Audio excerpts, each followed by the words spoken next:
But young free, and I got what it takes to round the mic right. Still watch what you say out your mouth, cause 50 shots still turn the gun down. I'm Mr. Hood when I'm traveling. Hood when I'm traveling. Hood when I'm traveling.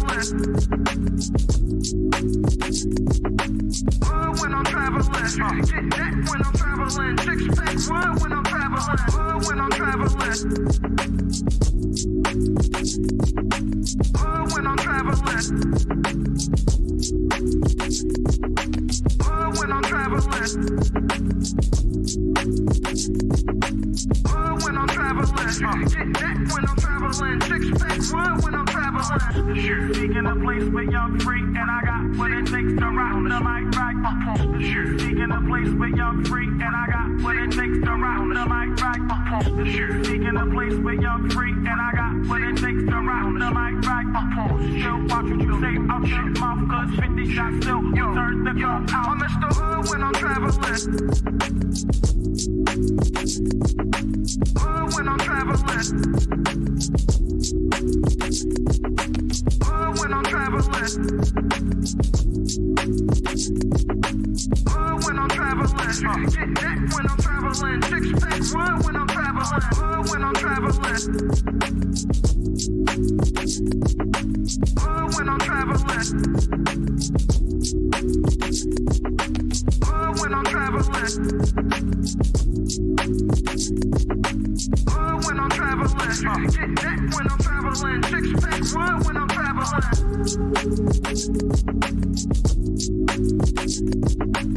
Hood when I'm traveling.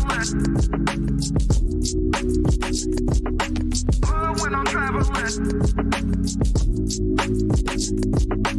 Hood when I'm traveling. Get that when I'm traveling. Six pack wood when I'm traveling. Hood when I'm traveling. Hood when I'm traveling. Hood when I'm traveling. Hood when I'm traveling. Get that when I'm traveling. Six pack wood when I'm traveling. Speaking a place with young free, and I got what it takes to round the mic right. Speaking a place with young free, and I got what it takes to round the mic right. Speaking a place with young free, and I got what it takes to round the mic right. Still watch what you say out your mouth, cause 50 shots still turn the gun out. I'm Mr. Hood when I'm traveling. Hood when I'm traveling. Hood when I'm traveling. Hood when I'm traveling. Get that when I'm traveling. Six pack wood when I'm traveling. Hood when I'm traveling. Hood when I'm traveling. Hood when I'm traveling. But Ish, what can't be fleeting? And then you're letting him lead you. It doesn't matter how you feel. Saying he's led by God, but you feel like God is not telling y'all that. Do you still follow him? You said something interesting, Ish. You just said like men don't think the way that women do. So it almost sounds like you don't fully trust their expertise. So how could you successfully be led by So the women? majority of men don't have kids. Y'all are picking wrong. Y'all are literally picking the minority. Every man that's on this panel, y'all have more kids than all of us women? 51% of black men are single and childless. Excuses for the statistics. The statistics don't go well in your favor. So you say things like, okay, are they shooting blanks? Or they because men, I don't feel like men are overall passive aggressive. The majority of men. Do you think that silence is that passive aggressive? Because we will do that. Yeah, because there's niggas that'll use that as a way to trigger a woman. Like, because a lot of time a woman will tell you, like, when you're silent, it makes me feel like I'm ignored. So a nigga will do that intentionally. Yeah, no, I'm just because I didn't agree with the passive aggressive part until Mary said that. I'm like, okay, I can see men and be like, you know what? I ain't saying nothing else. Will unsubscribing from the Democratic Party help fix Black America? Let's just unsubscribe. No, you got to know why. I don't think so. That's the only thing that get black people together. You know what I'm saying? Like that's shit like that. Shit like that. Shit like Wow. that. What I think will fix is if Black people truly understood politics. Because for a guy, because listen, it's so many different reasons for a man to want to hang out with his friends. Adrian, I'm not gonna let that slide. I heard you. Why do you think that it's older single women who share that opinion?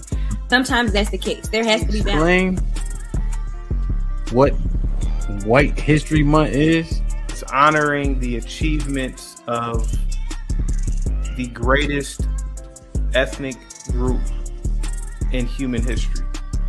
Wow. I think all of that shit deserves a put them in the bathroom.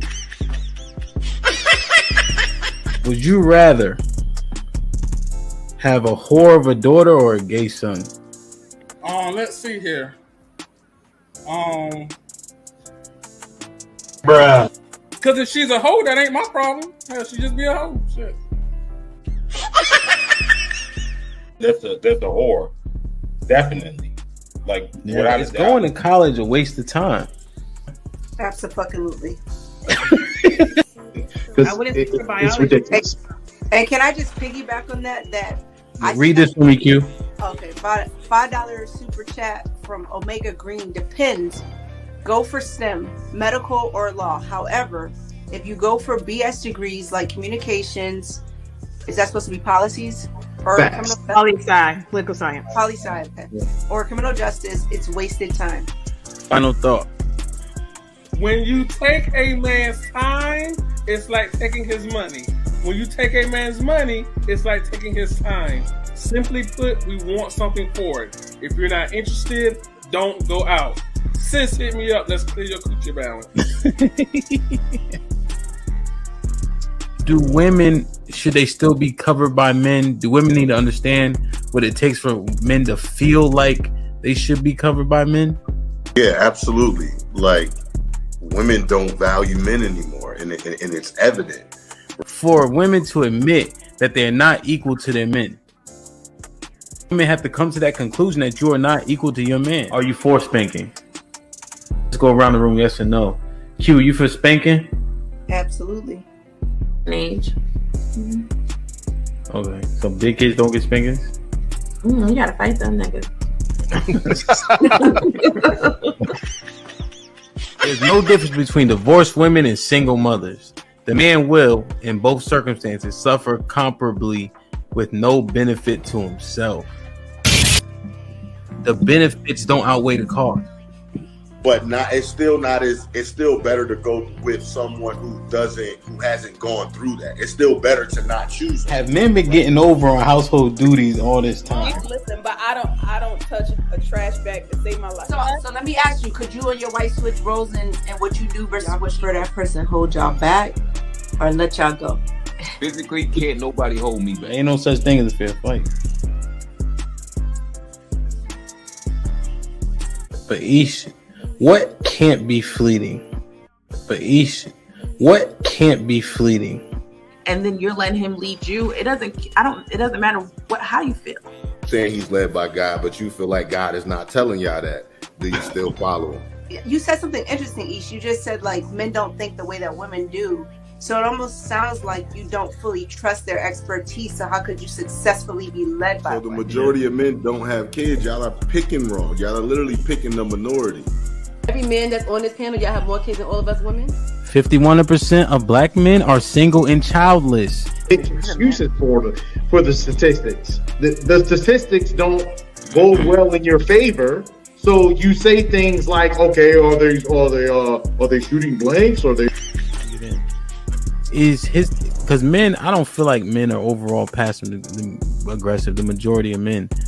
Do you think that silence is that passive aggressive? Because we will do that. Yeah, because there's niggas that'll use that as a way to trigger a woman. Like, because a lot of time a woman will tell you like, when you're silent, it makes me feel like I'm ignored. So a nigga will do that intentionally. Yeah, no, I'm just because I didn't agree with the passive aggressive part until Mary said that. I'm like, okay, I can see men and be like, you know what? I ain't saying nothing else. Will unsubscribing from the Democratic Party help fix Black America? Let's just unsubscribe. No, you got to know why. I don't think so. That's the only thing that get black people together. You know what I'm saying? Like that's Shit like that. Shit like that. Shit like that. Wow. Shit like that. What I think will fix is if black people truly understood politics. Because for a guy, because listen, it's so many different reasons for a man to want to hang out with his friends. Adrian, I'm not gonna let that slide. I heard you. Why do you think that it's older single women who share that opinion? Sometimes that's the case. There has to be balance. Explain what White History Month is. It's honoring the achievements of the greatest ethnic group in human history. Wow. I think all of that shit deserves a put them in the bathroom. Would you rather have a whore of a daughter or a gay son? Let's see here. Bruh. Because if she's a hoe, that ain't my problem. Hell, she just be a hoe. Shit. That's a whore. Definitely. Like without Is a doubt. going to college a waste of time? Absolutely. I wouldn't think for biology. It's ridiculous. Hey, can I just piggyback on that? Read this for me, Q. Okay, $5 super chat from Omega Green. Depends. Go for STEM, medical or law. However, if you go for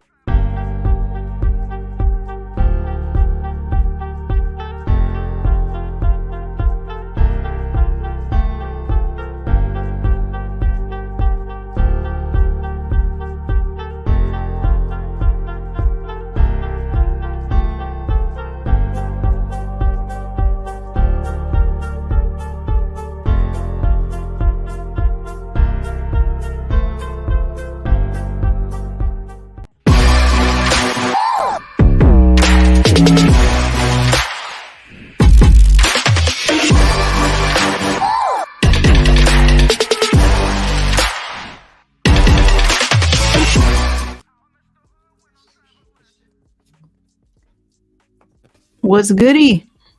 Yo, can you hear me? Yeah, you was muted for a second. What's poppin'? Ain't shit, everything and nothing. So you got the hat to the back. Shit like that. Shit like that. Tired of you looking through my window, nigga. It's starting to get weird. Wow. Pause. Nah, man. Bam. We are here. What's poppin'? Shit, let's talk about it. Who we got in the chat first off? It's cold as hell in Texas. Yo, they don't build these houses the same, man. I got all these windows. There's brickish shit in the house. Ian, what's the temperature out there? I think it's like 10. No, I think it's like 18 degrees or something like that. So at home, that's regular. But down here, they don't build the houses the same. Yeah. We got Damn. 100 windows, man. But luckily we got 2 gas fireplaces. Yeah. So now they upstairs in our room. It's warm, it's warm up upstairs. So Yeah. And the heat rises. Damn, that's crazy. 18. Shit. 18 out here, nigga. They was at the store robbing people, selling these little tube things that cover pipes. Mm-hmm. But if it's too cold, it's too cold. That shit ain't. I mean, I guess every little bit helps, but Put him in the fucking bedroom. Get him out of here. Come on. my neighbor was out there wrapping his shit in like a blanket. I'm like, bro, here, use bubble wrap. He's like, bubble wrap. I'm like, yeah, y'all amateurs. I said, make sure you run your hot water, just let it drip. You know what I mean? You know all the shit that you do when it's Yeah, you got to know how to winterize your shit up north, but yeah, and that we have way more insulation than they do, because they just don't need it for all intents and purposes. The electric grid went out last time it got cold down here because it's not. They don't fortify it, Shit, y'all better hope y'all don't get no snow. They don't do snow well either. Nah, snow, forget about it. Shit. Yo, Lionel was popping. Hope all is well. Hope you had a good weekend. Elder AD in the building. Appreciate all the support. OG. Mr. JTK, what up? Reg was popping. Love Dubia, what up, though? Shit like that. Shit like that. What's popping, my boy? Everything's everything. Shalom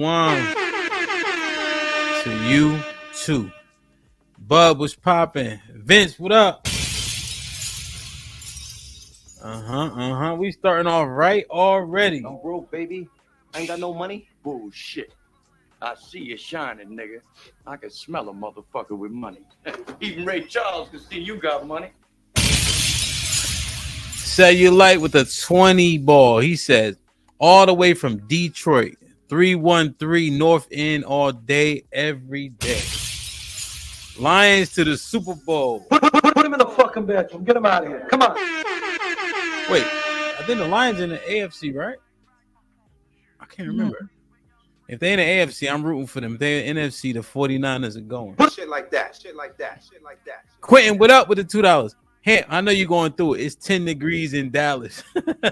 Well, you know, Houston, we're south, so it's a little bit warmer. But Dallas get all the seasons, too. Houston don't get all the seasons like Dallas. Controversially Fresh was popping. Josh, what's up? He bragging. 80 in Orlando? Golly. Yeah, told you. I think she in Houston. I think in Houston. So I think yeah. So I think it's maybe like 20 or 30. I ain't been outside. So Josh Bed, what up though? We about to get it popping. What's good? What's good, Matt? What's good, Hank? No Tay was popping. What up, bro? Snowing? Yeah, the Nick, what up? They definitely got snow. -1. Jesus Christ. Wow. Sound about right. 10 in Memphis. Hey, Nick, that don't even make sense, right? 10. I ain't. Tyrone was popping. AFR, what's up? All right, man, we here. Look, everybody cold.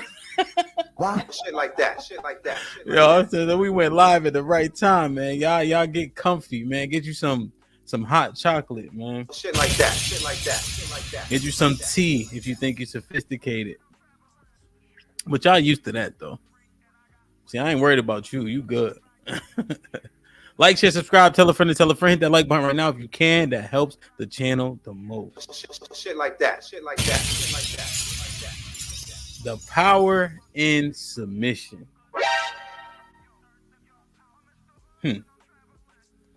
What? Tell me about this. We gotta talk about it because the video that I saw, the woman was saying, here are things that I can do that modern women can't do. And I'm thinking to myself, is this really something that modern women cannot do? We've talked about submission before. Submission has come up before as something that is negative. But the way that this woman described being submissive to her husband sounds like the easiest shit in the world. Really? Sounds like something you can do for somebody you love, for somebody that you respect. So I asked, why can't modern women do this? Or is it something that modern women can do? They're just not going to do it for the wrong person. When we play it? Let's play it. Husband that most modern women don't agree with. In no particular order, number 1, submitting to him. I don't look at me and my husband as equals. He is my head, he is my leader, and I respect and treat him as such. And there's nothing oppressive about it. This man treats me like a princess, and I love it, every single minute of it. When you have a man who you know truly has your best interest at heart, it truly makes submitting come easy. Not always easy, but definitely worthwhile. Number 2, I ask him for permission on certain things before I do it. Let's say a group of my girls and I want to go out to a place that we've never been before. I'm not going to just go. I'm going to ask my husband if he's okay with me going before I make any type of plans. And that's out of respect, because if he's not okay with where we're going, or if he's not sure about the location, then I'm not going to go. I also wash his clothes, I clean up after him, I cook for him, I serve him his plate, and I take it back when he's done. I cater to him. I literally cater to him because he's the king and he should be treated as such. And I let him have the final say on decisions. I trust his judgment at the end of the day, and I know that he's always open to hearing and considering my thoughts, but at the end of the day, he's the man. I let him have the authority, let him have the final say on what works best for us. And even if things don't go as he planned originally, I'm not going to go ha ha and laugh in his face. I'm going to still be by his side and support him. It's okay. Lesson learned. Now on to the next thing. Period. Things I do for my husband. So this, they look pretty young. I won the prize. Still on cloud 9. 42 weeks ago. Yeah. Oh shit. Now, disclaimer. This is topic that Q came up with. I know y'all think it's me, it's not me.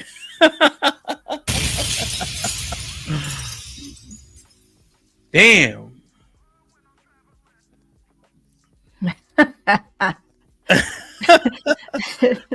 Like, he up in that damn manosphere. Now he come with this shit. No, I watched the videos that you sent me. What's up, Kelly? But I try to not watch them because I don't have. Then I won't have an organic, like, you know what I mean? Like, I kind of get the gist, then I cut it off. Yeah. So I wouldn't say that's my first time seeing it, but listening, you know, because I want to get the gist, and I'm like, okay, damn. Now she did admit it's not easy, but it always worth it. I think she said something of that nature. Yeah. I don't know about that though. Like, it's not easy to be submissive. Well, I think it comes easily for the right person. Yeah, and it sounds like that's what she got, because she said he treats me like a princess. Mm-hmm. So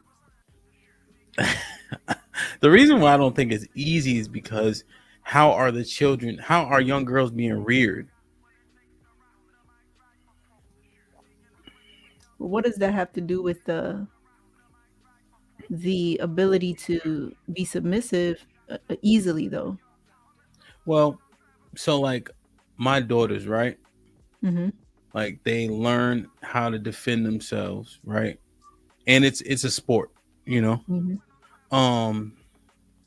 They're raised to do well in school, to be smart, right? Don't take any shit. You know, you want them to be successful. And in the same time, though, they understand what a man is, what a man looks like, how to properly be loved. They got their daddy, you know. Mm-hmm. But these things, I just wonder if the culmination of that person, right, is going to make it easy for them to say, I'm going to bow to a person when I see the right person.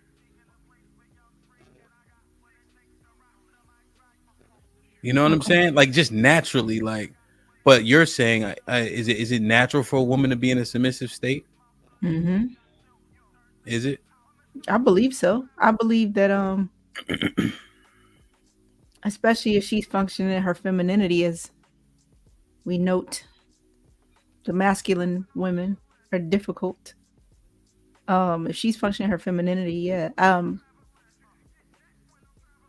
I just was talking to Nay recently, and she had mentioned women want to be led. Do they? I believed her. Because we were talking about like being told to do a certain thing, and then she was like, "That's a turn on." And so I will ask her questions because she functions in her femininity way more. I'll ask her a question like, well, like women who are very feminine, when y'all say this, what does that mean? What do you attach feelings to that? What is that for y'all? And she said, it's a turn on because we want to be told what to do. Oh, so y'all want like feminine acting women want to be led. And I could believe that. So that to me doesn't make it hard. Now, what you describe with your daughters, you're giving them a certain level of independence in the upbringing that would make them a little bit more masculine, right? Like if they got to protect themselves or What they you? gotta be successful. They're already coming. All of those things are attached to a masculine mindset, is it not? Well, I think we have to do away with. Maybe we have to stop disqualifying women from being feminine Mm-hmm. because they have drive, right? And because they know how to defend themselves. Does that even make sense? Right? So if somebody's going to be prepared to live in this earth, we're saying you're less feminine because you're better prepared to live in this earth. Mm-mm. In those moments, though, that would be the reality. Maybe not though, right? Because if we're just giving, because I think what we're doing is we're saying these characteristics are automatically masculine. Mm-hmm. These characteristics are automatically feminine. But think about this. What won't Mama Bear do to protect her cubs? And if you didn't know the reason why Mama Bear was fighting, you would say Mama Bear was masculine, right? Mm-hmm. Now, once you find out, oh, Mama Bear's protecting her cubs, Mm-hmm. right? Then would you then say, okay, Mama Bear is actually being feminist. She's just doing what any Mama Bear would do. You see what I'm saying? Yes and no, because then wouldn't the protective part of her be the masculine part of her? If No. I believe that people have both masculine and feminine qualities and energy, then that would be her masculine protective side showing up.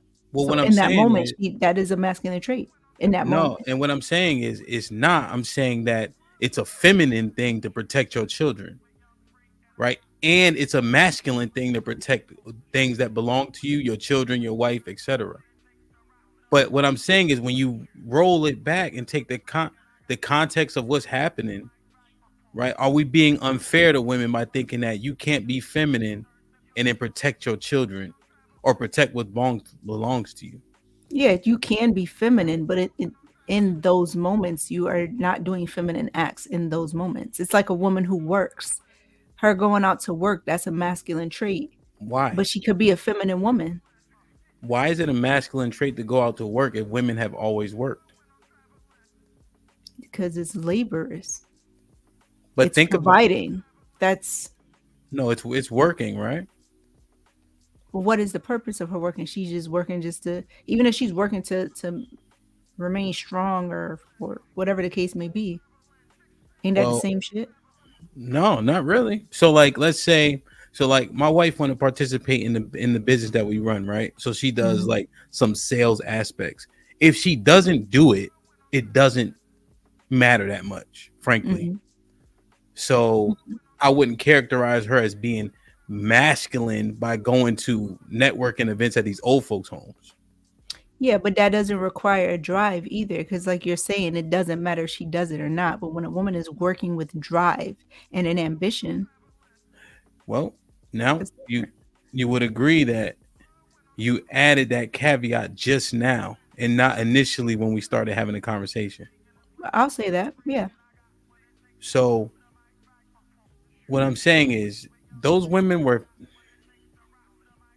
so because women have to contribute to the majority of households, they're Mhm. automatically more masculine than the ones who don't have to. Think about that for a No, second.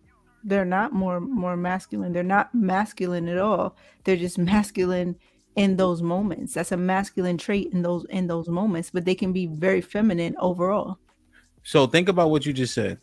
A woman, because you're notching them. You're doing like this. You're saying masculine if you do this, masculine if you do that, masculine if you do this. So now if a woman doesn't have to work and a woman that does have to work to support her family, by Mhm. nature of that statement, the woman that has to work is more masculine. But she's not.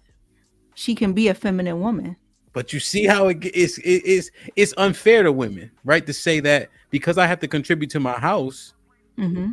I'm more masculine than a woman that doesn't have to contribute. She can be a feminine woman though. She just works.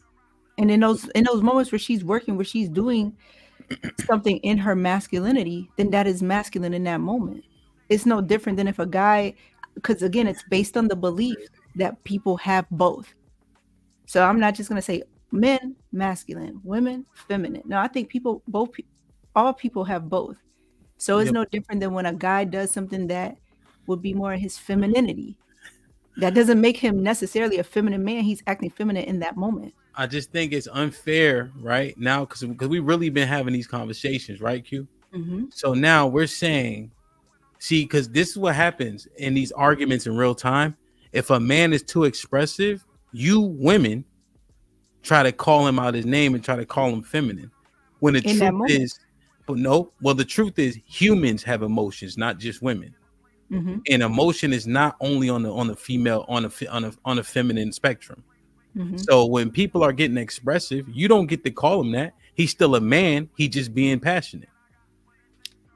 But he doesn't have emotional intelligence in that moment. That's not the same thing.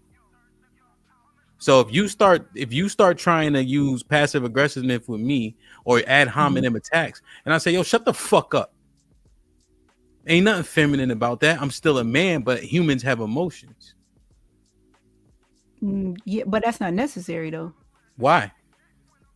To say shut the fuck up? Yeah, why wouldn't it be necessary? Because I'm being passive aggressive with you? Or ad hominem attacks. Yeah, that's a choice though.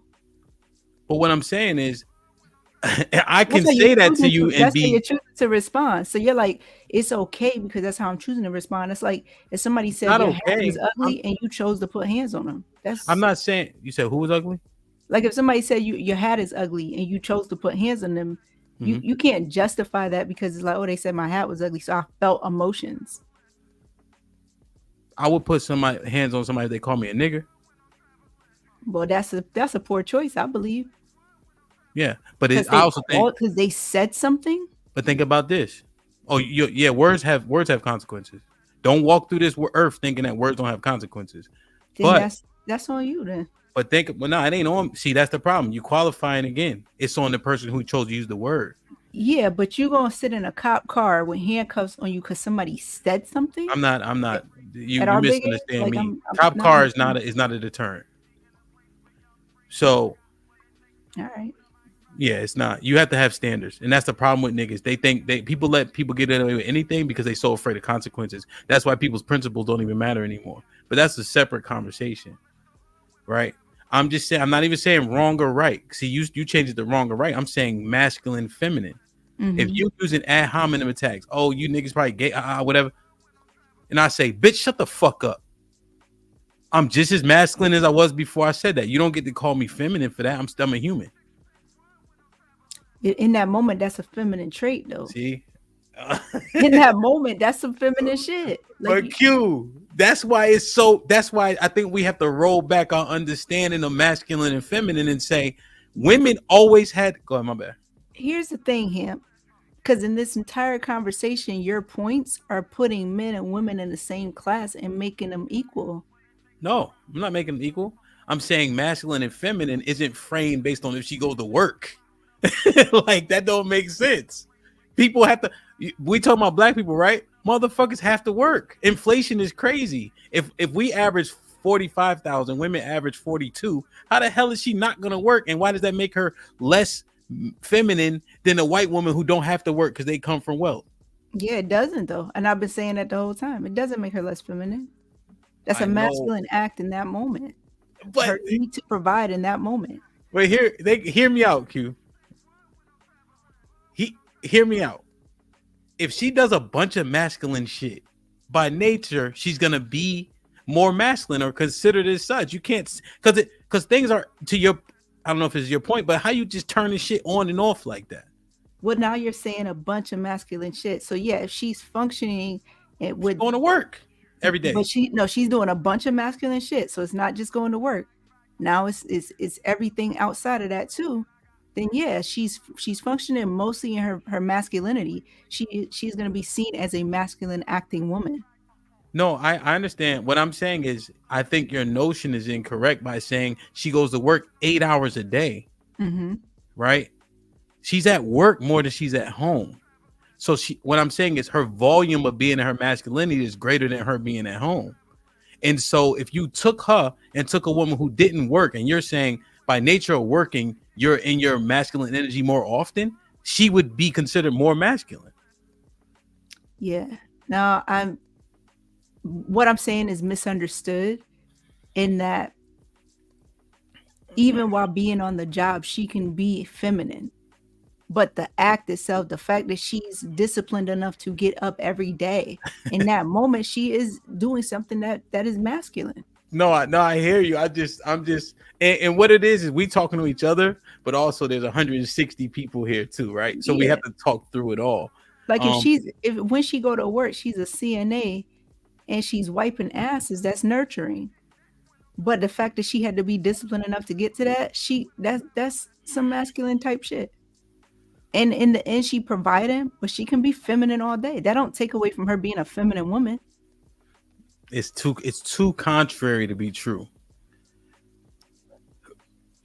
Interesting though. Correct me if I'm wrong with the Tussle. Whatever Q said is wrong, just cause. That was at 12:26 before we get it.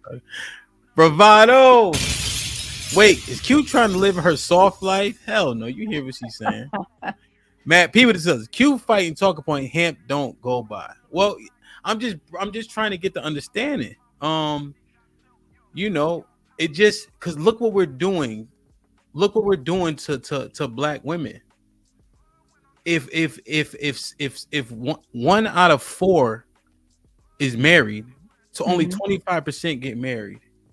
70% of children are born out of wedlock specifically. These women have to go put in pain. So if we go by your logic, black women are going to be seen as more masculine. Seen as you diving into. Yeah, that's already happening. No, I know, but I'm saying, do we need to rethink it considering black women always worked? You know? Well, working is one part of it. I mean, yeah, we're just going on that part. Yeah. You know? And again, we just going back and forth about it. You, for all intents and purposes, you might be right. Right? Like you might be right, you know?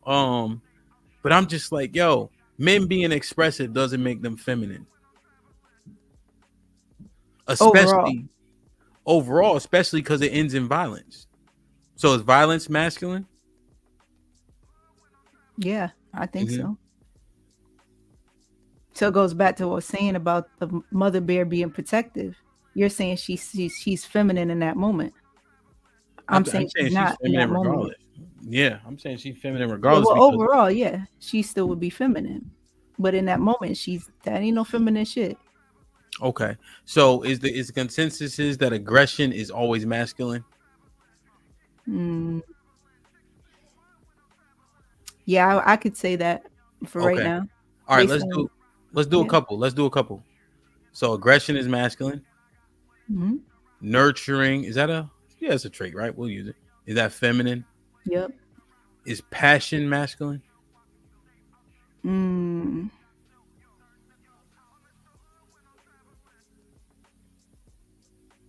I wouldn't say so. I think it would be more feminine. Okay. Discipline is masculine? Yes. Disagreeableness?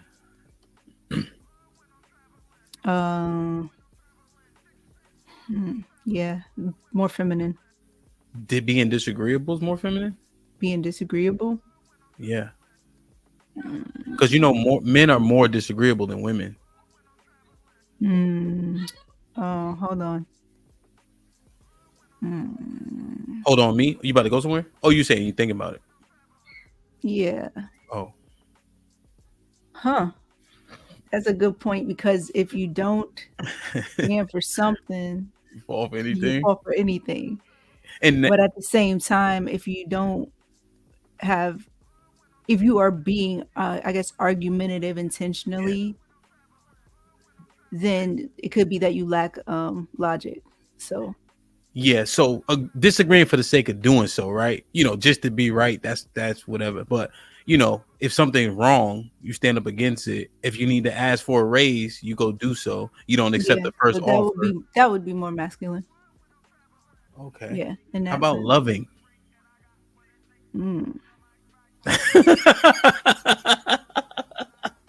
Wow. Wow. Feminine. Damn, man. How about caring? Feminine. Jesus Christ. Violent. More masculine. Happy.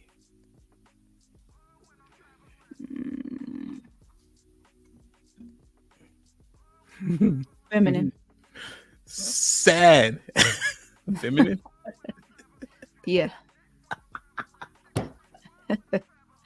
Yeah. Yo, wait. Stop it. Brother.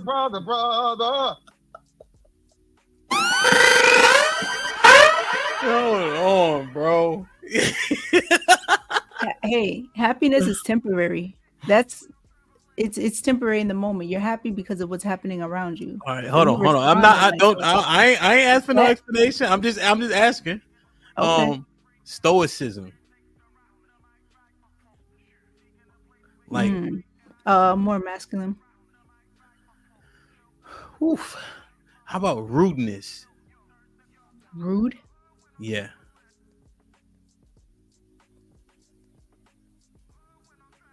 I think that's more masculine. Angry. Masculine. Yo, do you hear this shit? Well, no. Wow. Yeah. Yo, my God. So men just wow. So when the guys get up here, hold on. So if a nigga went to bitch shut the fuck up, that's anger. So he's still masculine. No, because not angry in a bad way. You're talking about like angry, like as an aggression. I guess, but if I'm Like an uncontrolled emotion. But if you use anger right, you can use it to make good decisions. So I'm looking at it from that lens. But it was just like anger. But it's just like anger, like you don't got no control of your emotions. You're just angry, like bitter, like all that negative bullshit. Yeah, that's not that's gonna be feminine in my eyes. Yo, you Put him in the fucking bedroom. Get him out of here. Come on. Because the concept is this, right? So saying women lack emotional control, however you want to look at that could be a diss to women. You lack emotional control. But it's say men have more emotional control. So when you see a guy acting a certain way, that's fucked up. He doesn't matter who he's talking to. He's still anger and he's still a man. Yeah, still, and a man could be talking to a man and lack emotional intelligence. But we're talking about the emotion itself, not the you're talking about the application of emotion. No, that's not fair. Okay, that's not fair. So then you would say anger should be feminine because it would be more of an emotion. No, I didn't. I'm not saying any. I'm saying anger. You said was masculine. So if a woman makes me angry and I say, "Bitch, shut the fuck up," that's still masculine. But then men in this space get called feminine when they start having a back and forth.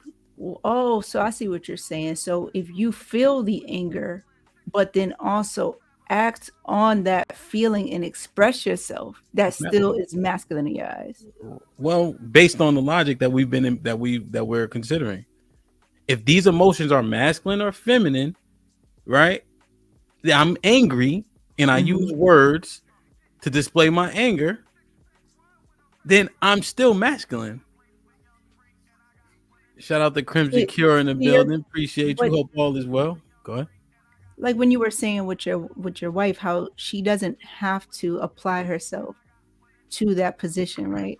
Mm-hmm. That keeps her in that feminine space because she doesn't have to apply herself. She doesn't have to go into it.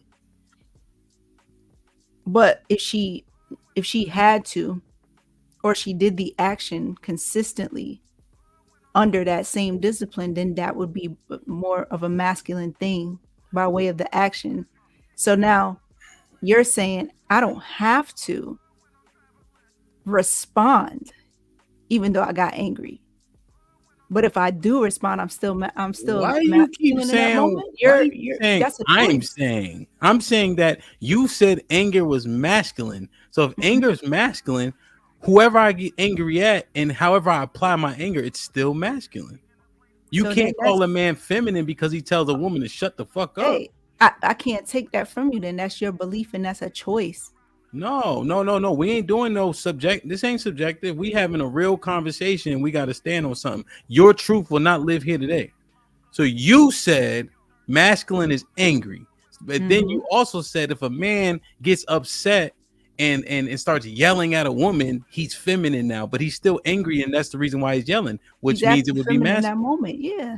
No, you crazy. Yes, because you're trying to say the emotion. I'm saying the trait, or we call it a trait. The trait of anger is masculine. If you choose to take that and then you're going to respond in a feminine acting way, that's some feminine shit. But see, here's the problem: a woman telling a man what's feminine in the first place. I think that's where we have issue. But wouldn't she know? No, she wouldn't know. A man responding in such a way, she can't qualify him as masculine. She can't qualify her or feminine. She's not qualified to do so. So she wouldn't be able to identify femininity. And the reason why, no, because you don't like how he's responding, right? So now what happens is your feminine emotions get involved, and then you want to insult that man by calling him feminine.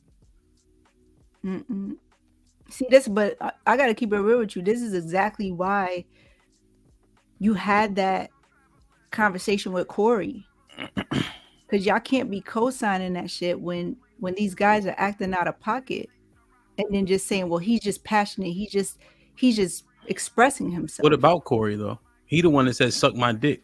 Well, he said them niggas was lame for that. But he's also the one that said suck my dick, Q. That's a no-no. You know that. Right. But okay, so let's go there. So did he have some lame characteristics that day? Yes. So now that that's out the way. Okay. The point being is that conversation was necessary because you can't dismiss that shit. Now notice how when based on what he said, he was doing certain things, how quickly those same guys wanted to call him lame. Right? So they identify, oh, that is some lame shit. You realize they were using his tactic against, they were using his words against him, right? He got this. Let me be honest. He got destroyed that night. And the reason why he got destroyed is because by people who have the same mindset. No, but if you just listen to the arguments, it's because they're also professionals. Like I mean, Tommy, Mr. Fantastic, they are professional podcasters, right? So he started, he defaulted to ad hominems first, right? But the truth is, lame don't mean they're less masculine. And so the reason why women can't qualify men as masculine or feminine is because what's the reason they trying to do so in the first place? Okay, so you're saying women are not allowed to have a proper assessment or observation. No, I'm saying no, they can say it. It doesn't matter because they're not qualified to do so. The reason why they're doing it in the first place is to insult. The only time you guys call a man feminine is when you're trying to insult them. That's what makes the women's opinion on a man rendered void because of the intention. Right. So that's what I'm saying. And I'm not, fuck it. I'm deflecting now. It's the same thing that happens when men go into these spaces where they argue with women and call them out their name. Huh? I just think the issue overall is you're saying that because he's allowed to have a tit for tat in that moment, right? Oh, you said this to me first, so now I'm hurt. So, bitch, that's warranted. That's crazy. See, again, you're attaching The problem you're having, you're attaching right and wrong. You're attaching what should and shouldn't happen. I'm not. I'm talking about the emotion that's expressed. You can't say that emotion that expressed is feminine because of the reason why in which it was expressed. You can't say that. But what if it is? But it ain't though. So just don't say it, is what you're saying, because you're a woman and we don't want to hear it from you. No, what I'm saying is, you said anger is masculine, so it stays masculine regardless of the reason why I'm using it. Okay. That's how logic works, though. Okay. You can't call anger feminine because you don't like what he said to you. No, and I didn't. But that's the scenario I gave you. Yeah. When you are doing something feminine out of anger, then that's feminine in that moment. You're doing something feminine as a result of your anger. Wow. Interesting, man. Like, share, subscribe, tell a friend to tell a friend. Hit that like button right now if you can. It helps the channel the most. I'm just saying, I think we're doing people a disservice by saying this emotion is automatically this, and if you do such an act, it makes you this or that. Sinead, what it is.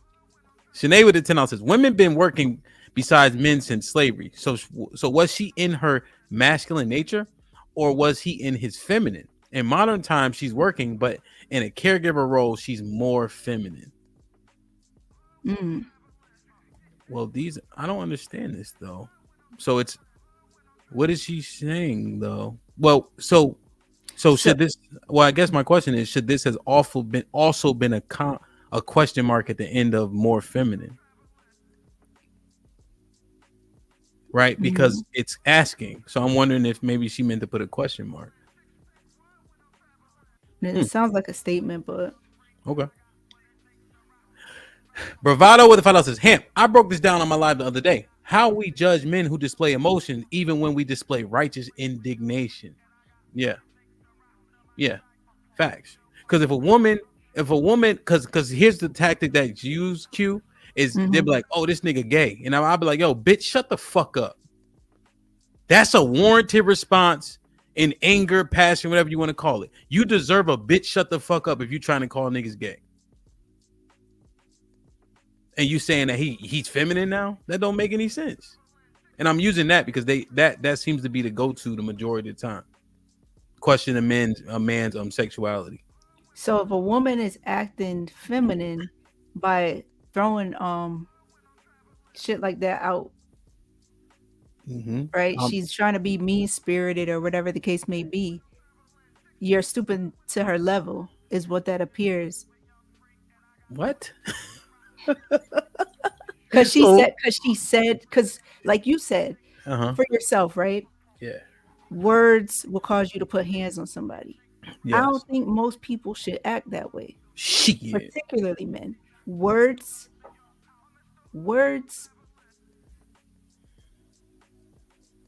I can't wait to fill this panel up because I want to ask about that one alone. Like if that is a man thing or that's just a Hamp thing. You're gonna say something and I'm gonna put hands on you because of what you said. And feet.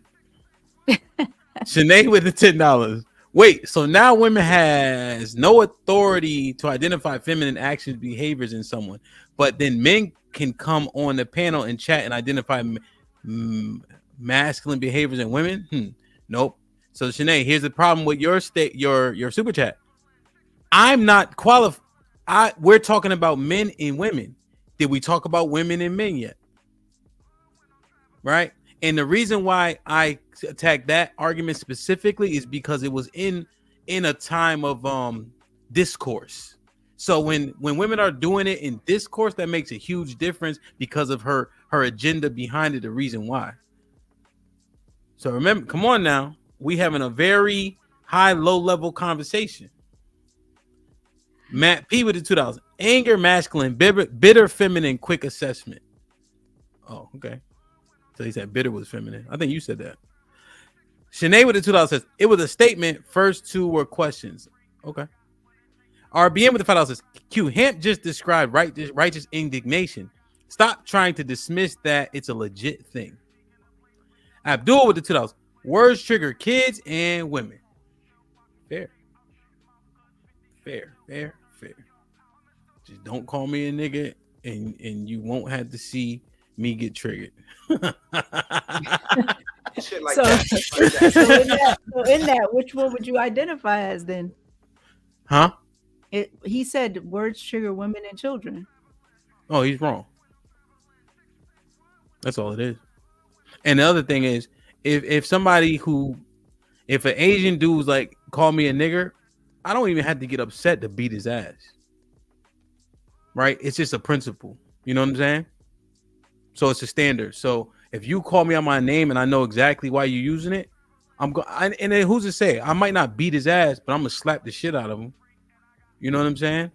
So could you imagine what society would look like if everybody thought like that? Yeah, people would You know keep how their much mouth shit to gets themselves. thrown around to people every People would day? keep their mouths to themselves. That's how society would look. Think about this, Q. It's every December 6th you had a put my foot in your ass day with no law consequences. How would people act on December 6th? Yeah. Take this walk with me. Don't dismiss it because I answer all the questions. So if there was a December 6th where you can get your ass beat and the cops are not going to arrest me, how would people's conduct be on December 6th?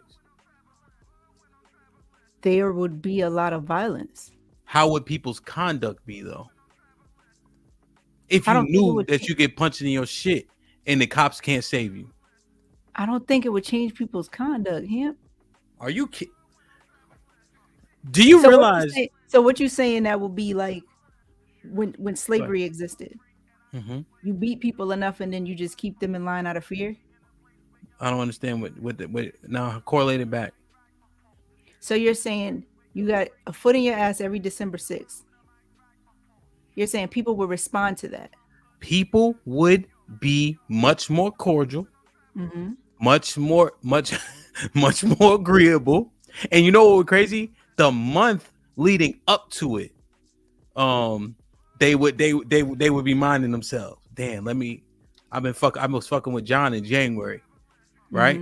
People would because there would be real consequences. Physical consequences make a lot of sense to people. Okay. But that would be a structured thing. Is that correct? Yeah, it's like the purge. You just responding to beating somebody ass because they said something to you without that structure in our current society. That's what I'm talking about. No. I didn't. No. See, now here's the thing. If everybody thought like that. No, here's the thing. I'm participating in the conversation more than you are. I said walk with me. You said yes, and then you went back to some other shit. I'm asking you, if people knew they can get their ass whooped that day, how would their conduct be? Yeah, so in that conversation, and I'm going to meet you there, with there being structure around that, yes, there would be order. We saw this happen already with history, right? No. There will be order with that. I get what you're saying, but I'm saying in our modern society now as it stands, if for every time somebody said something that you didn't like, you responded with violence, we would have a very violent society. It's violent already, but a very violent society. No, it would be I don't less think violent. that would be helpful at all. It would be much less violent if your words mattered. If you couldn't insult people without getting insulted or assaulted back, people would be much more in line to your actual point. But people think they can get away with saying anything to anybody because they know they can call the police. See, I think morals and values have went out the window because you pay more for what you say than an ass whooping. Yeah, we gotta agree to disagree. Yeah, I'm just saying, and I'm not saying that's the way. I just gave you an example of what I would do in the situation, and I see people sacrificing their morals and principles all day, every day, because they don't want to say anything, they don't want to speak up against anything, they don't want to stand for anything. But the level of accountability changes. If you say something wrong to me, I could punch you in your mouth. I guarantee people be saying way more wrong shit to you than me if they knew that was on the potential consequences.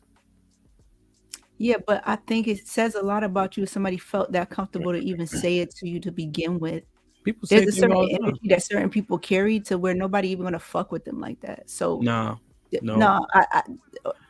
Okay, you wanted me to follow you and be with you in the conversation, so be with me in this. No, There's you a know what? certain way people present themselves Yeah. to where they don't even get fucked with. So if somebody felt bold enough to do that to you, to try to bring you out of character, they read something on you anyway. It's not character. It's principle. All right. But you don't, that's what I'm saying. You're a woman. You don't comprehend this type of thing. You can't comprehend. And it's okay because you're a woman. So it makes sense that you don't see it as such. You know what I'm saying? Let me see. Black America with the 2000 says, monkey stomping and dog walking, anybody can get it. Abdul with the 2000 says, the N-word don't belong to black folks. Abdul with the 2000 says, the strongest man is one who controls his anger. Yep, I agree. You know? Damn, man, that's interesting. So we got all the way there.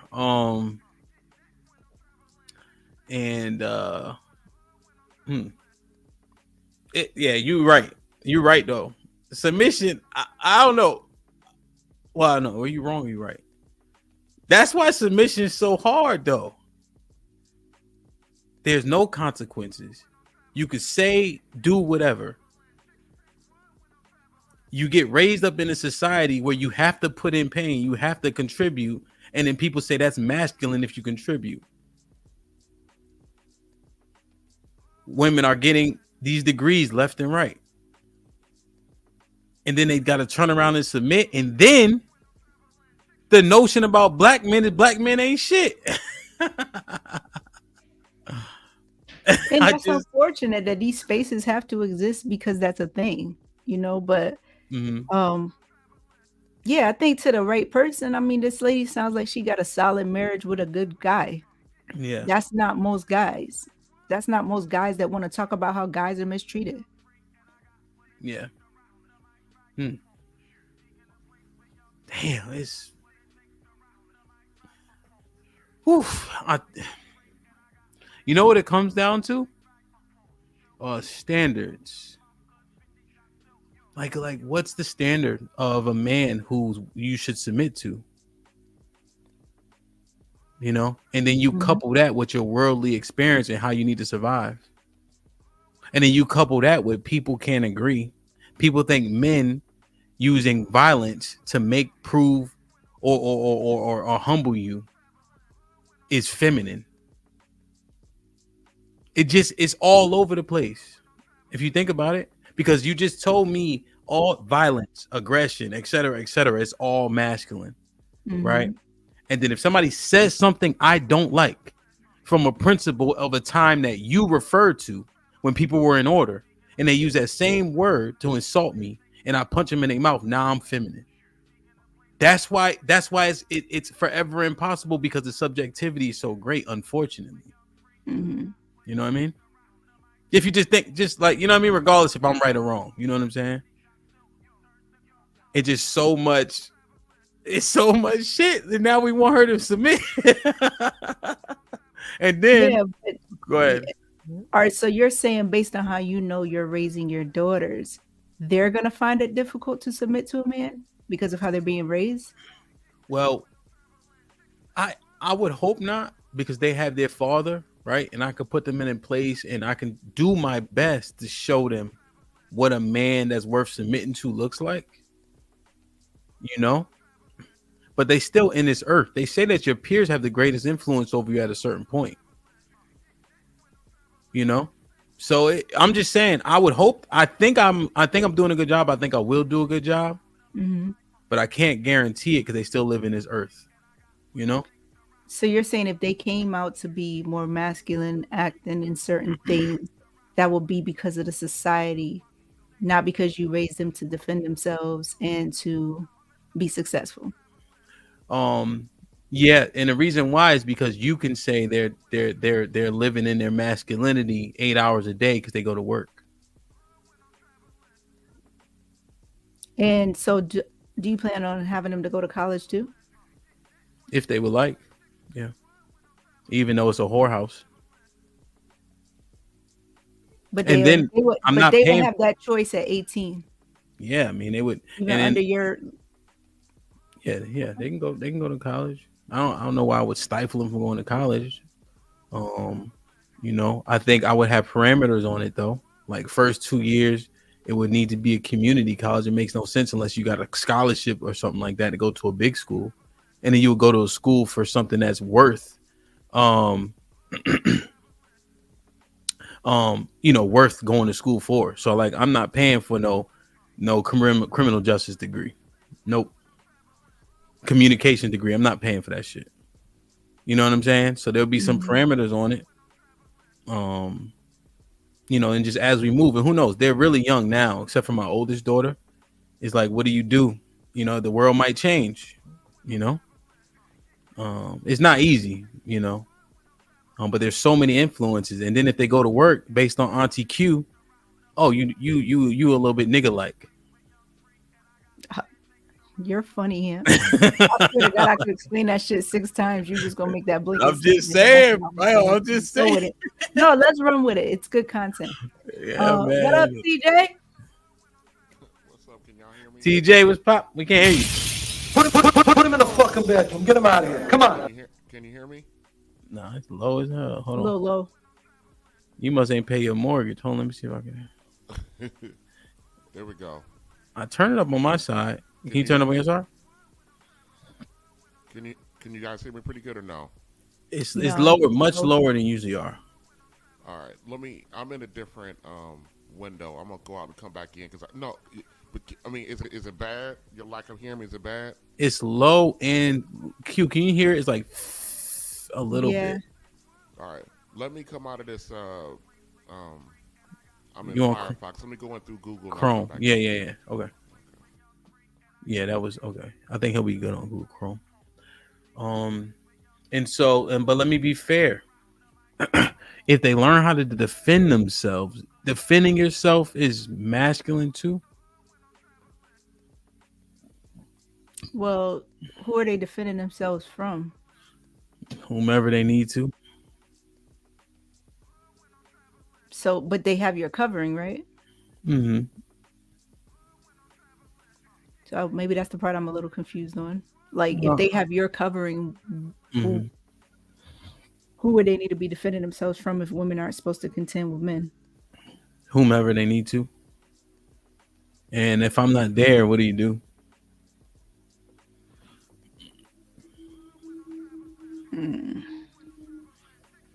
Is that better? Yes. Okay. Way better. Hey, you know what, Hamp? What's up, Q? Hamp, how y'all doing? What's going on? Good. All right, listen, I'm only gonna be quick because I'm busy. Unlike a lot of these cats, I got jobs. Plural. Shit like that. Yo, the reason why Q can come up and argue this shit like this is because this is one of the biggest false narratives that have come out of the manosphere. That they didn't do a good job of really articulating what it meant when men show emotion. You know what I mean? And how that matches up with their manhood. They spent so many years talking about any dude that show any kind of emotion that they being in their feminine, but they really wasn't understanding that anger can be righteous, and so can indignation, and it can be necessary, and also those two emotions can be tools to push whatever thing you need to get through forward. So for me, to a degree, this is just more proof of not every dude need to be up here talking about what men should be doing. Because when you misrepresent what that thing about manhood is, you give an argument to our ladies to continually disrespect you or to disrespect you, or when they see it, have a false understanding of what they're seeing in real time. So that's kind of my thing. I'm not surprised Q has the take she has, or all the other ladies have the take that they have when they see men displaying emotion. A man can be, I could say some shit about Hamp's wife, and he has a right to get angry, and he has a right to try to blast me. Notice I said try because he's slow. I'm just saying. Those are all righteous things. Now, if I'm a man and we're in a debate and I'm whooping somebody butt up on factual, information, and they get all up beside themselves, that's a different thing than you just being righteously angry about something that any normal human being would be upset about.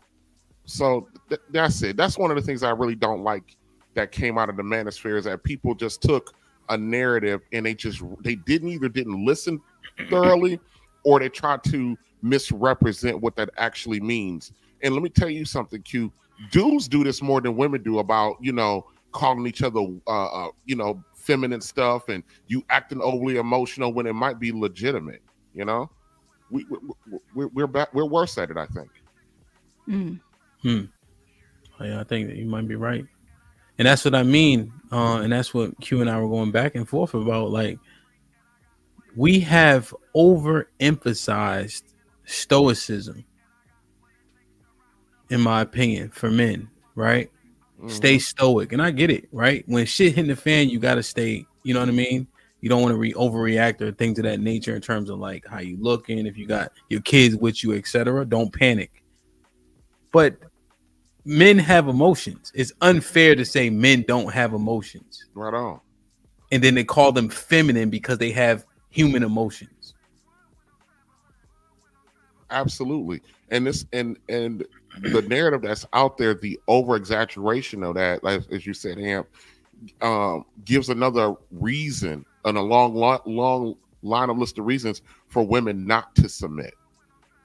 Oh, look at this nigga. He didn't got mad because I fucked his brother. Look at him, look how feminine he acting. you know what I mean?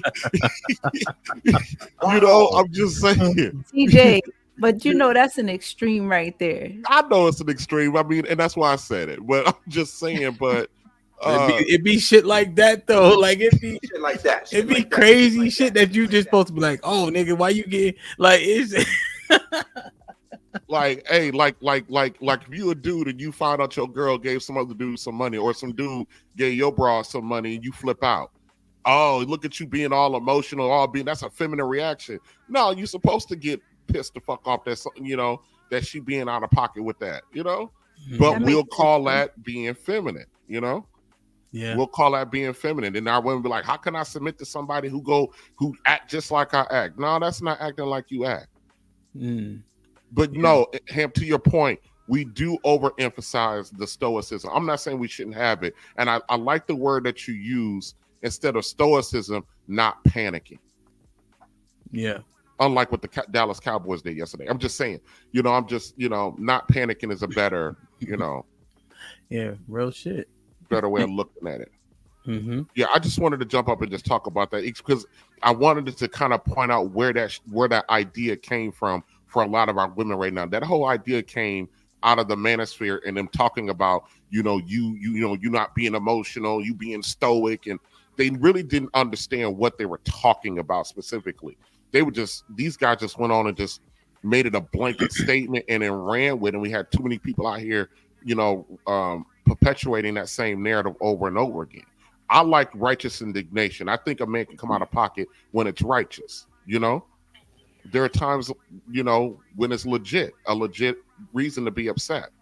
Call him a bitch and he want to swing on me. I mean, I had that coming. Yeah. Yeah, no, and I think, they're saying they're using that rhetoric now, TJ. Sticks and stones may break my bones, but words don't matter, essentially. You should be able to say whatever you want to people. That's what Q and I were just arguing. But we grew up in a time when you did that. You said we grew up in a time you said the wrong thing. You got hurt. That was just it. But what about this? What about fighting with whatever you've been getting fought with? Like, if it's like you're gonna show up to a gunfight with a knife, wouldn't you show up with a gun? It depends on the situation. If I'm dealing something with my girl like that, if you talking about you love somebody, in a relationship with somebody, even in the heat of disagreement, man, there's just some lines you don't cross. And if you cross it, then whatever comes after that crossing, you didn't bought. So I hear your cue, but if I'm just some random dude on the street and we going at it, then we just going at it. You know what I mean? Whether it be verbal or whatever the case may be. So it depends on to a degree the relationship that you have when you are engaging. You know, when I see some of the panels, a lot of these guys, man, they go low just for the sake of going low, you know? And to me, that's the weak sauce shit right there. You know what I mean? When you're trying to have a debate or discussion or work through something and you just pulling out a bazooka to blow a nigga face off because he said something, you know, really kind of small and insignificant, but you personalized it too much. You know, then in that point, then, you know, you get what you get. I got this saying at work, you know what I mean? If you don't want me to come at you sideways, don't come at me sideways. Because once you come at me sideways, all bets are off. All bets are off. And it is what it is at that point. Yeah, man. Shit like that. Shit like that. I think people want to control their consequences so bad. You know, and people fail to realize you do not control your consequences. So it's best for you to act within a realm of which you can exist. If you can't protect yourself with yourself, I advise you not to use certain words or verbiage to people. It is not on them to protect you. No, not at all. You know, but it's a broken logic to me, where people think you just say what you want to people. Yeah, I'm looking at that power and submission. You know, correct me if I'm wrong here, but for me, submission ain't nothing more than willful cooperation. That's it. Yeah, it's a decision. It's a decision. It's a choice. It's a choice. Yeah, it's a choice. And then the one thing, Q, that makes it so difficult is because we put that caveat, the right man, you know? And then how subjective is that? And how fluid is that? Is he the right man all the time, or is he only the right man until you get upset? When does the submission stop and start?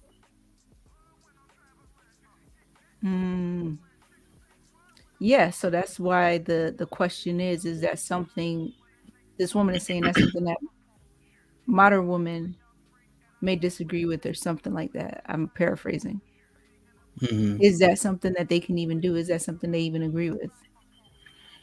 Because if it's that, then that's not true submission at all. Just because she got upset about something, but she's being treated well, when it's not the right guy, you're not being treated well, you're not being treated fair. He doesn't understand that submission is a choice. To him, it's a birthright that is required, that is owed to him.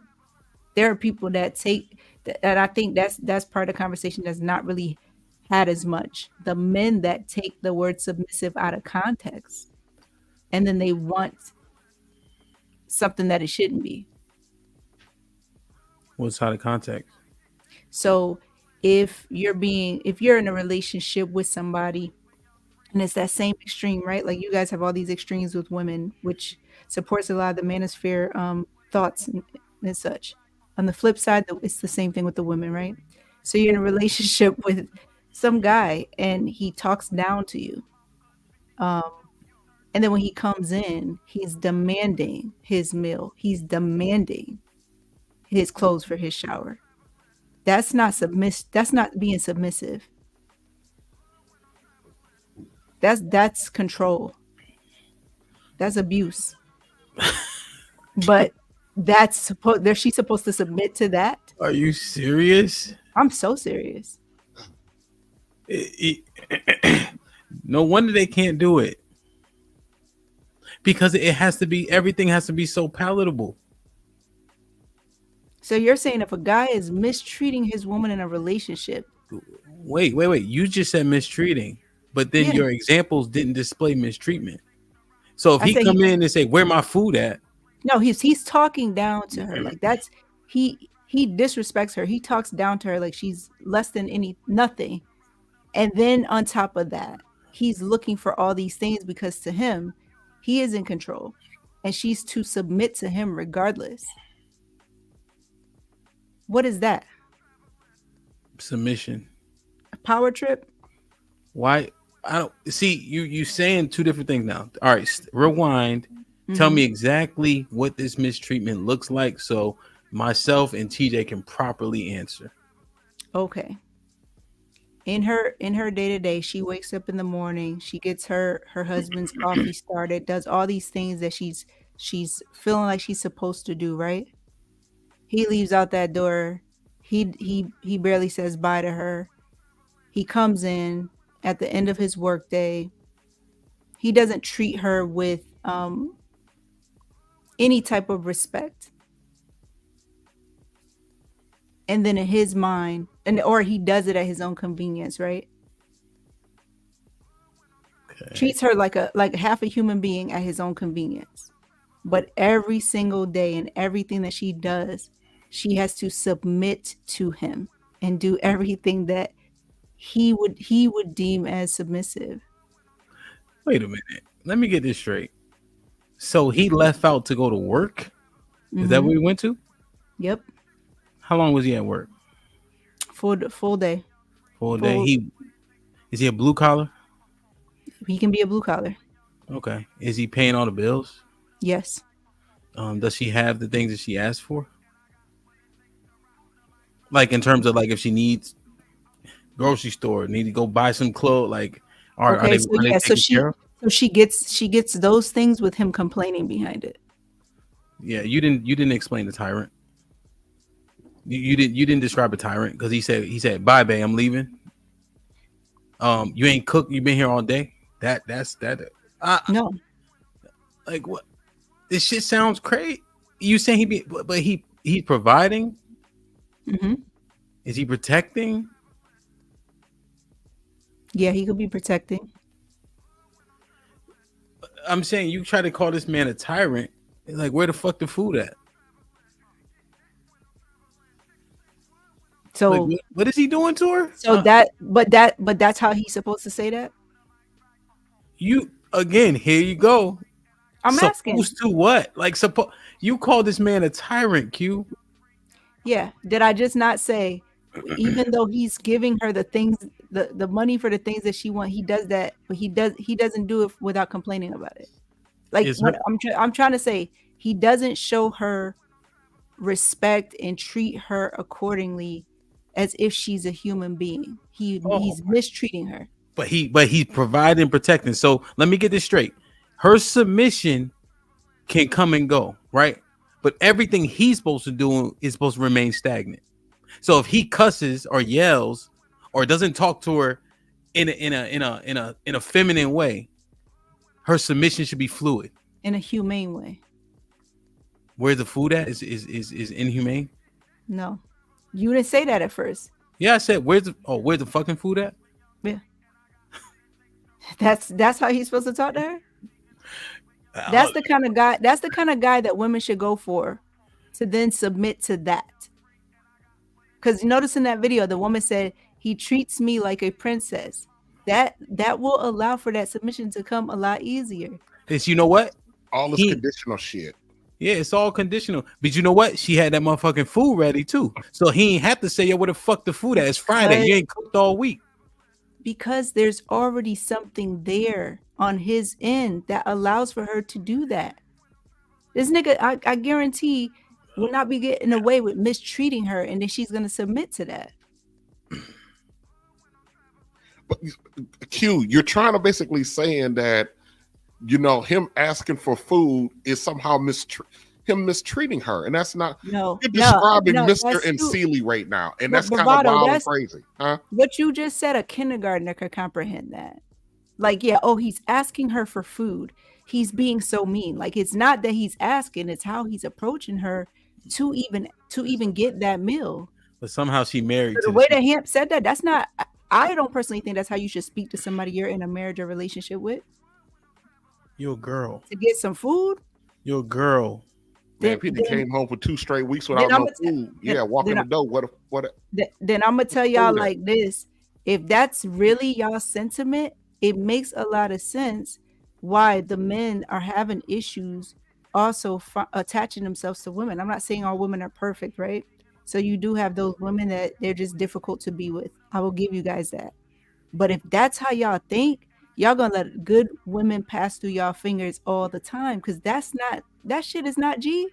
You know what the difference is? Like when y'all be in lesbian relationships, they don't even require the same shit from y'all as they do from us. Y'all motherfuckers could be broke, unattractive, but you match their feminine energy, so y'all it seems like y'all resonate with them. But y'all don't even have the same standards. And I'm seeing this now based on you thinking a man can't say, yo, where the fuck the food at? Like he being inhumane. That don't even make sense. He doing all these other, he doing.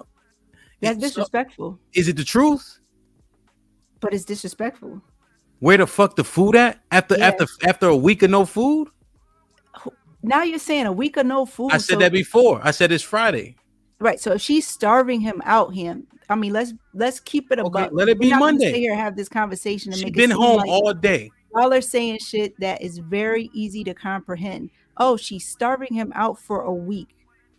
Then she's fucked up on her end right there already.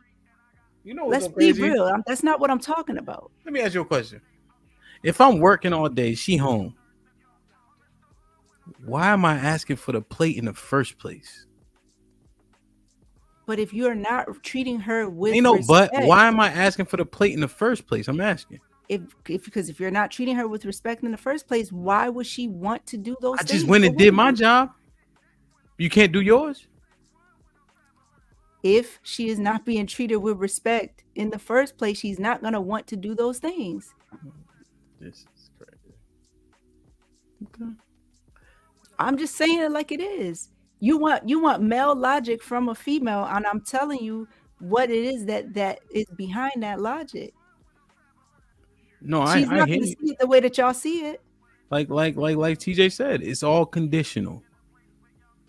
It's all conditional, and it can be as fluid as I don't like the way you said that. It's ridiculous. Yeah, but not in the extremes though. No, I understand. That's an extreme. No, I said I will go to my wife and say, yo, where the fuck did you cook? What the fuck? And now I'm being super disrespectful, so she don't gotta submit. Come on, man. Yeah, if you're being disrespectful. That shit sound. If you're asking for your plate, if she's you wilding right now, baby. You wilding. That's extreme. Come on. Eugene with the $5 says people would overcharacterize submission as the man being a tyrant and a woman being a voiceless slave.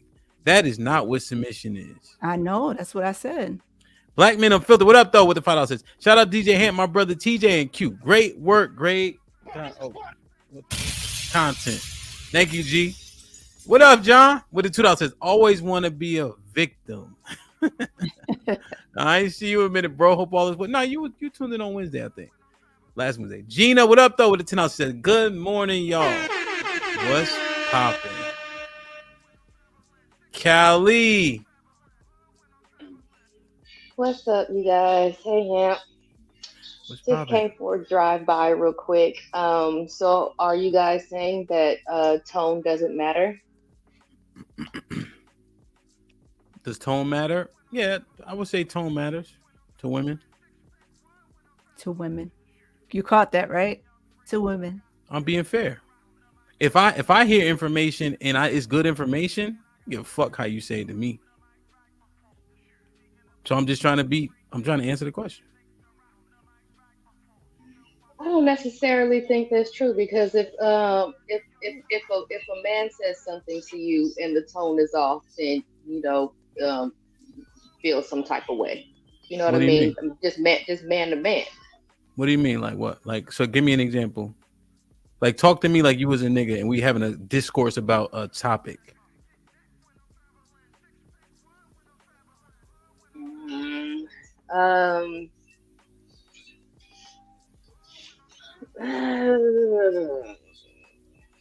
Like, because Callie, because it could be like. Go ahead. Well, just Callie, real quick, because I'm saying, am I going to miss the information and miss his point based on his tone? That's the conversation. Not will I be like, hey man, relax. Will I miss what he's saying? See, the issue with women in tone is you guys miss what we saying because you don't like the tone. Uncle Jeff said it best. Shout out to Uncle Jeff. He's like, hey bitch, I got the cure for cancer. And a woman to say, who you calling a bitch? And I'm just like, what about the cure for cancer though? And so that's the difference with men and women. That's what I'm saying. Go ahead, my bad. Well, no, I mean, we know that we recognize the fact that you found the cure for cancer, sure, but we didn't miss the fact that you called us a bitch in the same sentence. Just because we focus on one doesn't mean we dismiss the other. Well, the thing is the acknowledgement, right? And so the point of that analogy is you acknowledge who you calling a bitch first. But the truth is you should say, where's the cure?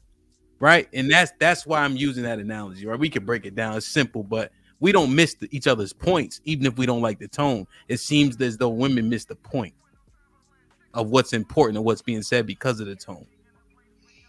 You see what I'm saying? I don't think so. I think that most works women both don't care. ways because it's like, you can be like, okay, that's cool, but who the F you talking to? Yeah, most women don't care about the point. They care about how they feel about something. They're slave to their emotions. So that if you got to satisfy that emotion first. You got to satisfy them feeling good about something first. I've said it over and over again. You can get almost any woman to do any kind of wild shit if you make her feel good about it. Mm-hmm. What's up? I disagree, but that was my drive-by. I might come back. You leaving? All right, bring your ass back. All right. Appreciate you. Yeah, and again, we not arguing for the sake of arguing, but that is the sentiment. Q is women will miss what we say because of the tone. Men, we may not like your tone either, but we'll grasp the information from what you said. And we're not talking about outliers. We're talking about what we see, what we hear, what we've experienced, and the general sentiment. What you think? Yeah, I think I hate to say it like this, but it's like if women thought like men, y'all would have a better choice in mates. Because If women thought more like men, as logical as men, we would have more select options in mates, better choices in mates. Mm-hmm. No, I agree. If they're able to absorb a point that if we're let's say it this way. With the marriage and divorce rates, if simply men and women found a way to like communicate better, we're not where we're at. Because when I'm trying to explain something and most men will pick it up right away, or maybe where I'm going, most women like to interrupt, making sure I never get there. So there's a difference in communication. A lot of women like to control communication. They want you to sit there and listen and so they can try to communicate and explain their feelings. Whether they get there or not is another question. But when a man's trying to either process the information and say, well, here's where I either disagree or here's where I'm coming from, it's no. Whatever you're saying, I don't like it. And they get triggered and they get in their feelings and they feel like I cannot sit here and respect you or what you're saying because the way I feel, rather than let me listen to everything that you're saying and then make a decision later about how I feel about it. And I do think that what RBN was just saying is, yeah, that would kind of be a proof positive, a receipt that women are enslaved to their emotions because their emotions control what they do. Our logic determines what we do. Yeah, and that's why the tone. TJ, you want to get in? No, go ahead. I was just saying that's why the tone thing is so problematic, man. That you can be fluid based on what you're gonna do for me, based on my tone, and you get to not address what you didn't do because you don't like how I said it, and then you can deflect essentially. That ain't submission. And how many times do actually dudes tell women things nicely? 4, 5, 6 times before that tone that they despise so much come out. Oh yeah, it happens at work, TJ. Like what? And I swear, man, you say after the 10th time, how you think it's gonna sound? And people forget what they didn't do. The 9th 1 through 9. That's why it's conditional, Q. That's what makes it so difficult because you're championing this point, and you're saying, why would she submit if she don't like your tone? That it's not easy then at that point, right? But she's already not being respected, though.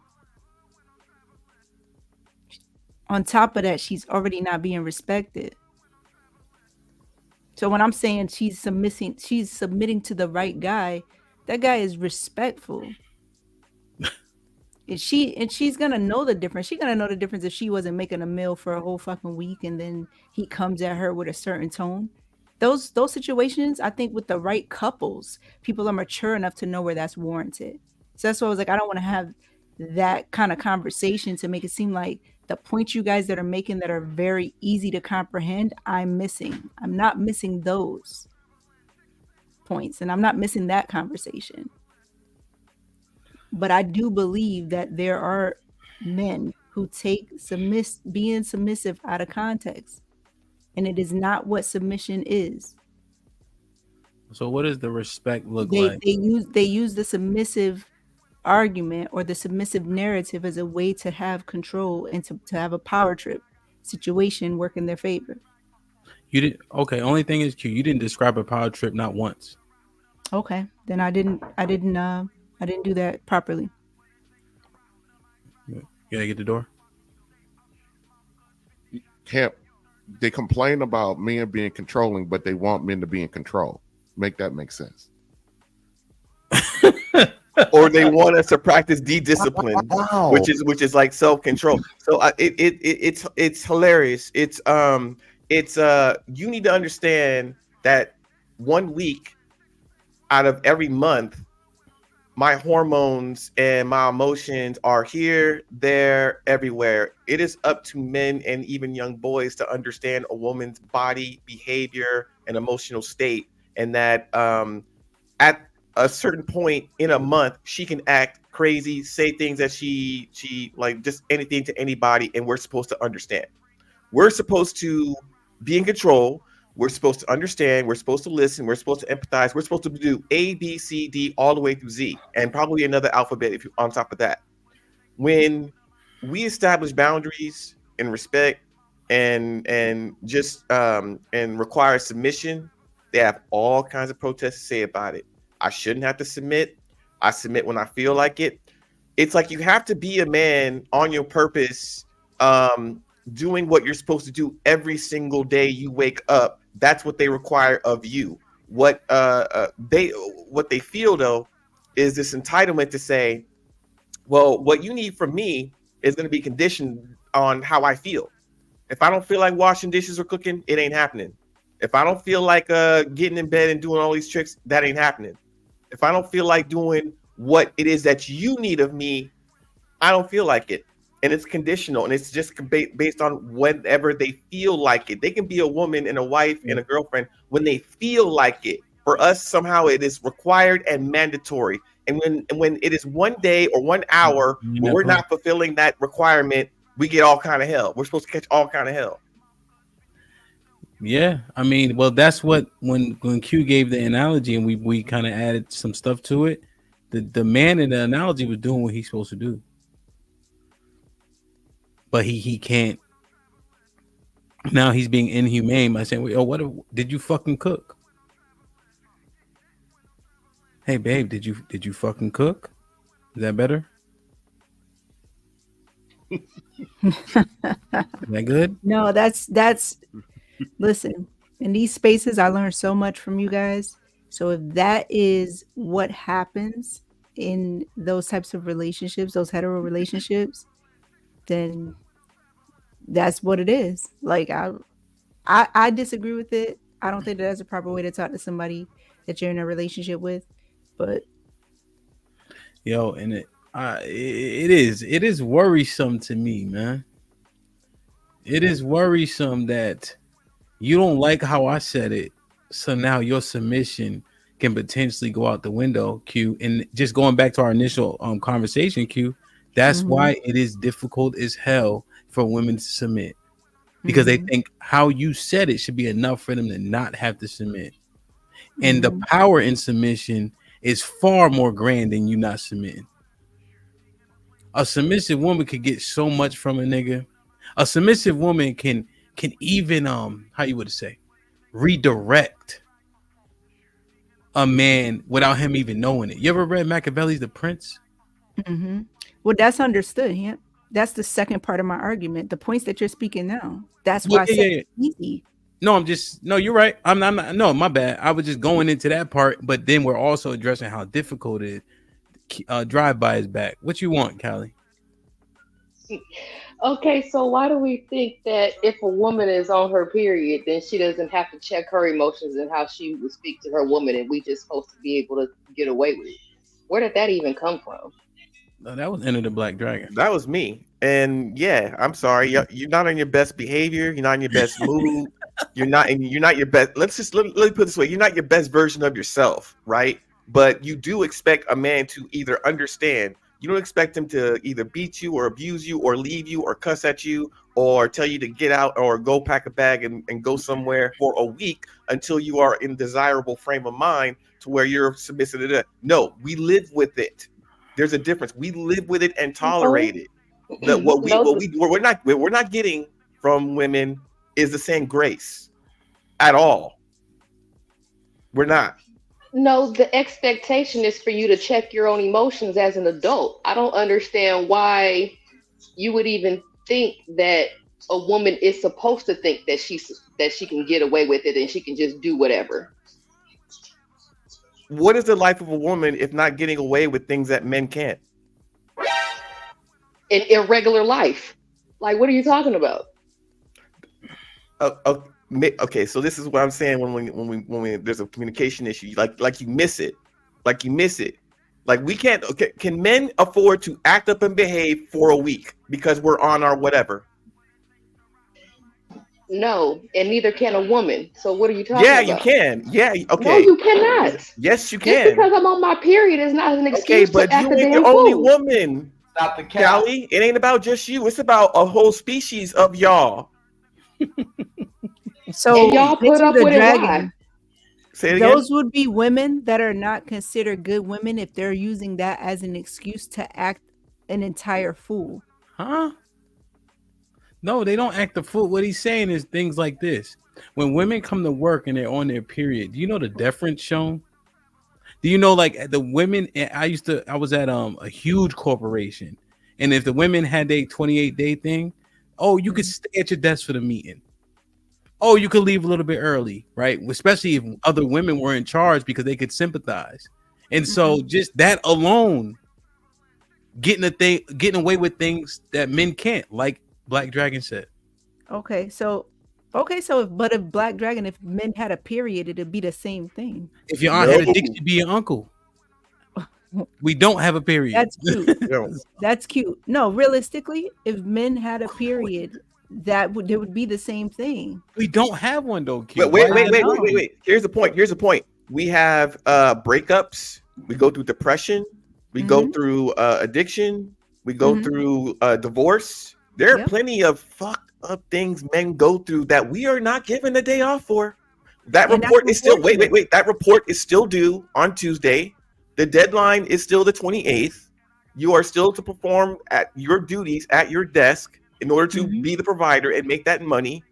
The bills are still to be paid on the 1st. Rent is due.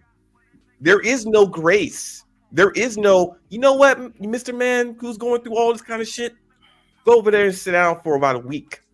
And the world will just look out for you, take care of you, and understand you and all your struggles and all the bullshit, because that's how naturally it works. You're going through all this stuff. Let's just give them that week. We don't even get that. We don't. So you're saying this is specific to employment? No, in life. Okay, because in employment, I've seen it the other way around. So I'm like, that's for the executives or Mr. Cashier at McDonald's. Q, stop. Well, Miss Cashier at McDonald's, Miss Cashier at McDonald's don't get to go home unless she messed up her actual clothes. That's the cashier at McDonald's. The only way she going home is if she got a blood stain on the back of her butt. That's basically it. But Miss Cashier at McDonald's still got to go to work and do her job. Okay. All right. Let's see. Shit that men can't get away with. I got the birthday girl and my wife. Separate check. Sorry, you're the only man at this table. Why are we doing separate checks? It's all women here. No, but I'm not responsible for paying everybody. I got the birthday girl. You invited everybody. You invited all of us. I didn't invite you, but I didn't sign up for that. Okay, there's nobody else doing that. But you participate. I know we ain't got shit. I don't care how y'all do it. I'm sorry. Dave, but you always pay, like, you're the only man at the table. You're not going to pay the check. But I'm not obligated. I got my whole family. It's $700 for this whole table, and it's my birthday. This is your podcast co-host. It's This is your only best friend. $700. It's only man. You being cheap? Are you kidding me right now? You're honestly being cheap right now. Okay, first. No, if that was the case, I'd have just took you out. Are you being Dre? Are you gonna let him sit here with a whole table full of women? I really feel like it's not his responsibility, and when y'all get a husband, I'm married. I'm sorry. I have a husband. Like that. So Donnie, you're good because it's your birthday, but Y'all most of y'all, we want to chip it. You need to leave. No, I'm not paying for anything. I'm not paying for anything. No. I'm not paying for anything. I'm gonna tell you tomorrow. No, he's the man at the table. He needs to pay. Can you please separate the checkbook? No, that's what I'm saying. That's ghetto. Like, you don't come to no establishment like that talking about splitting check. Sound about right, Black Dragon? Yes, it does. But here come Callie with, well, that's not me. I wouldn't do that. Y'all know who y'all talking I'm about. touching out. I don't do that. Not my friends. Not me. I would never. Oh my God, this girl's And got what a she's problem. saying is exactly accurate, and I think that crap is weird. That is weird.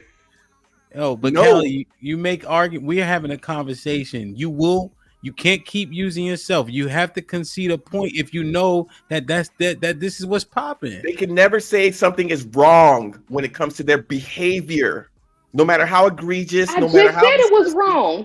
I just said that. Me saying it's weird and irregular and not right, that means I have to say it is wrong for y'all to register that it's wrong. That I think is wrong. The word Oh my wrong. gosh, y'all are You need weird. to use the word wrong. The word No, weird does Black not Dragon. indicate that it's wrong. It's weird. It's Like weird Dragon. and it's irregular. Listen, Like, man. what- Callie accepts drinks from men when she's out. Don't listen to her. Don't do it. So what that mean? That mean that they're not wrong no more? I can't think that they're wrong no more because I take a drink. Like that's crazy. Yo, man. I don't think the behavior is acceptable. It's not. You can run a podcast based off of just that TikTok and other TikToks just like it or whatever, just like it. You can run an entire stream of women trying to shame men into paying for their whole entire thing. There's a whole stream. I've seen them. What's up, Cheek? So when did I say this that it doesn't happen? Well, gee, Callie, when you said, well, what do we get away with that y'all don't? I didn't see them getting away with it. Yeah, they pretty much women were leaving. Callie, and I was like, hey, you need to go over there and get them money from them females. Callie, you know I love you, right? Mm-hmm. Stop this shit. Stop what? Y'all gotta know. Hold on, Cheeky. We in the middle. God damn it. Now, you know good and goddamn well, the fact that they even took exception with him not paying is what they got away with. Regardless of whoever paid, the action alone, them even being sickened by the fact that he wasn't going to pay, is what women can get away with and men can't. Would you say a group of men could have got away with doing that to him? Regardless of who paid? I saw him fussing. I didn't see them getting away with it like that. Like, When you say get away with, I don't understand what you mean. All right, now don't make me turn this to the smoke screen. Okay. Oh, okay. So what I'm saying, having a conversation. What I'm saying is this: the fact that they even made that request of him, and they were so taken aback by the fact that he wouldn't, is what they got away with. That part, not the paying part. We don't know who paid, right? But that part, would you agree men couldn't do the same thing? The entitlement part is what you're talking about. Yeah. Okay. You agree? I agree. Okay. Oof. Like pulling teeth, girl. You gotta. I'm saying, you say, my bad, Cheeky. Go ahead. What's up? How you doing? What's up, Callie Bell? I've been dealing with Callie Bell for a long time. She's gonna answer the question if you ask her the right one. But if you don't ask her the right one, you're gonna get what you get, man. It is what it is. Like when you asked about entitlement, she ain't fight you. She said, yeah.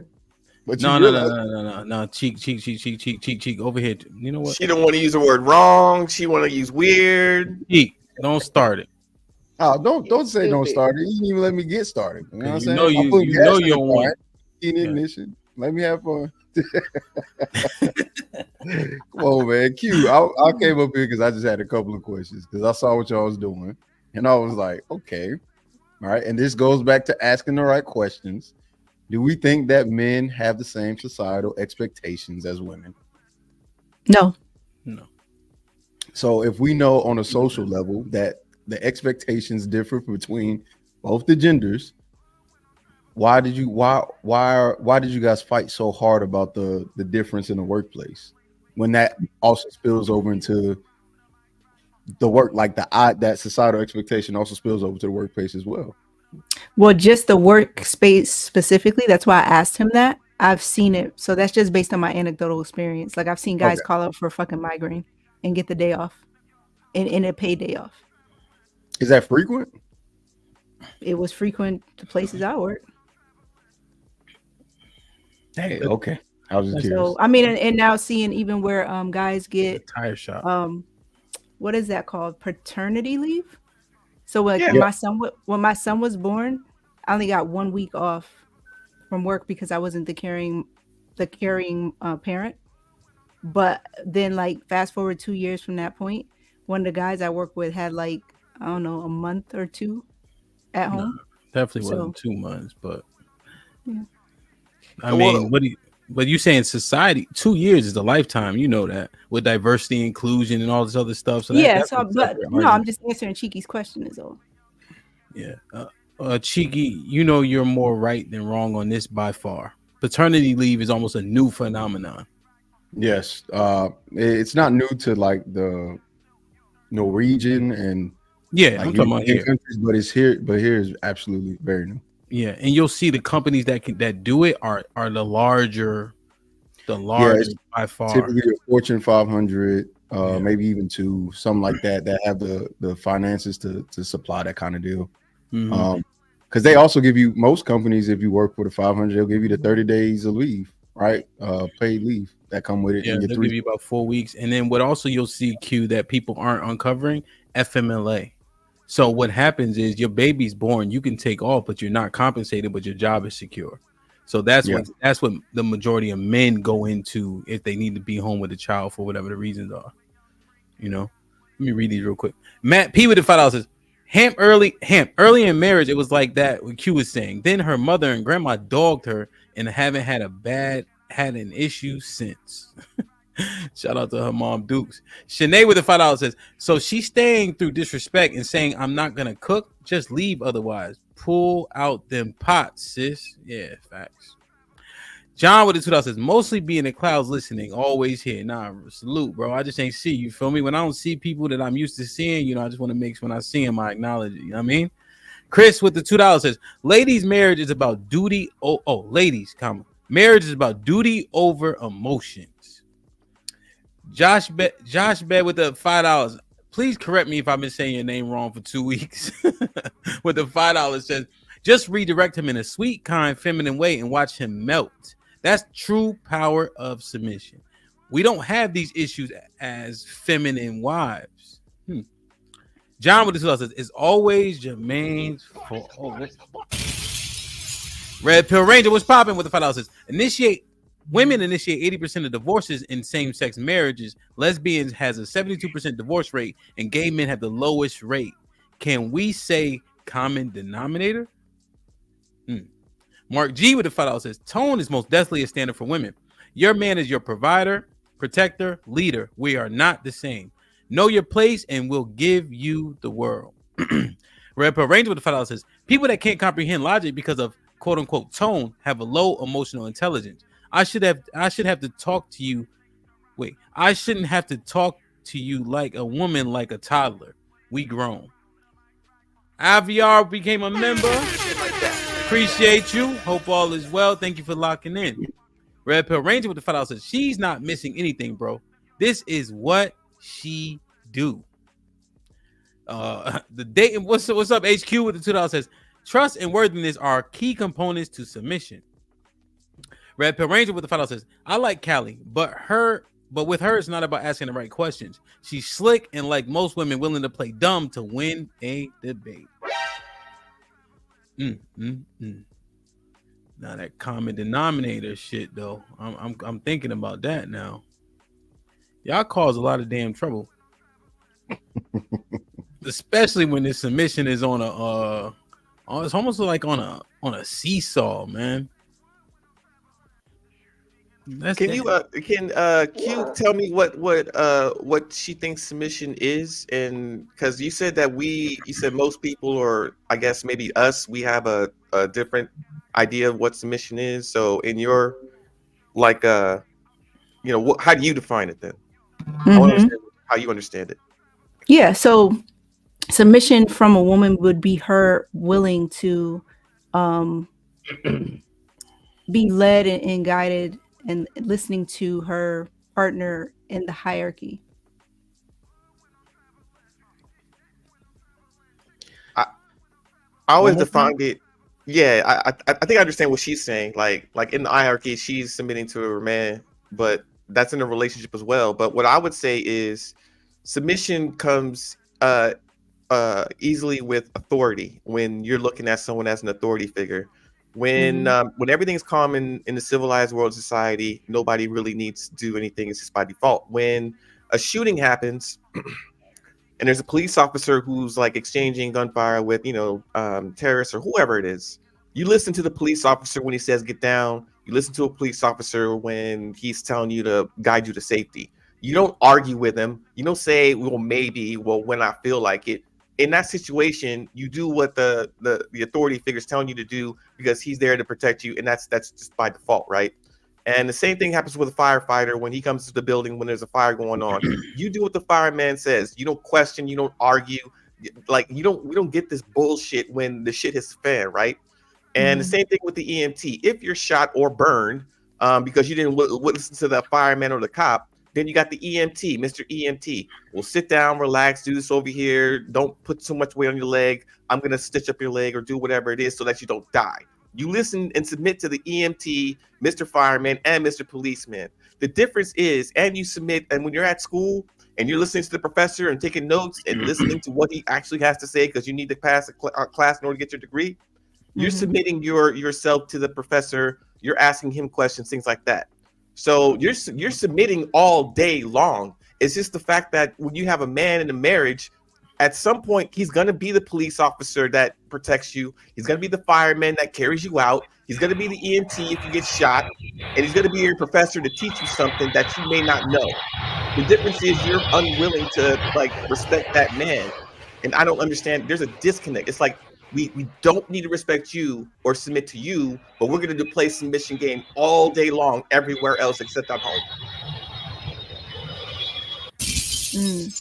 Can y'all hear the plane? Yeah. Damn, man. Black Dragon, you land that motherfucker. Go ahead, Q.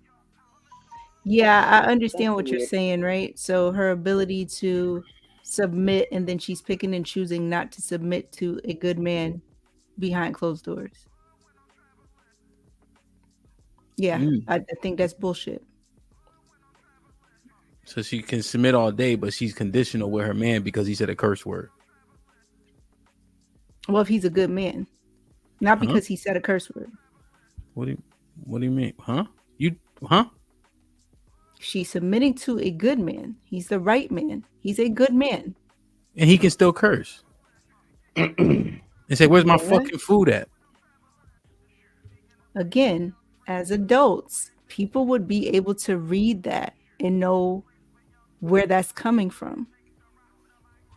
Right? If that's the case, right? If that's what you're saying. What I was saying was in a scenario where she is not being treated with respect in that relationship. That man is not a good man to her. Is he a good man or is he not a good man to her? Which one? Because this goalpost is all over the place.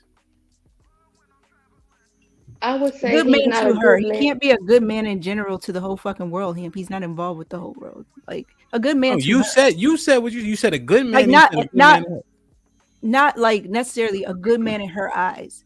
I'm saying an actual good man to her. Okay. But is he a good man if he is constantly disrespecting her? I I mean, wouldn't I think don't. so. Yeah, They wouldn't even be together if that were the Yeah, not case. not but necessarily. those If are you like, easier said than done things. Like even when Hamp read Miss Nay's chat and she said leave if he's not being respectful or pull out the pots. That's easier said than done. In a lot what? of cases, to just he's disrespecting me, I'm gonna just up and walk out. Yeah, and especially not off of no just one instance thing like that. I hope that's not what we're talking about right now. It's like the first time he cussed or the first time he says something disrespectful, you chalking up the deuces. Is that what we're supposed to be talking about right now? Is that the context of the The conversation? overall point is that this Q said submission should come easy for women, right? If they're But being treated right. you didn't say that before. See, that's the thing. That's how you know it's not Yeah, innate. if they're not being treated right, are they not in a good relationship with a good person? You Like said what submission are we should come. saying then? Submission. Well, I don't know. You saying a bunch of different stuff. So I try to make a statement based on what we discussed earlier, Was I and not then you saying she just was mistreated? but you just qualified it now at this moment, right? So you said submission should come easy for women. Yeah, if they're being treated right.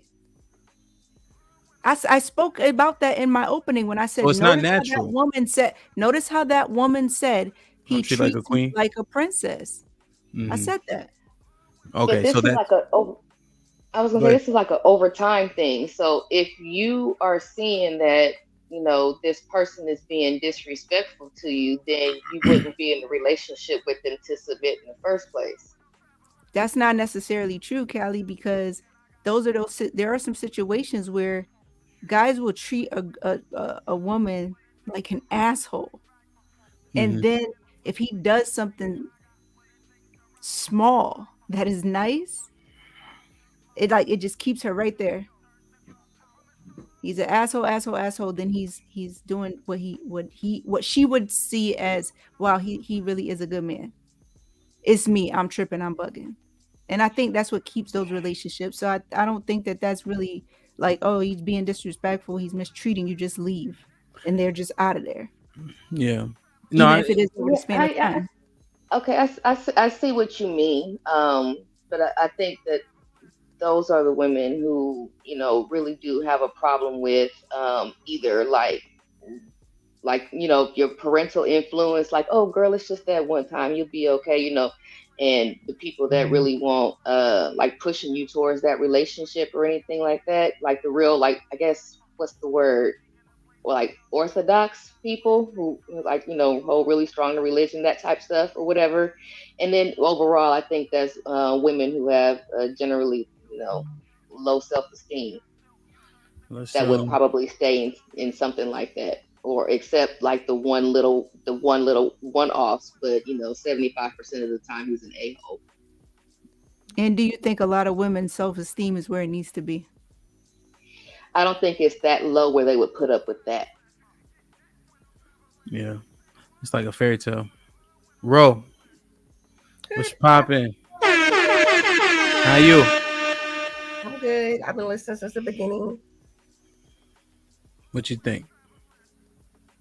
So, Well, do you need me to paint the premise, or you got your own? go ahead. Go ahead. Well, just essentially, Q is saying, per the woman in the video, she's treated like a princess, so submission comes easy, in those situations. But as we've been talking through it, this conditional submission doesn't seem like it'd be easy to achieve, because it's always based on all these external factors. I agree with you. I think that submission is conditional based off of what you need and how that man is treating you. So, like we discussed before, if the man is, I think I used this analogy last week when I got cut off of the power, but a pimp can talk to his hoes, say, bitch, get over here, all types of way. She's going to do it. She understands that he's going to provide a roof over her head. And that's just how she is. And that's what she's accepted. Is he a bad guy? We don't know that. We could say that from the outside, but for her, it's her provider. Submission is conditional based off of how the person is being treated.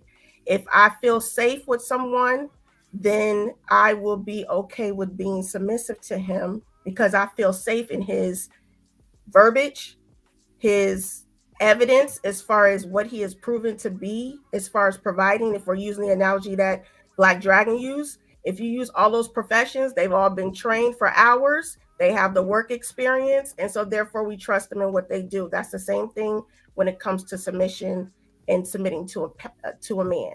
And to answer your last question, Q, are most women do they have the self-esteem? I do not believe that they do initially when they first get married.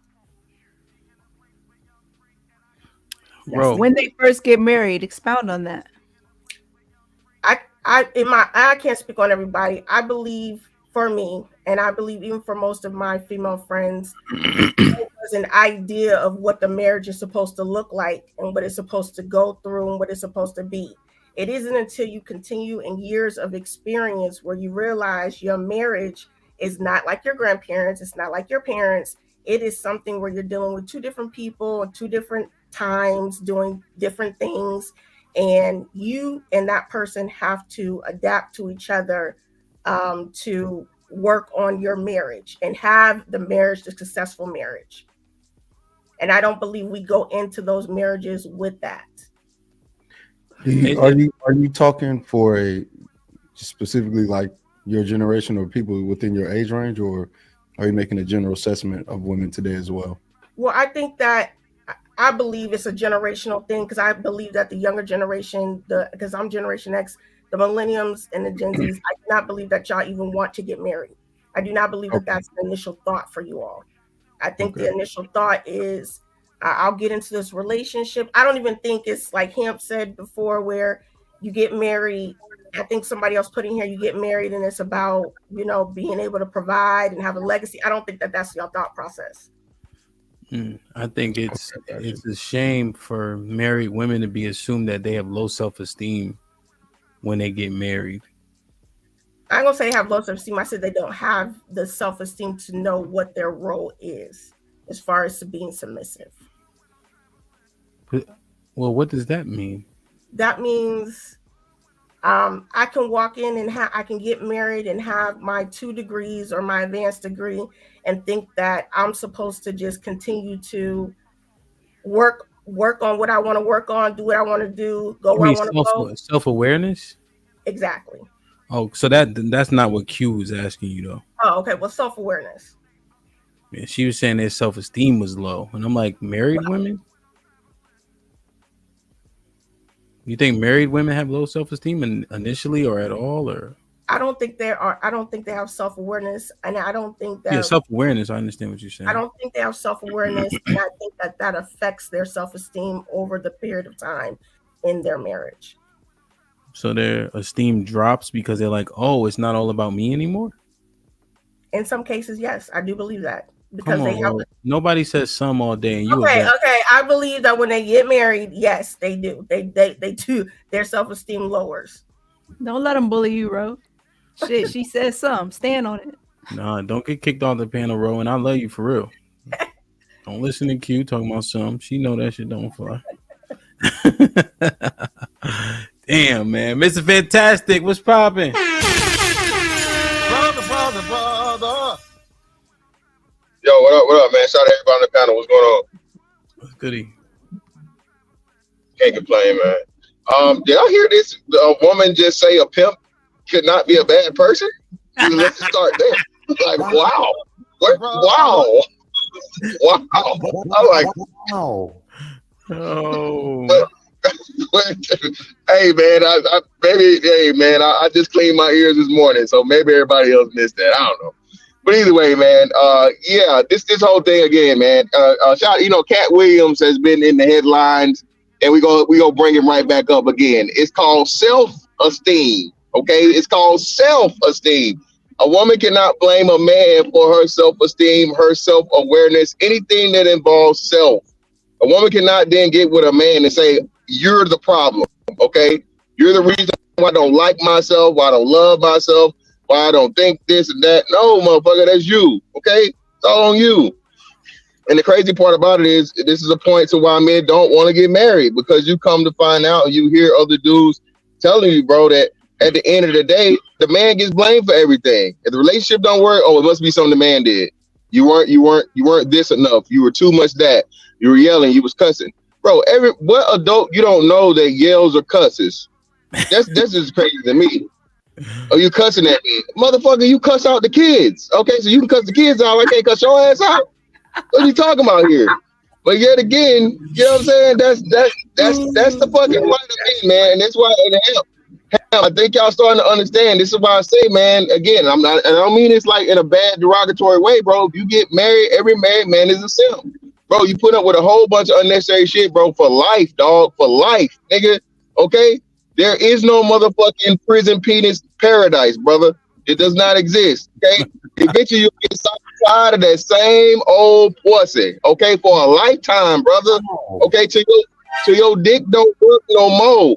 That's the only motherfucking, you know what I'm saying? That's the only hole you gonna know, brother. So again, man, that's why brother. I'm telling you, bro, this again, man, once you've been there and you get out of it, bro, I'm just telling you, it's a life out here, man. Freedom is just that, and being able to move how you want to move and still call the shots in the women you deal with and how they deal with you, bro. It's just way better than marriage, man. And that's my take, bro. God damn. Mr. Fantastic, man. Brother. The Red Pill Ranger with the $5 says paternity leave is new for men because I had 4 kids in the army, never got a day off. Damn. He's right. That didn't pass. The law didn't pass until 5 years ago. He's right. Yeah. Red Pill Ranger with the $5 says women know how to submit and completely understand it. They do it for their house. The catch is their submission is based on benefits, what they get. Red Pill Ranger with the $5 says submission should be an automatic for man she chose. If she can't submit to him and follow his leadership, she should leave. There's no accountability. Mark G with the $2 says the only man Rose submits to. Come on, Mark. The Red Pill Ranger with the $5 says it's crazy how women let men in their womb, which is the ultimate form of submission, yet have such a problem with submission. LOL, they confused. Lauren Mack with the $5 says Hamp, loosen the strap on the cap. You will get frown lines and really look your age, unless it's already stretched to the limit. You know it's cold out, right? Your head's still big, so would it matter? Well, what I'm saying to her is that Nissan Sentra she got, it ain't gonna start. The Red Pill Ranger with the $5 says, why are y'all dudes with dudes y'all don't feel safe with? Stop being with men y'all don't love, honor, and respect, and submission wouldn't be so hard. And Red Pill Ranger cooking with them $5 super chat. John with the $2 says, it's always Jermaine's fault. Jay Gray with the $2 says, brother. Yo, man, this is crazy. Bro. Hey, one more came in. You see it? Hold on. Your super chat? Let me see. Who is it? HQ? The Day in Pool Roast reaction with the fellow says, submission is on a spectrum. Most men don't understand one end from the other. Most women want the middle. Men only understand the ends. That sounds fucking crazy. They want the middle, bro. Cheeky. They want the middle of submission. What is that? That means like the option to do what I want to do. When I feel like it. When I feel like it. When I feel like it. DJ, I'm gonna send you a clip. Okay. I think you already reviewed it, but the one where the dude is like he's talking to his divorce, his ex-wife. Mm-hmm. And she's like, you should have supported me through liposuction. And he's like, why? And she was like, because that's what I wanted. And he was like, but why though? Because I needed that for me. And he goes, for why one more time? And she goes, because I couldn't get rid of the stubborn fat. And then he goes, you didn't even try to get rid of the stubborn fat. And she was like, yeah, you're right. And then he goes, so you wanted the easy way out? And she said, yeah. And you should have supported it. And I'm like, this is Put him in the fucking bedroom. Get him out of here. Come on. I don't understand. Like, they don't make marriage enticing. We've already been through this. We've already been through the part of if they don't do what you say, what can you do? You can't hit them. That's crazy. By all metrics, that's crazy. I don't want to whoop no grown woman. That's not in my being. I don't want to do that. But if it got me results, I wouldn't mind doing it if I thought it was gonna work. But we know it wouldn't work anyway. So now whoa. Take that back, brother. Take that back. Look, I'm not taking nothing back because y'all still whipping kids and y'all keep saying it don't work and y'all still whooping kids. He's So speaking hypothetically, obviously. Well, I don't know who told you that lie. Shit, whooping kids definitely work over here. It's all in the wrist and the elbow, young fella. You got, you know what I'm saying? It's an art. It's an art. This a wild boy. Yo, they don't wild boy, gentlemen. Look, shout out to BATL. This submission and program message some 1920 shit, bro. They said, "Fuck out of here, Chief." I'm telling you, bro. Look, I've been saying this. Yo. The only DJ Helm, and Yo. you keep, and I think you're starting to realize this. The only way for men to kind of counteract this is if you become a house husband. Then you're put in the position of the most power. Like if she tries to leave you, fine, you make all the money. So guess what's gonna happen? Alimony. Then they're going to be facing. They're going to be facing all the dilemma that men have to face. It'll just be switched. You have to start thinking out of the box to solve some of these problems. You put your pride and ego to the side because this ain't gonna work. What's your but now you gotta play the resolution to? Oh, you gotta play the game. My bad. Mrs. Taz, you good. You just got a little bit of a lag. Go ahead, bro. Cheeky, what's your resolution? Because if y'all are not trying to get married, does that include not having kids either? Does that not include creating a legacy? No, bro, real quick, just to quickly correct. So when I had the Young Brothers on Wednesday, at 9 p.m. Eastern, the show that you didn't watch, it was 8 of them up there, and they all said marriage is a goal, but they wanted to be good marriage, not bad marriage. And then they started explaining the reasons why it's not enticing. Because Cheeky just said 2 minutes ago, y'all don't make marriage seem enticing. He didn't say he didn't want it. He just like, God, I'm asking what's his resolution to it. I'm asking. Okay. And again, the resolution, we've tried offering, right? Men have explained, hey, let's split these things up financially, right? And the rebuttal to the solution to that is, you're a 50-50 type nigga. You can't get submission from me because that criteria of not paying all the bills has been a rebuttal for women in that way, right? Then you've got the other solution. Hey, I'll pay all the bills, but you got to do what I tell you to do. And then you'll get these things where I want it on the spectrum, which means I still want to do what I want to do. So if I do pay all the bills, and if I don't pay all the bills, I'm getting the same results. Wow. Those two solutions don't matter. So my question is, so we've already gone to middle, which is 50-50, and the extreme on one end, which is 100%. Now let's try the other end. We're not paying anything, and let's see how that works. Right now, of course, I know it's extreme, but that's the purpose, right? It's supposed to be extreme to get you to think, not because I'm not gonna say I don't believe in it, but I want people to think.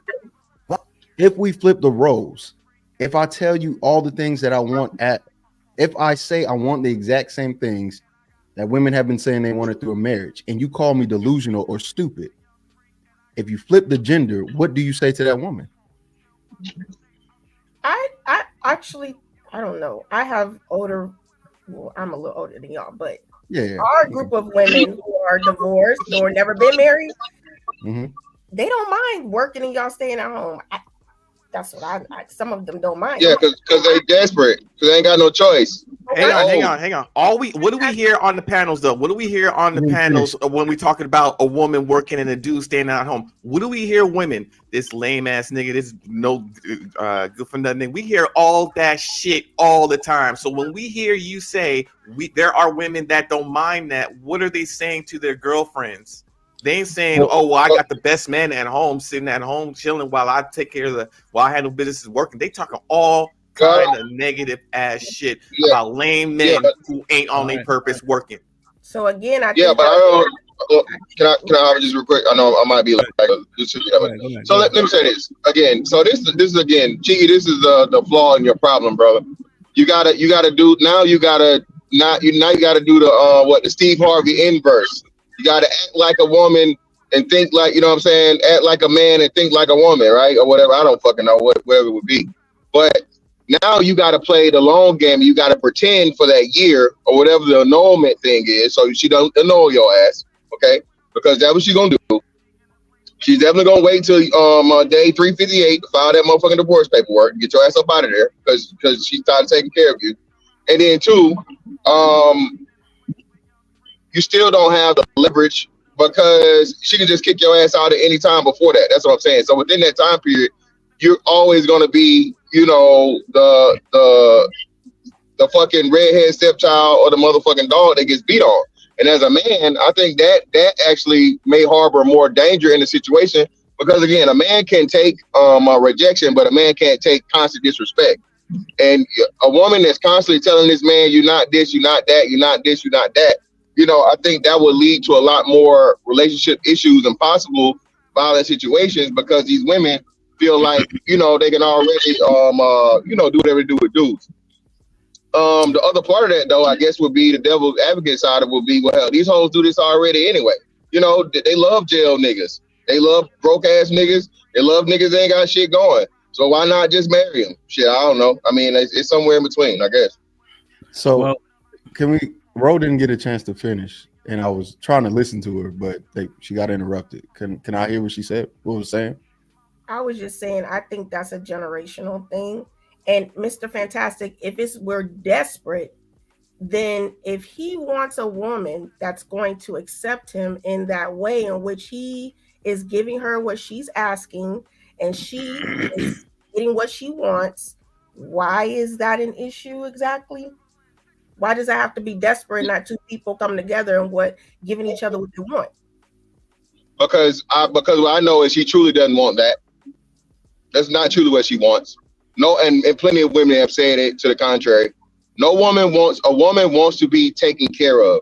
A woman wants to be provided and protected.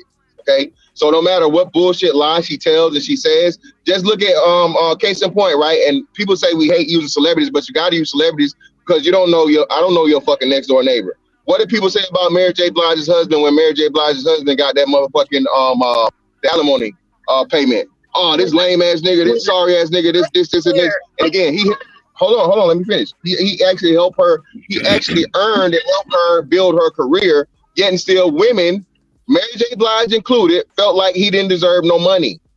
So that's why. So that's not what she said, because in an interview she stated that. But you understand the point? Like you use Kevin Federline, those type of guys. I get that, him. But when we're using these examples, we have to tell the truth of the matter. The fact is, the man was working. He was her manager. He was already getting money, getting his payment that he was getting based off of everything that he got her. So not only was he getting that, she never said he wasn't entitled to the alimony. We were shocked at the fact that the dude was basically trying to hit her over the head and get more than what he was. Bro, but that's real quick. That's why I wanted to stop you there, because you can use Eric Benet. You know the responses of women when men get alimony. That was the point. Thank you.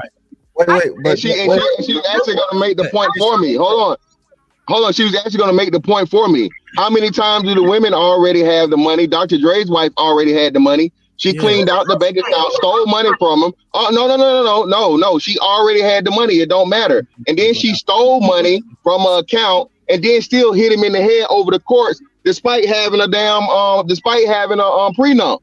So, ma'am, this is something that men go through. This is something that men go through on the regular.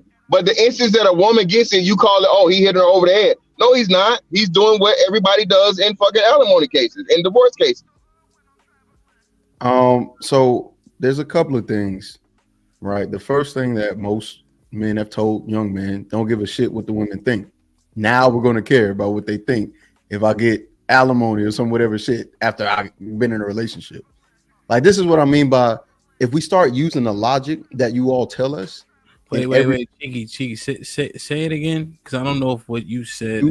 what is being told and what has been told to younger guys is stop caring what women think. In terms of what?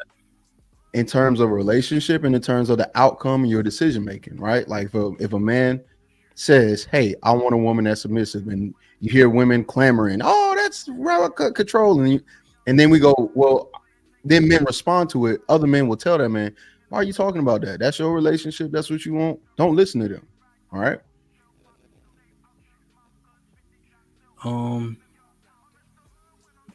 Continue, because I don't know. What I'm saying is we're told to disregard critics for personal decisions and personal things and the things that we made, right? But every time whenever I have this conversation, the first thing that people try to do is say, what will the critics say? Right? Because while you guys are right, women were saying, "Oh, he got the alimony.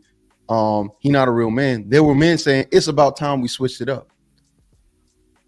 So there's always two sides to every story. Because when red pill people, manosphere people was covering that story, they was like, and this is what happens. The shoe now is on the other foot. The guy is now getting the alimony. And people were happy about it. Same reason why they was happy about the soccer player who put the money in his mom's name. Men celebrated that. Like, so again, what I'm saying is, why do I care if women are upset that I have this stance of House Husbands 2024? If something goes wrong, I'm in a better position than when I left off, like a woman would be. Now all of a sudden is I have to care about what women think about me. But the same advice that older men have been giving to younger men is stop caring about what these hoes think. Stop. The first thing they'll tell you is stop caring about what these hoes think. And then when I go, okay, bet. So with that advice, I'm gonna be a house husband. Then they're gonna go, well, what the hoes gonna say about you? And it's like, wait a minute, why does it matter? Oh no, that's not. I don't think. Yeah. No man is saying that, Cheeky. No man is saying that. I'm just telling you the reality of the woman. I'm not. I won't. Hey, more power to you, fam. You know, do your thing.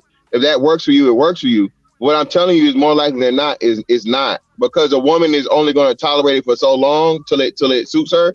And women are better at men than not giving a fuck and doing the shiesty shit ever. So like I said, that's why I said date 358. You know what I mean? Of the fucking you know what I'm saying? Of the annulment thing will be the day she filed the paperwork for the annulment. That's what'll happen, bro. I'm telling you, it seems a lot easier said than done, and that's why women. My bad. Yeah, no, you're right. Let me get in on this too, right? So Cheeky, but the thing is that you say it, but you're not trying to bring it into actuality. You trying to get people to think, because you know good and goddamn well women ain't respecting the nigga that's a house husband. That's not how it's gonna go. She won't be able to sustain it. Now, I think not necessarily mean it's also necessarily true then, right? If it's not necessarily true, then by nature of that is necessary. So what I'm gonna say is it's not true. Right? There we go. It's not true. It's not okay. True. All right, before you rebut, you're wrong.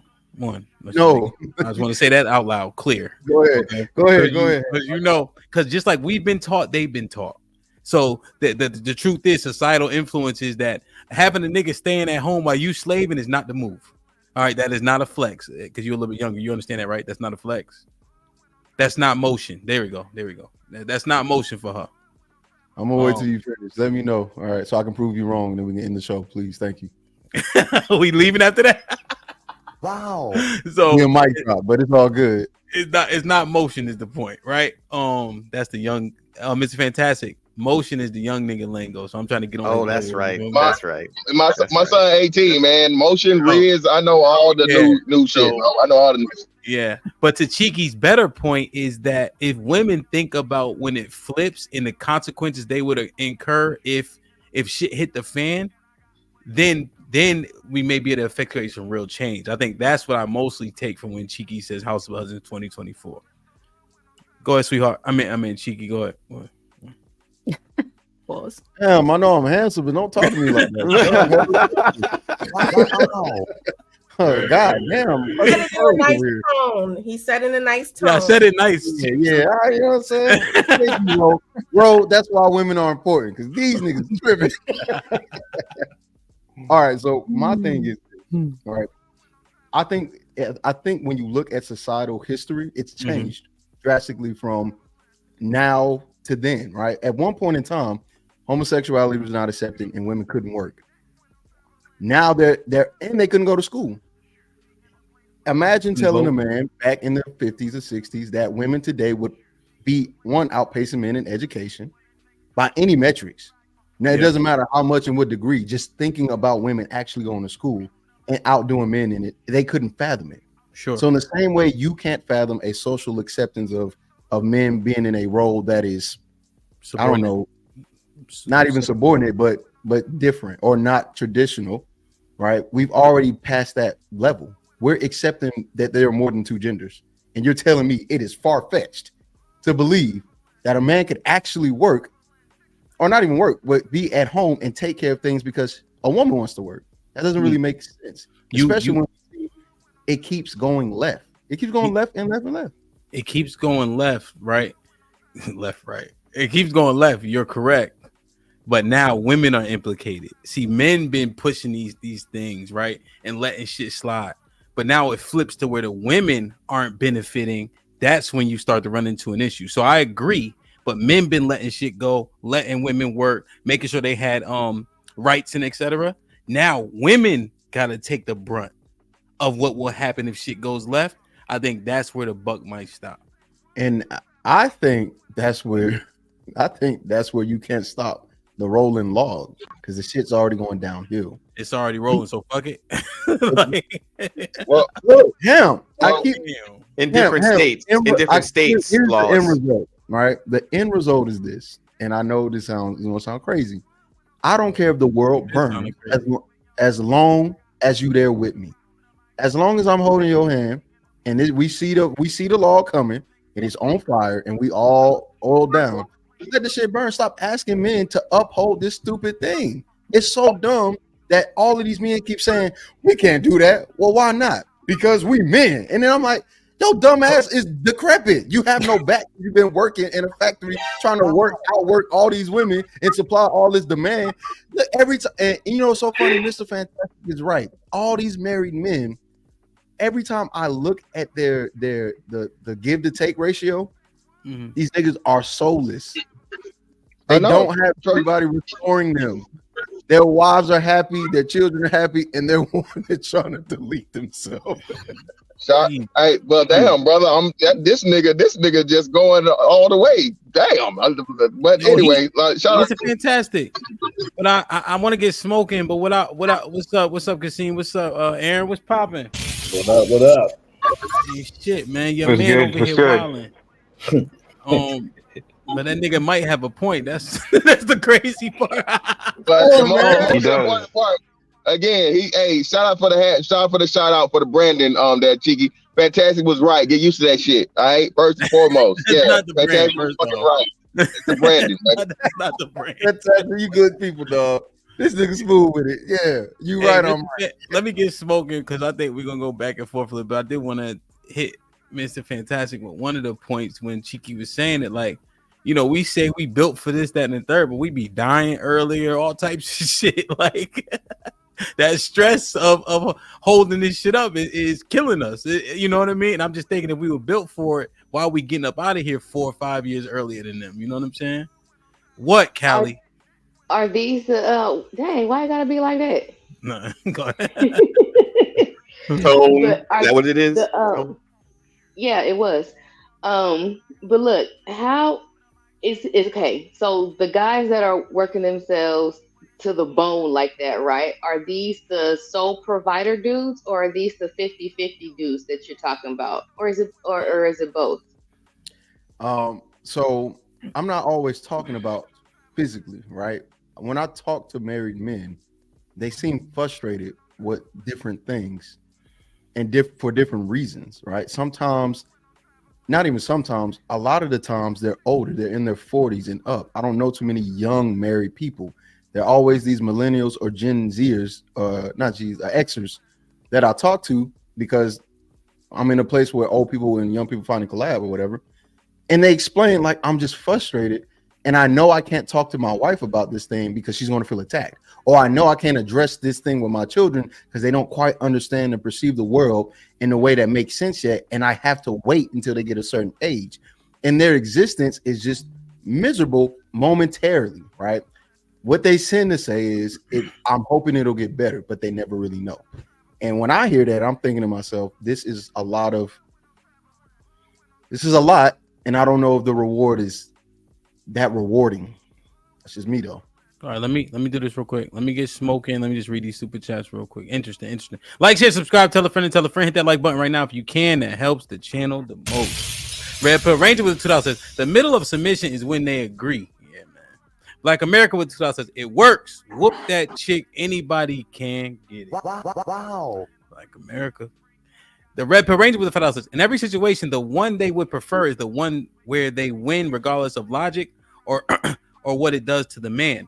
That's the reality of female nature. God damn. Jay Gray with $2 says, preach, Mr. Fantastic. Brother.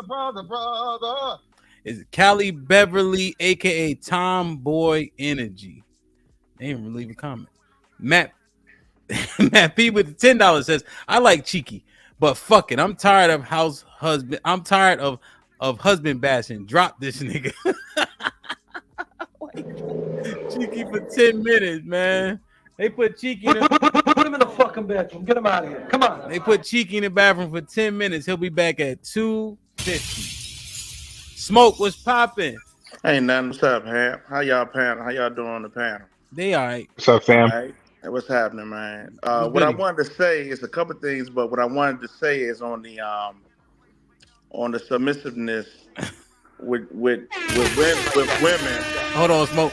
GBG General said with the 20 ball said, Matt P, I love you too, dog, but no.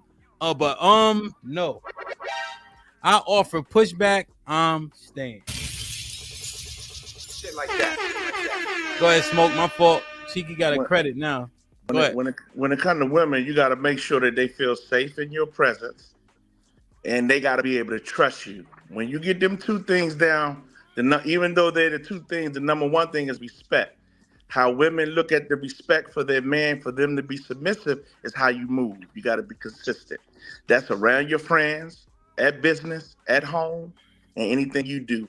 If you keep those three things in what's going on, because remember, your woman is always watching, she's always listening, and how you carry yourself around your peers, and even when you're at home, is how they're going to find out if they should be submissive for you, to you. Damn. And if you keep that and you stand on that, your woman will always be submissive to you. And that's why Smoke is a pimp. Smoke, do anything you I have want a her to question. do. Let Aaron answer a question. Go ahead, Aaron. Smoke, I have a question. If a woman feels that I don't respect you, why would she be dealing with you?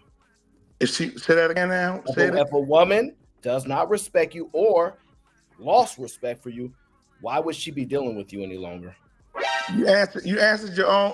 I said you gotta have respect. You answered your own question, man. That don't make sense. Okay, so let me ask you this: are there women dealing with men that they don't respect? You can't never say no. A woman gonna do what she got to do to survive because she's a woman. It takes a man to handle that. What I'm saying, that question don't make sense either. And on the other thing, to change on a lighter note, man, look, Mary J didn't need that Joker. That Joker needed Mary J. Mary J is the queen of soul. Put him in the fucking bed. About Mary J. She all that. So I just want to throw that out there. But that's what you need for a woman to be submissive to you. If you keep those things in line and stand on it, she would be submissive to you. And she see you when you walk in the room. You ain't got to do nothing to say nothing. Just be about your business. She'd be submissive to you. Smoke, you married, right? Go ahead, Hap. I'm listening. No. Whoa. Are you married? Nah, I'm not married, man. What the fuck? Wow. Go ahead, Hap. Go ahead, Hap. Come on, Smoke. Go ahead, Hap. Hey, Smoke don't want no smoke. No smoke. Let me Smoke don't want no smoke. There you go. Smoke don't want no smoke. There you go. Go ahead. Where did you get this notion of as long as you show up every which way, she's gonna be submissive? Where did that notion come from? I mean, show up each and every way. That's what a man's supposed to do. No, I understand, but you're saying that as long as you're consistent in the earth, that she gonna respect you and be submissive. What I mean consistent, what I mean by consistency, what I'm saying is when you moving, even when you're not paying attention, your woman is. So let's say you put down a law, and then you get around your homies, and and she earshot what your homies doing, and you not consistent, and you don't check that home. God damn, man, they done put You smoke. keep talking, man. Why y'all do smoke Shut like the that? fuck up. Huh? RBN with the 10 ounces of smoke need a bathroom break. He said, I can't look at this dude no more. Put him in the fucking bedroom. Get him out of here. Smoke will be back at 2:55. Did y'all realize the chat was rocking with what he said until somebody actually asked him a question? Oh, you answer your own question. Really? Smoke will I'm be answering back, my bro. own question. So I'm gonna answer the question for you. A woman's gonna leave if she don't respect you. She'll sit there until she's prepared to leave. And when she's stacking her money or she's stacking whatever she's doing, she's gonna leave you. Oh, so she's Yeah, but we already knew that. But no, Mr. Fantastic. They did not know that because he asked the question. No, Aaron was asking a rhetorical question. He was asking, he knew the answer. He was. No. He was What was asking the question, bro?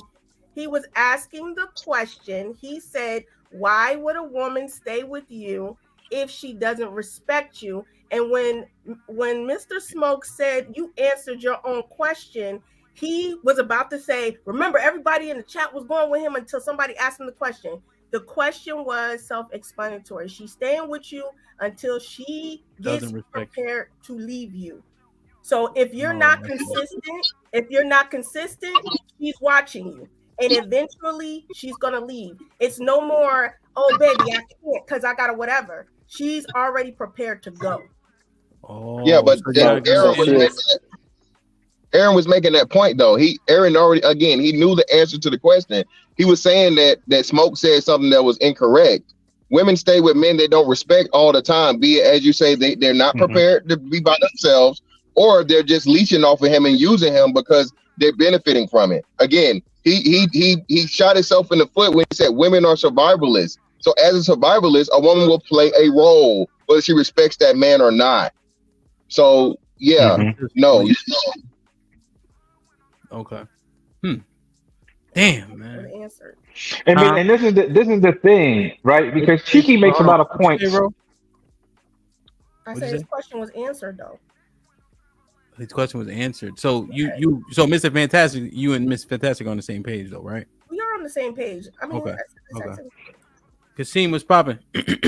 What's up, man? What's up?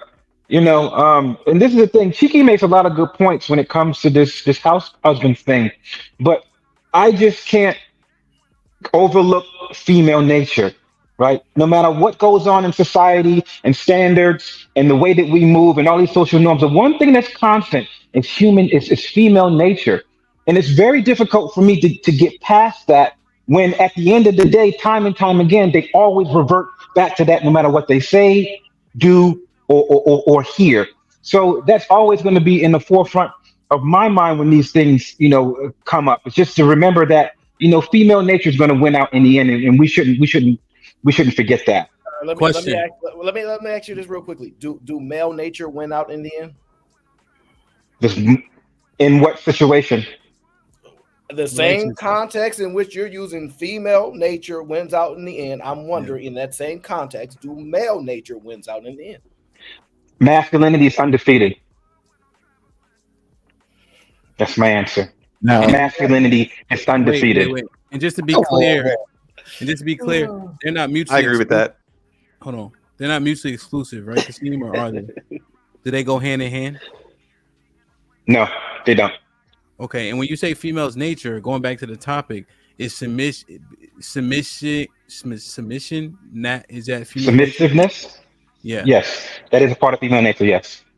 So why does it rear its head as being so conditional? Because people correlate that particular word with an experience or an action that they've seen in a negative context, right? The word submission nowadays, it's nothing empowering about that word. And we know because of feminism in today's society, they're going to use words that are going to empower women to make them feel better about themselves and to make them as independent as possible. And submission is not that word.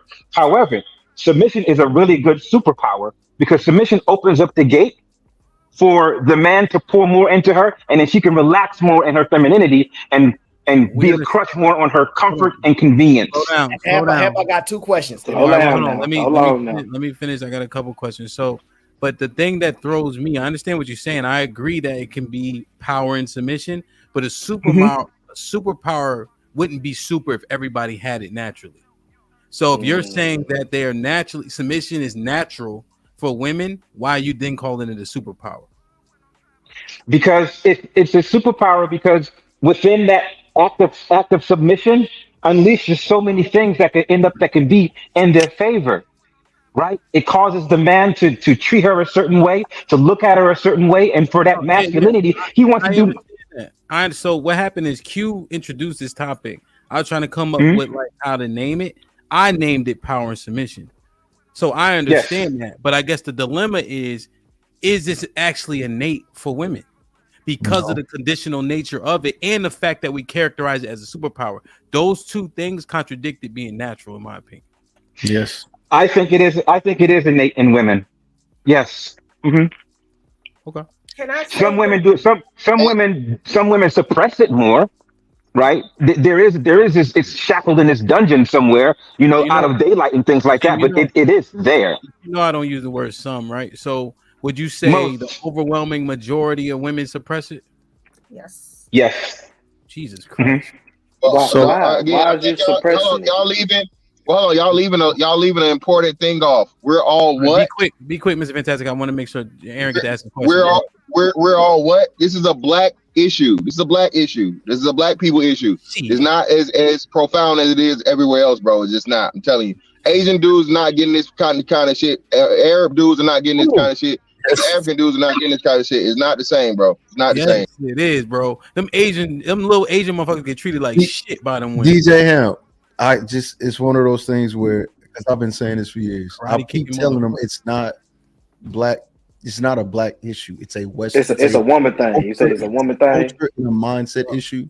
Yeah, but I don't want to go down that because we'll beat the Snoop Dogg shit out of Mr. Fantastic about that. That ain't he don't got to let it stand on. So let me get Aaron in because Mr. Fantastic about the them Asian hoes fuck. Well, Kasim said he believed masculinity wins out in. I'm curious. Do you believe the majority of men are masculine? Yes. However, there are levels and degrees of that masculinity. But in essence, yes, all men have masculinity. Okay. So the men that we would identify as more feminine, how would you say they got that way? Jesus Christ. Kasim got a gauntlet of hard questions. Got some questions. No, I'm just trying to make sure that it makes sense. Wouldn't the answer have to be social conditioning? Black Dragon, hold on, Black Dragon. All right. This is 6 difficult questions in a row. So he because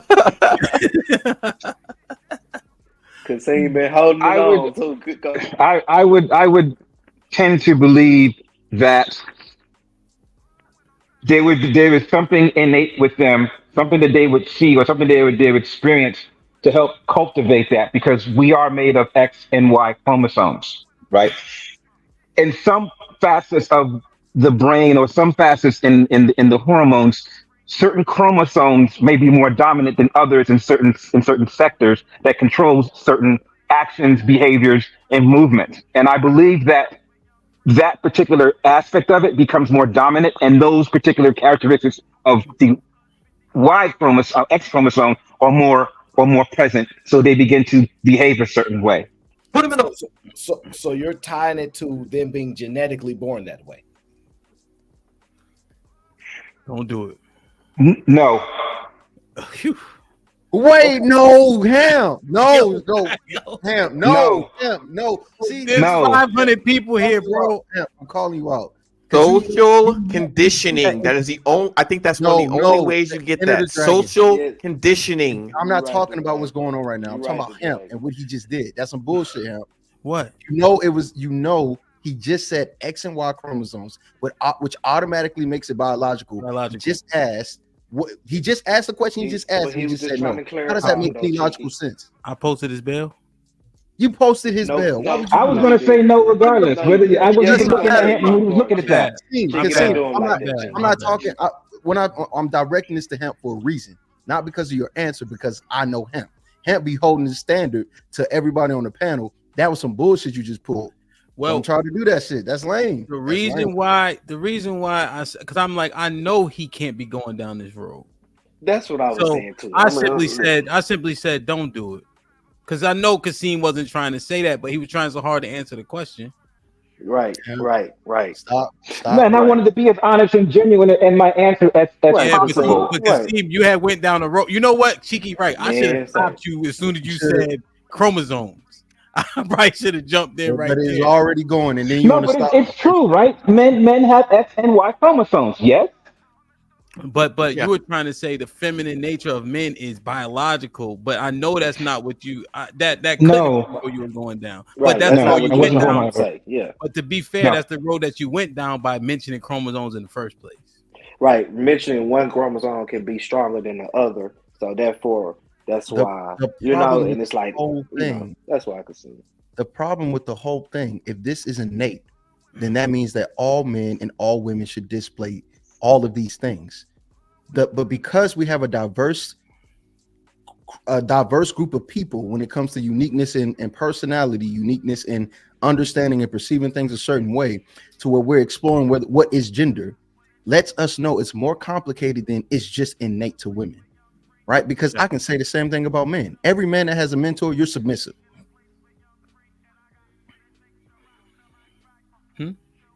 What was Jesus? Wait. Men aren't. Yeah, he's right. Well. In a certain context, is it yeah, he's right. Let me ask. Is it semantics? Men are insubordinate. Submissive. Look up the word submissive. Submissive is non-gender specific. You submit to your boss every day, man or woman. You have to accept that. That's what I'm asking is, are men just not insubordinate? Like because we understand if it's I asked the question, is there semantic? Is it semantic? Okay, fine, right? But the connotation of the word matter.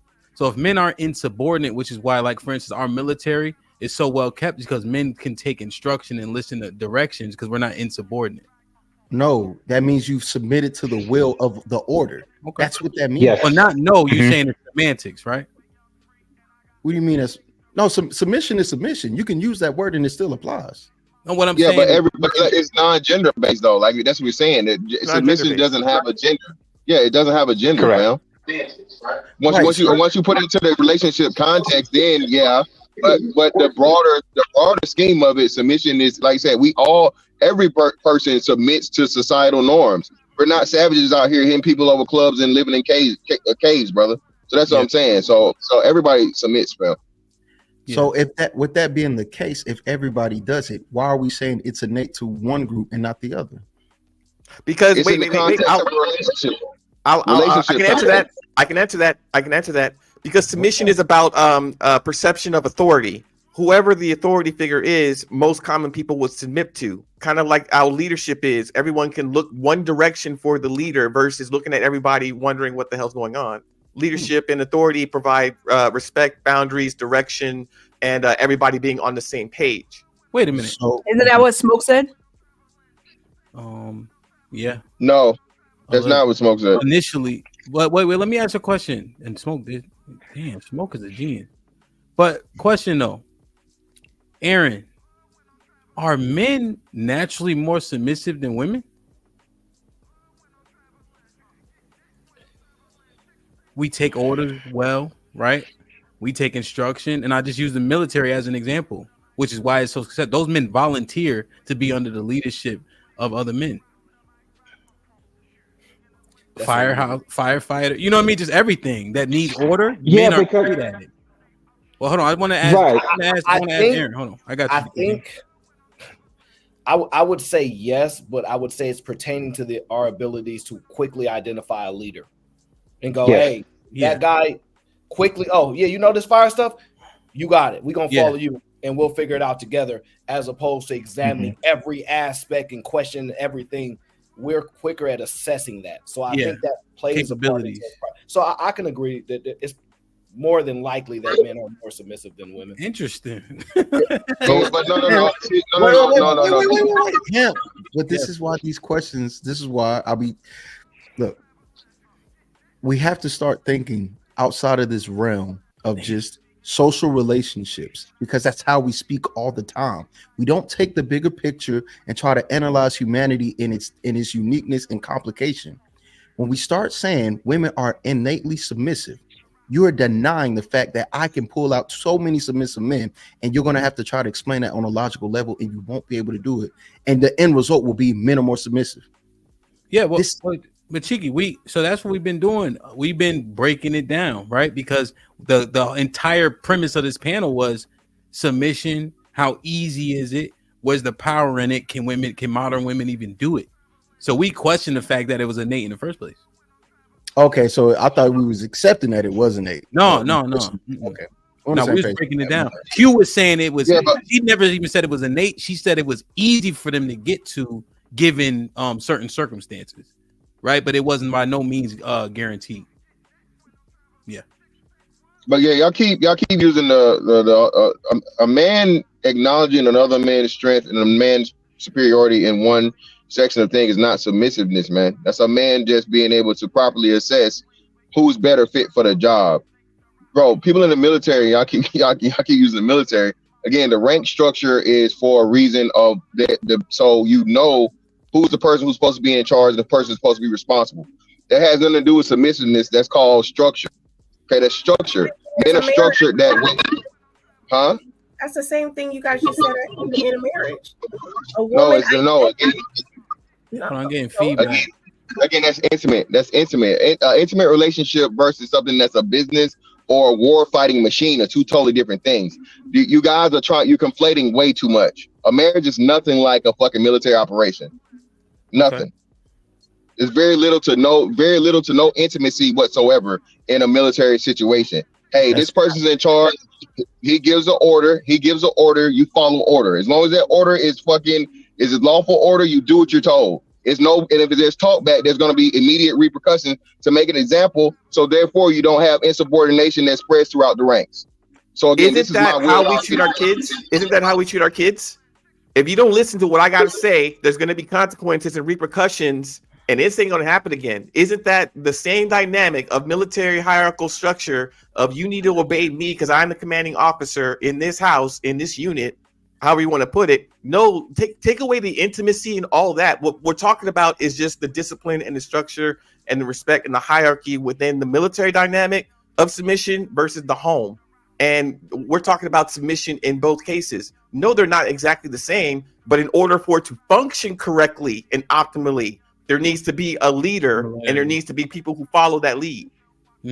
Yeah, but there's still a lot of intimacy with your kids, brother. Intimacy out. Take that out. We're not talking about intimacy. We're just talking about the structure. We're talking about the structure. Well, so that's what I'm saying. No, you can't do that. That's what I'm trying to tell you. What about sports then? So if the military is too, what about like coaching high school kids? Like, what about that? Let's say, okay, take the military out. Like, let's say sports, where you got a coach, a hierarchy, you got captains. Those do the other boys not submit to other boys on the football team who are and are not captains?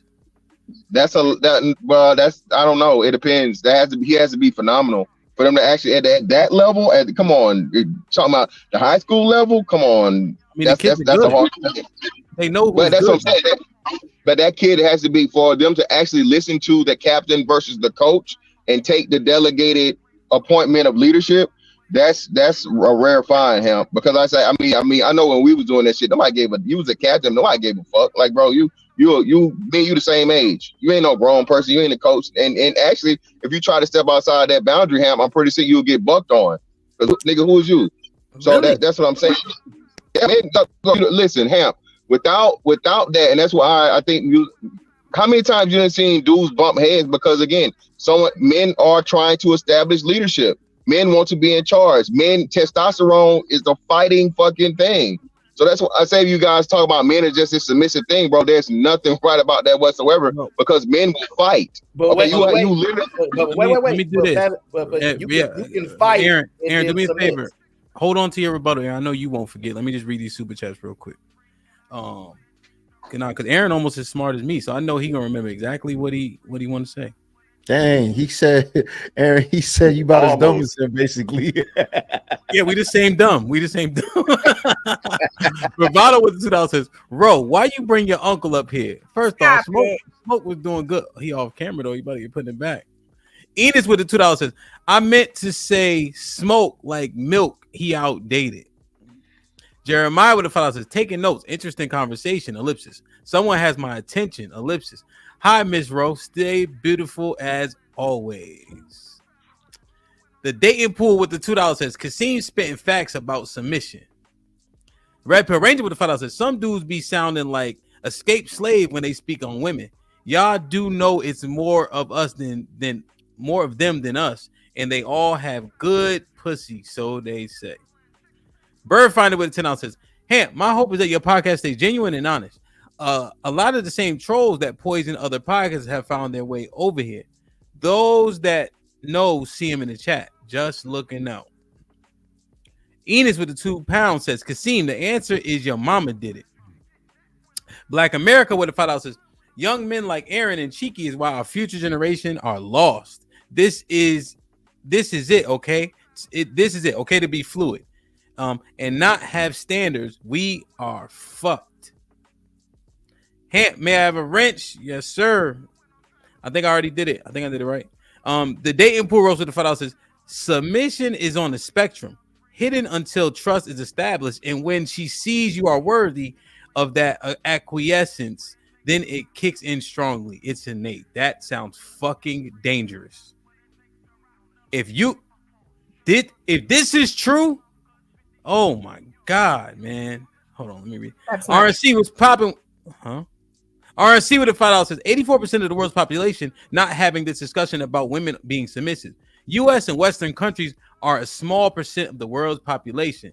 Tarus was popping says, as someone who was active duty for 8 years and deployed twice, never in a million years would I talk to my wife like I would talk to a soldier. We're talking about grown ass women, not a subordinate. The Red Pill Ranger with the $5 says, men aren't naturally more submissive. We're just more logical and practical. We understand hierarchy and accept reality. CBZ with the $5 says, men submit to order, God or equals God or structure. Women submit to power, adversary or chaos. Shalom. Last one real quick. My brother Lionel in the building was the first one in the building too, I think, if I'm not mistaken, man. Give me 1 second. Come on, I'm broke, baby. I ain't got no money. Bullshit. I see you shining, nigga. I can smell a motherfucker with money. Even Ray Charles can see you got money. But the 20 ball says over 500 in here and only 228 likes. Put him in the fucking bedroom. Get him out of here. This show is too good right now for this disrespect. Get the likes up. Real shit. Come on, y'all. Let me check the likes real quick. 246 likes, 528 people. Come on. Don't make me pause the show. Come on, man. Get the likes up. Let's get to at least 350 if y'all don't mind. Go ahead, Aaron. Use your authoritative voice so they can do it. So it's a lot of women. So women will log off because I like the tone. I don't like the tone. Go ahead, Aaron. You could make the argument, Mr. Fantastic, that women are more submissive. I can understand that because there are men can pretty much almost force all women to submit physically, and they'll pretty much make that decision before you even get to that physical component. While with men, they have a more ground level to compete for before they just force the submission, right? So women may concede before they get to the battle. So you could make an argument that women have to battle women and against men, and we just really have to battle men. So you could make that argument. However, men still submit at high levels. Even if we fight, you can tap out. Even if we argue, you can tap out. So just because there's combative doesn't mean we don't ultimately submit. Whether it's we submit when the 6'9" guy walk up and say, "That's my girl now," and you 5'4", and you like, and even if you swing at his legs, you meet your submission one way or another. So we eventually get to the point of submission. So I think it's interesting either way. But Aaron, let me ask you this. Do you think it's because we as men, we know that we can understand the greater good for the greater outcome, even if it means submitting, that we understand if we do submit, that the overall outcome is going to be more favorable, and we gear towards that. Hey, Draw, give me a second. I'm gonna stay in the back. All right, I'm gonna bring you back up. It's the same for men and women. We both gonna submit to the situation that we feel is gonna benefit us and protect us, whether it's a physical protection or a financial gain. Men or women will both do it. Now, who's more honorable? That's moving the goalpost to a different conversation. Men, I was going to add on to the point. Men understand submission better because when we navigate through the world, there is always a potential conflict for a fight, an argument, something to go left. We're in the movie. We're in the movie theater. You step on my shoe, or we bump into Black Dragon. That's what Aaron was saying. No, I get it, but you saying it again though? No, I'm not saying it again. I'm saying the difference between men and women when we're talking about submission. Because I think women have a completely different understanding, according to Q, that women have a different understanding of submission than men do. Men have to navigate each other, right? So when even in the physical aspect of a bigger, taller, the same exact thing. Hang on, a bigger, taller, stronger, a bigger, taller. He just said it, Black Dragon. All right, I'll concede. Get to the punchline, nigga. Right, Bruh, okay, I can't go 5 seconds and then all y'all interrupt and then it's all said again. Okay, it's cool. I'll get to the punchline, nigga. Nah, it's all right. It's cool. Well, no, I was just, it's cool. But Black Dragon, I just wanted a different point because Aaron said it literally. I can't make it. I can't get there.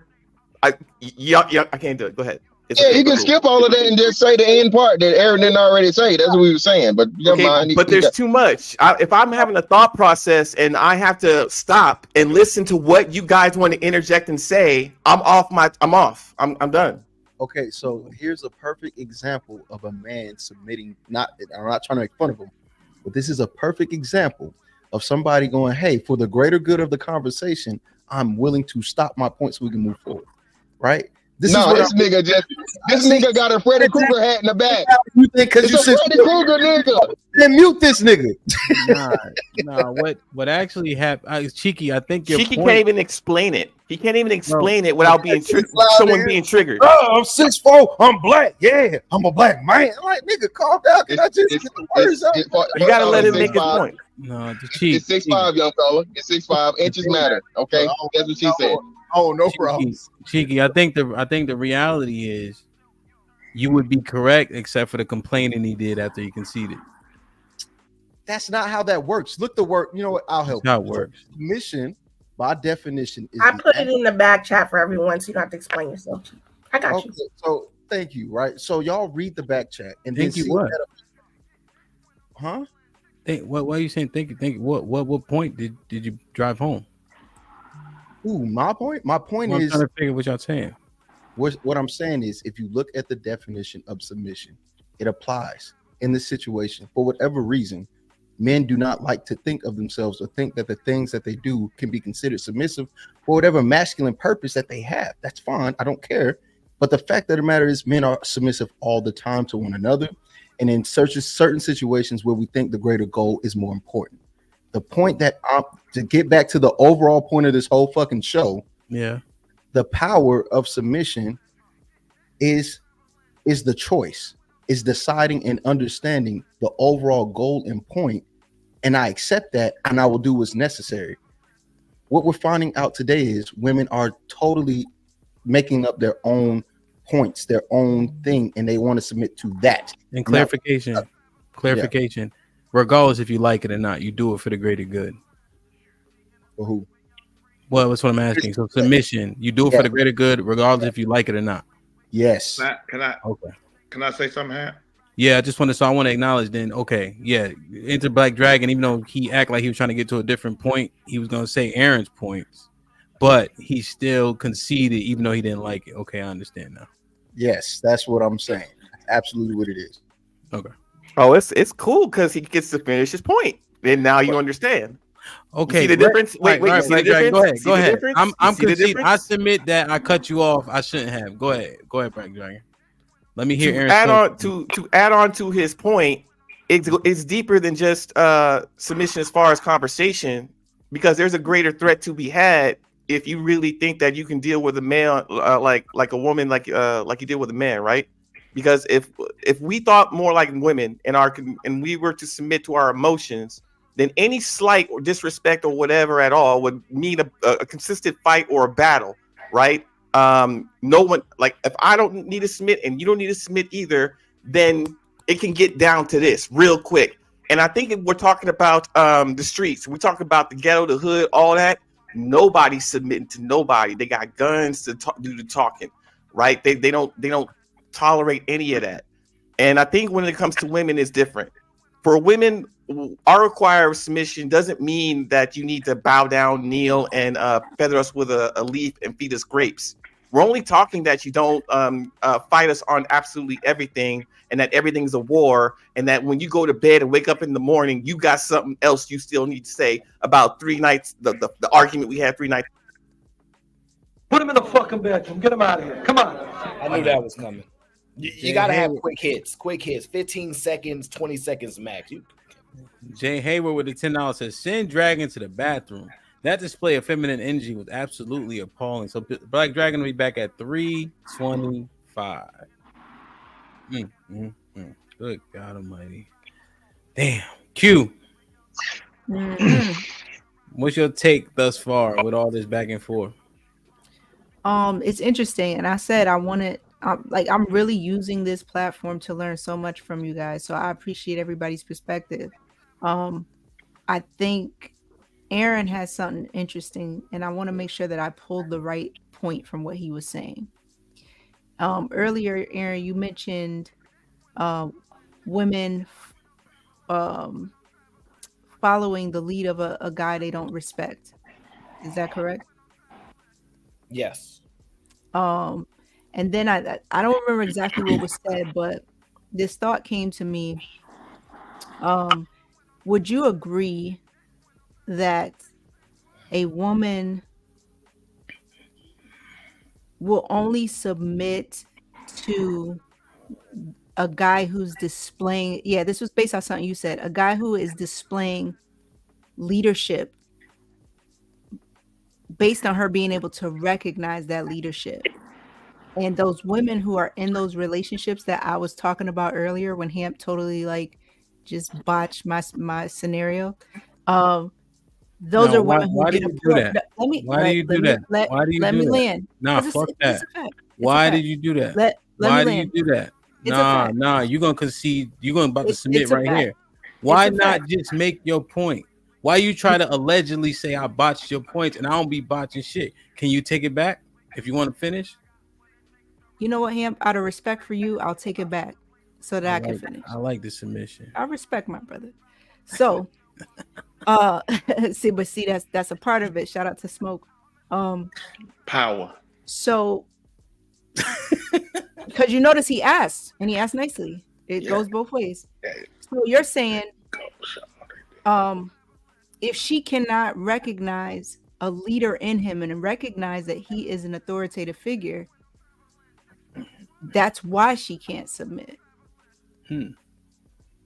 So when a woman is in that situation, basically, damn, I can't even say she chose wrong, because that's going to be another conversation. You're right, Q. She chose wrong, and when she doesn't do the choosing, right? You're right, Q. From the manosphere perspective, she doesn't do the choosing. Is that correct? That's not right at all. The woman always chooses. So the woman chooses. Okay, so now that I know that. So Ro, yes. So she chose wrong because she went to try to be under the leadership of somebody who didn't display leadership qualities. Yeah, so she chose wrong because, one, she didn't even know that she's supposed to be looking for a leader. She didn't know that. A lot of times women get into a relationship because they think that's normal. I like relationship. They have no structure on how that's supposed to go. Then two things happen. One, somebody says, is your man like a leader, provider, this, that? Oh, he's supposed to be doing these things? Somebody brings the idea to their head. Or two, they see another man modeling behaviors that they are attracted to, and then they question the behaviors they were attracted to in that man. And then they start to reassess, like, I thought you was maybe a leader, but this is really what a leader is, and what I initially thought was incorrect. So that's where the choosing wrong part is not all the way accurate, because she thought she was choosing what a leader was, and she reassessed that by identifying a different person in their action. That's why they say, well, such and such man pays for this, or such does pay all the bills. They make examples using other people that they're more attractive. So they do a reassessment. So initially, they don't actually choose wrong because they believe in what they're choosing.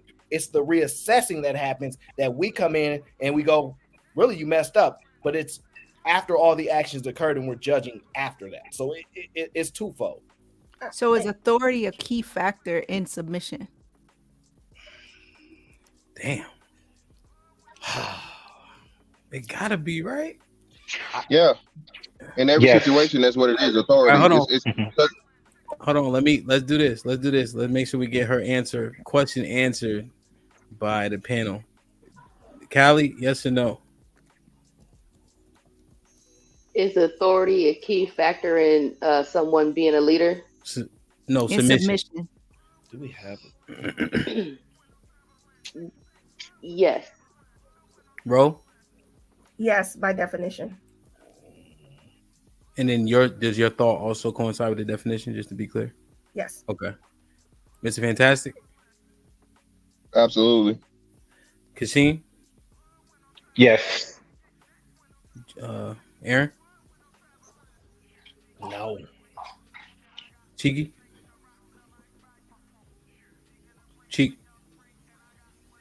I'm here. I'm thinking. I don't think so. So no? Yeah, I don't think so.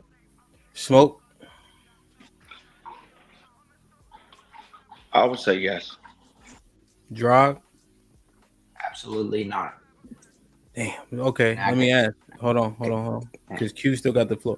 Q, do you want to get as to why from anybody in particular? Yeah, for the 3 people that said no.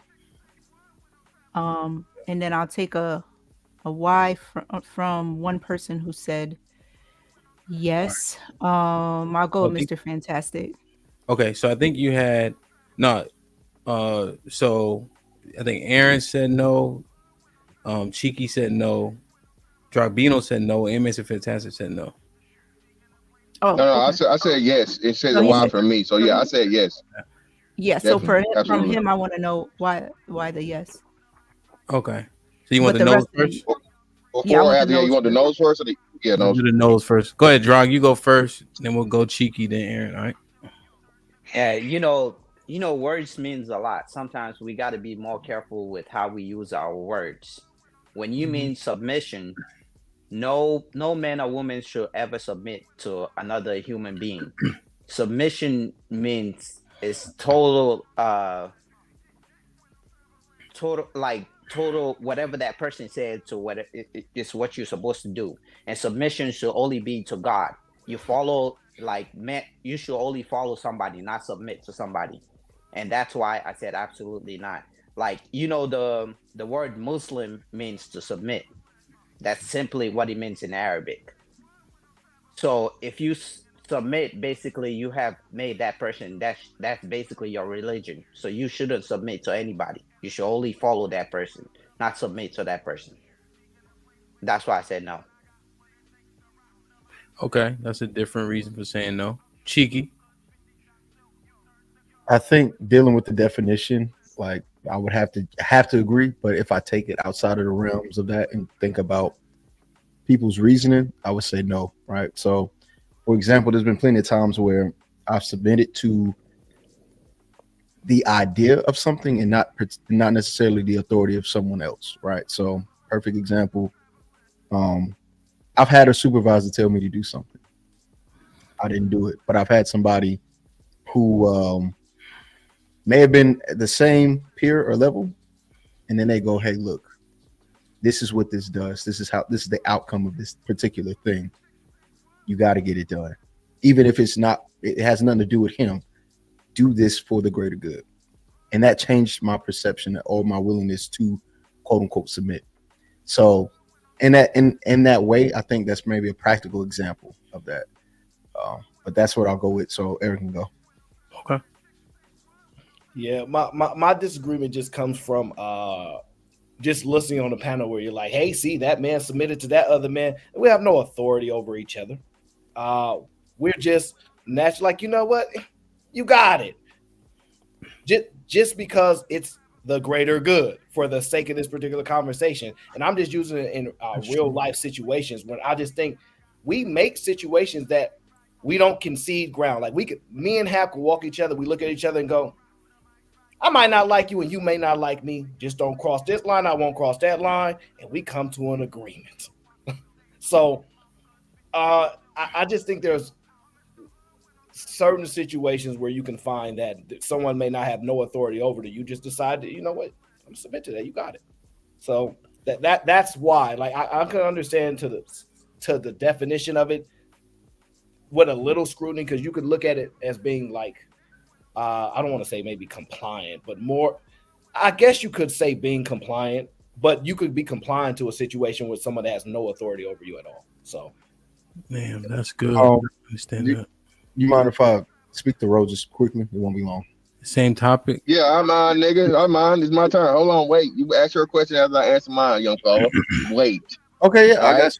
I got you. Oh, here Now again. A wise man once said, everybody want to be a nigga, nobody want to be a nigga. Everybody want to use definitions, but nobody want to fucking follow definitions. You niggas bought definitions up, okay? The definition is authority is involved, okay? So that's why y'all keep trying to say, oh, if you go away from the definition, I'm gonna play our game though. We can still go away from the definition. And then, like I said, even from Chiki's point, thinking outside the box, right? For the greater good is still authoritative. For the greater good, so that everybody gets the benefit, brother, that's still authority. Even authority doesn't always equal a person or a rank or a position.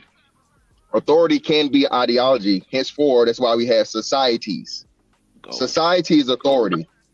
The fact of the matter that you just can't go up to somebody and slap the shit out of them, that's authority created by society for you to have social pressures that's not okay, that's not all right. So even in that, even when it's not a one-on-one thing and it's an overarching ideology, that's still authoritative. So yes, that's why it always has to be authority involved with submission, because you're 9 times out of 10 you're doing it to prevent consequences, conflict, or something that's going to be negative to the contrary. Well, if you want to stick to the definition, you tell me what the definition of authority is.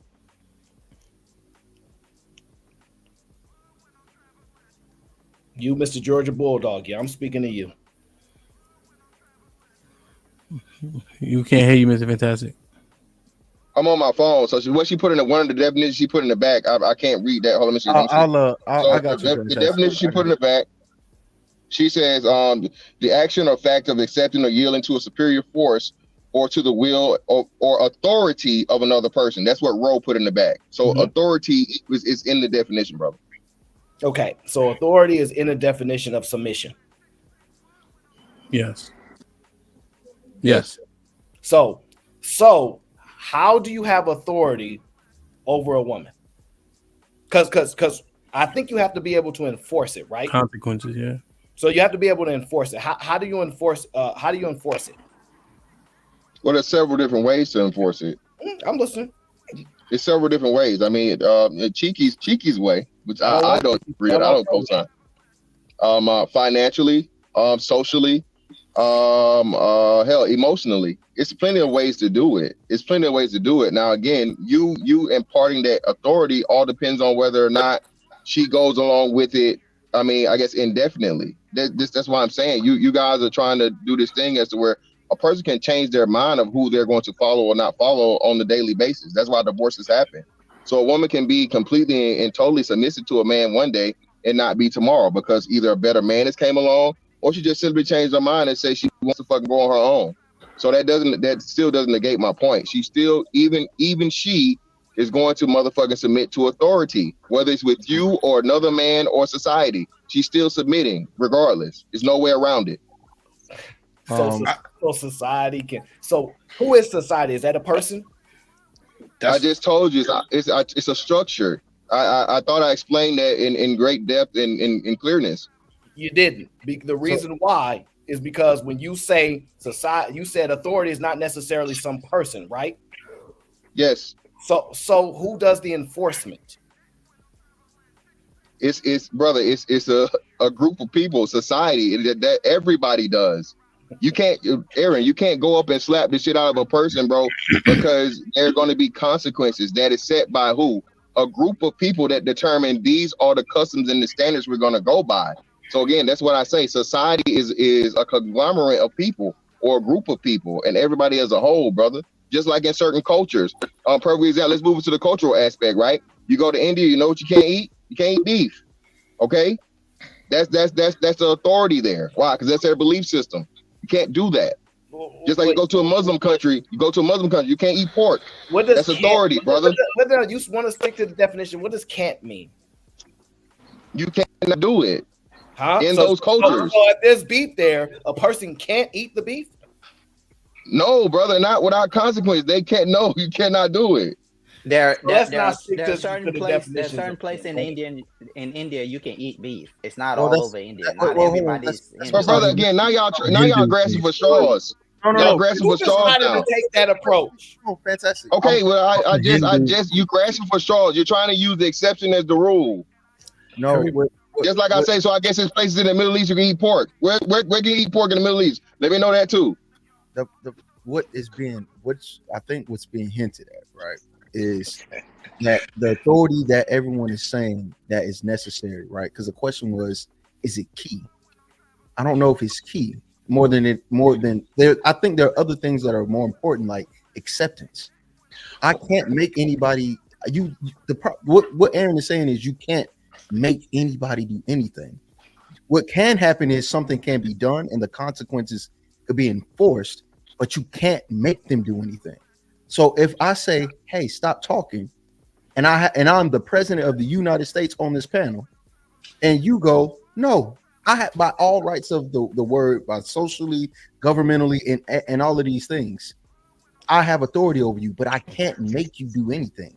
I can only hope that the consequences that I enforce or something else will have you submit. But even after all of those things, you don't want to do it, then you'd never submit it. So it's not authority. It's got to be some internal desire or agreement that makes you do it, because it's not authority. No. And again, go ahead. Well, just real quick. And again, and I love when you guys do this, because just like you tried to do the maneuver with the India thing, you did the same maneuver with America. I didn't do that. It may not work in America. It may not work in America, but I guarantee it work in China. If China tell you, the fucking president of China or whatever tell you shut the fuck up, or North Korea, you don't do it, you get killed on the spot. So yes, that's authority. And the immediate consequence is the ability to make you shut the fuck up, whether you want to or not. So at the end of the day, whether you do it willfully or unwillfully, you still will be fucking submitting to authority. It will just be at the ultimate price. And the person who told you to do it will be getting what they want out of the situation, is you shutting the fuck up.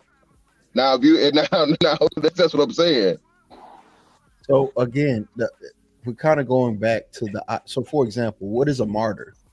Like, martyrs are people that strictly go against authority or whatever the reason, and they do it at the cost of their lives to show I'm not submitting to what you're saying. There's a reason why martyrs are important, and the reason why people in the civil rights are honored, because they decided I'm not submitting to your authority in this way. As a matter of fact, my act against your authority is not submission, but to change. So I'm sorry to go take this back to Aaron, Cheeky. But Aaron, do you feel like leadership has to exist in order for there to be submission?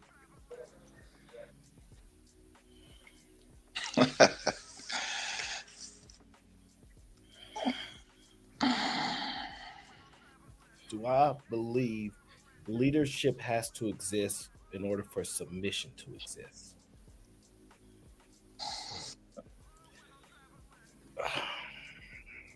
Man, that's a good question. And instinctively, I want to say no. But how we define leader is going to be pretty much the opener on this question, right? And so because I got here a little late, I don't know if we've talked about defining leader, what a leader is, right? Have we spoken about it? Have we defined it? I don't think No, we we defined haven't. it, but all the questions that I'm asking you is based on your statements. And if I'm not mistaken, you had mentioned, um, you know, there needing to be leadership for there to be submission. Is that correct? Like for a woman has to submit to somebody under leadership. No, I didn't state that. My initial statement was men are better at identifying leadership, so it's easier for them to submit to in comparison to why women struggle or some reasons like that. That was my initial statement. So it's not. Got you. But I So could, do you, I could be in correct. saying that, do you feel like the two go hand in hand? Like men submit more because they're able to identify leadership. So leadership would be a part of submission. Is that correct? The part that I'm conflicted by, right, is decision making and being a leader don't have to be the same. So like me and you can say, hey, let's do this. You ain't my leader, and I can say I agree or disagree to it, right? So that unless leading is you going first in doing something, which is not necessarily the case, that's why I'm hesitant to answer just directly like, yes, they're required, because I instinctively sound like, no, I could run into any one of y'all and a situation could occur and y'all not a leader to me. Y'all not my leader. Y'all not the leader. Y'all not a leader. Like it could just be a neutral interaction. We just randomly meet and a situation happens. That's why I'm conflicted. But in a I guess in a I don't even want to say a general sense. I don't know if definitively I can say it requires both to exist. Okay, so really there's no bearing on men being able to identify a leader and being able to submit more because of that.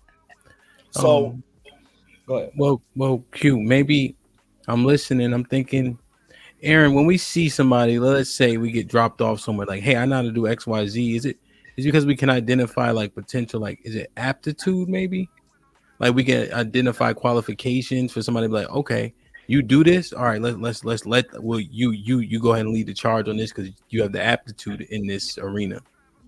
You know? Yeah, I think there's a direct benefit tied to that. You have an ability that maybe I don't have, or you have an awareness or knowledge of something that I just don't currently have.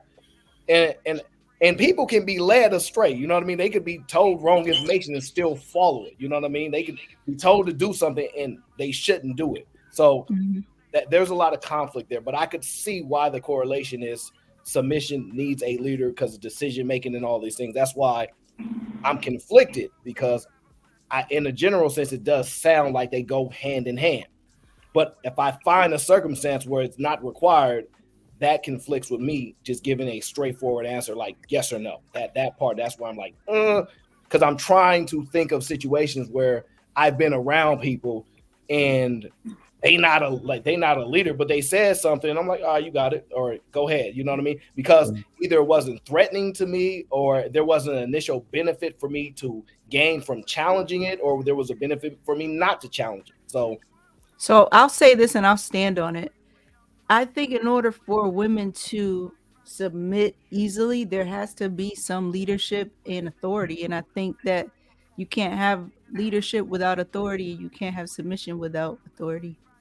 Okay, so you think it requires authority. So earlier, I think, and I'm not saying it don't, but earlier, Fantastic said financial authority. So what type of authority can a man exercise over a woman to make her comply? I just gave you that. I gave you that when you came on the show. No. What you said was if you're doing what you got to do as a man, because I wasn't here when if you said something earlier. Okay, hold on. Listen to me, because I think you was the first one to chime on me and challenge me about what I said. To go back to Q, so Q won't be confused. Q. What I want to say to you is, you didn't choose because we men. Even though you may feel like you chose, we men. So even though you give us that shot at that opportunity, we as leaders, we have to make sure we put those things in perspective, right? Not to mess nothing up. So back to the point I'm saying is that a lot of times when men talk about submission and they hear the word, they want to quickly jump on, authoritative things and this and that. That's what I was trying to chime in behind Cheeky. When Black Knight and Cheeky did what they did, the ultimate goal is, that's why I said power. When Black Knight humbled himself for Cheek, that showed power. And this is what men got to understand. When we say submissive, you don't have to be authoritative or leadership. All you got, just by humbling yourself, even when it comes to your woman, that's showing her power. She already know you got the power. Like when we, it sounds kind of corny because they didn't let me chime in behind Cheek. When Black Knight gave the mic to Cheek, and somebody came out saying, well, now you showing submissiveness to a man and this and that, that's your power. Because now as a group, like y'all was talking about leaders and generals and power and this and that, as a group, we're getting further in life. That's power. Whether you got a leader, submissive or whatever, if we don't work together, when Black Knight, when a gentleman humbled his mic for Cheeky, and people was chiming in, that showed power for the group collectively. That's what women see. I'm not about to sit there and pretend like what you said makes sense. No, I was directed towards Q to show her the example of Q's not confused. Yeah, that I'm not saying Q was confused. She had a question, and because of the way I answered it, she went to who she wanted to hear from. But I just wanted to say that. But back to what I'm saying, that's what I'm talking about when it comes to submissive. A lot of times when people hear submissive, they want to say, well, you got to have that authoritative figure. And that's true. You got to have the authority. I said yes to that. And you got to have a leader in order to have submissiveness. When a woman humbles herself and submissive to a man, that's her leader right there. That's not the question. That's her leader right there. That wasn't the question. So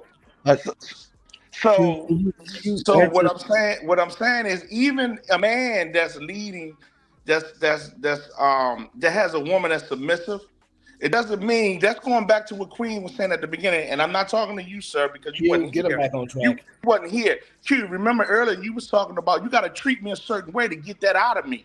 Remember, Q? Mm-hmm. You were saying if you don't treat me this way, you won't get that out of me. I'm just saying this, Q, to bring you right back to where you are, but it's the way that the man does it. So that's what I was saying, the power in Black Knight and Cheeky when they was able, like we was talking about authoritative of Black Knight humbling himself to Cheek, and we saying well, he's being submissive there because we're using the word submissive in different avenues. That was a sign of him being submissive, if you want to use it, but it was for the greater good of the group. That's that ain't power. the question That's now, power. Man. You see what I'm saying? Let me read these super chats. So Rules with the $10 says, men with leadership qualities rarely have to demand a woman to be submissive. Women will naturally support their man and follow if the plan and vision of the household is well planned and executed. Yeah, this is what we always been exploring. And based on what we are saying today, I don't know if anybody on this panel right now can agree with this. I agree because the reason why I'm saying that, Smoke, because you can't be mean in this process. I never said you had to be mean. I just explained that. What I'm saying is, if you're mean in this process, it negates submission because it's conditional based on what we've discussed thus far. But I disagree with that. You don't have to be mean. That's not what I'm. That's not. Yeah. So the Red Ranger with the file says women don't needs a display of leadership to submit. They submit their womb to dudes who, with no leadership quality, he was tall and had dreads. Yeah, and that's terrible. The Red Pill Ranger with the file says you can still choose wrong regardless if you believe what you chose was right. Reality isn't based on what you believe, think, or feel. Christopher J with the $5 says, good afternoon, people. Be advised that God also said to submit to one another. Ephesians 5:11. Am I missing something? Peace to the hand panel. Yeah, you're missing something there. When you read Ephesians 5:11, the context changes in verse 16. So what he's talking about submission there has nothing to do with when he starts talking about marriage. Exactly. No, don't get sidetracked. Don't do it. But I think a lot of people misconstrue that though, right there. Dave with the $10 says, what's popping? He says, women say they will submit to the right leader, quote unquote, but outside of the men in their family, they don't know any. Leaders can exist only in your family, ladies. Damn, that's the dating pool with the $2 says, needed for submission? Question mark. Trust a worthy human. Dating pool with the H2 with the $2 says her submission gives you the leadership. Chocolate Bunny was popping with $2 says submission can be forced. A Red Pill Ranger with the $10 says my captain in the army couldn't make me do anything, yet he still had authority. The inability to make someone do something don't take away your authority. The power to punish proves authority. The dating pool with the $5 says, how do you become someone's leader? They have to submit to your authority, recognize you as worthy. The submission is then there. Damn. Go ahead. Was Smoke trying to answer the question? Did he answer it? Yeah, Smoke gave, I got clarity from what Smoke was saying. All right, real quick, ask the question one more time, then we'll get Drog in it, and Kasim ain't said shit in a minute, and Black Dragon just came back. So what was the exact question? Because I was moving around. I believe my question to Smoke was, how do you enforce submission from a woman? How do you enforce it? Okay, Smoke. I gave you those things. You came on the show, sir. I'm not trying to be mean or anything like that. And when you say enforce, okay, you can use the word enforce, but I answered that when you came on the show. I gave you the keys. Well, Smoke, the hell with what you said before. Let's talk about what you about to say right now. So, Aaron, ask the question one more time. I heard you say a bunch of things. Well, I need to know. I need to know now. I didn't hear the enforcement because the question was, how do you enforce submission? Was that the question? Between a woman, because a lot of stuff was said that they Smoke. You got a woman. How do you enforce submission, Smoke? But you enforce it by one. You have to be on truth. What you say, what you standing on, got to show results for the favor of you and her. If she see results and whatever goal that you and her are trying to accomplish, that's it. Okay, you don't have to. You don't have to enforce it. Wait, hold on. So you submit to what she require you to I'm show not submitting. No. I'm not submitting, man. You the leader. If you set goals in your house, and she's following you, when you make your move, remember the woman is always, when you sleeping, she's thinking. Okay, so she's always watching your moves. So the way you move, the way you navigate, like to answer your question, because you use the word enforce and y'all use the words very delicately. So what I'm saying to you is, if you use the words enforce to get submission out of your woman, what I'm saying is, whatever goals that you set in the way you in whatever choices you make, they gotta be in truth. You gotta stand on that. And when you accomplish that goal, you get your submission out of your woman. To answer your question. I can't believe y'all saying that makes sense. No, because it again the problem is it's crazy. The word enforce it means some level of imposing. Yeah. But the thing is, what Smoke is saying is do these actions that aren't imposing on her. So you can't, and by definition, you can't enforce that. Because what he's saying is just be a man, be responsible, be dutiful. And because you're being responsible and dutiful and you're doing the things that are standard, she will do those things. Yeah. But what if, even though you're doing those things, she still chooses not to follow? How do you enforce your authority? Then that's another question. If she chooses, listen, if a woman chooses not to follow you, that ain't your woman. So it's over. So it's over. So it's done. That's what everybody says, Smoke. You gotta be kidding me, y'all. You can't enforce it, so you have to leave. That's the point. You can't enforce it. No. Well, now you got more questions coming. I just asked the cheat question. There ain't been no answers, Hamp. There's no answers. There's an answer. So can I answer the question, Aaron? Or so based on what Smoke's saying, just to clarify, that you can go in the Black Dragon. Smoke said, if you do all these things he's saying do, you won't have to worry about enforcing it. However, if the time comes when you need to enforce it, how can you? Smoke said you can't, so you got to get the fuck up out of it. No. That's what he said. All right, basically what he said. Like, that's what he said. Yeah. The Cliff Note summary. Like, yeah. Yeah, thanks, Kasim. Isn't the answer? Isn't the answer somewhere in the middle? The answer has to lie somewhere in the middle. It can't be the relationship is completely over, and it can't be like enforcement as far as like getting out of hand, abuse, laying hands, things like that. but it does have to be some type of consequence that only the man can impose on his woman, particular to his woman. If you know each other well enough, there are things that you know that about each other that you like to enjoy, or some privileges that that only you provide to one another. And if she's being rebellious out of some reason, you forgot to do something for the anniversary or something like that. She, you know what I mean? And she's refusing to do this. There are steps men can take. Men can give women this. Men love to give women the silent treatment. We don't like to talk to them or deal with them, and it drives them crazy. There are other things. We take away things that they like, or we can cancel a credit card and lock her out of financial resources. There are a couple of the things that aren't, physical or kind of quote unquote abusive, that a man has access and control over that she can't have access to if he wants to kind of coerce submission out of her. But I think that's kind of petty in a relationship in 2024. I think y'all need to just sit down, hash it out, make your apologies. Whoever, y'all need to apologize to each other because you're both in this relationship. And if it's going to go any further than the next day after this argument or whatever this is over, then you need to walk together down that path. It can't just always be one over the other. Not in 2024. That's what I think. Everything you just described would fall into the category of abuse, financially, emotional, and if we didn't talk about physical, everything you just named, every implementation of authority that you just tried to describe, if you look up what abuse is in any of those things, they fall into that category. So that's illegal. How can you enforce it and it not be illegal? Except here's the only solution that I've come up with. Okay.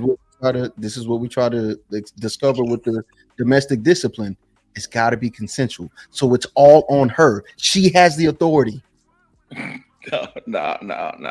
I don't know about authority. She has the option and the choice, but not the authority. Go ahead, Mike. What were you gonna say? We've been using the wrong words all over this motherfucker. I'm confused as shit in the chat. I had to come up here. That's fine. All right. Authority. She don't got authority. She has the right to choose. That's what that means. Right to choose is not authority. Okay, so if the man doesn't have authority, right? Hello. No, he did not. No. Wait, hold on. Wait. If the man, because we all said, in order for submission, or not, we didn't all say this, but Q asked the question: Is authority key to submission? But if we keep exploring this quote unquote authority that men have and have no way to enact it, what authority do we actually have? I think authority is foundational to submission, but I think submission is natural. So it's a consent thing. Once someone consents to follow you, they are giving you the authority over them. They have the right to choose or not. That freedom of choice is the willful type of submission. That's why when y'all were I was like, submission is natural. Anything that is forced submission is now servitude. So that's why I wanted to switch the word over to servitude. If you got to force a woman, cartel style to follow your ass around, that's servitude. Submission is natural. We shouldn't be talking about it like it's something that you gotta force. Somebody said a man. No, trigger. The conversation led from, do you need authority in order to get submission? That's what the conversation. You gain authority from submission. You gain it. But that's why she has the right to choose. She has the right to choose whether she wants to submit to authority or not. Q, I know I saw beyond the glasses. You hear this? How does Q? We don't have any authority. Yeah, we really do. It's just when you go deeper into that conversation, that's another topic, because now you're talking about relationship dynamics. You're talking about individual dynamics. It depends on who you're dealing with. That's a whole nother conversation, man. So just to be clear, the woman gives you the authority. Just to be clear, no. That's not what don't give you the authority. Yes. The woman. I'm at hearing Q. Hang on. Okay, I'm sorry. Go ahead. Go ahead. You start. You've been started. Q knows what he's doing, which is like Aaron, you're right. Aaron, you're right. The woman gives the man the authority. Day one. Wait. I'm asking Callie or Q on a date, and they say yes. Well, hypothetically, just roll with me. I know y'all married or whatever. She gives me the authority. Day zero, when we meet in person, her expectations of me is if stuff goes sideways, day zero, that I'm gonna be in her corner protecting her from whatever pops off. Day zero. No, like maybe we know each other's names, we talked, we vetted each other, and now we're on the date. Day zero, she's at least her minimum expectations of her from me is that while we are in company, I am her man, quote unquote. Not in a relationship aspect, but I'm her protector and I'm her provider. I'm to provide her with a good time, date, good company, laughs, whatever. And if stuff goes sideways, she does not need to ask me to jump in to protect her. She does not need to ask me for that. She's to expect that. Day zero. But so that's the authority I have over her. It's her protection. Let me say this, because I got Fantastic said you can rescind authority, like the submission at any time. So you're like, I submit, I don't submit. 5 seconds later. That's what Mr. Fantastic said. At any time, they can rescind the submission. That's what he said. That's authority, bro. Like, this is the only part of the words that I got a problem with. Women cannot give authority to a man. Y'all confused us. Hold on. A woman can validate the authority that a man has. If we see a bunch of women following a dude, we probably think he's that dude. He's an authoritative man.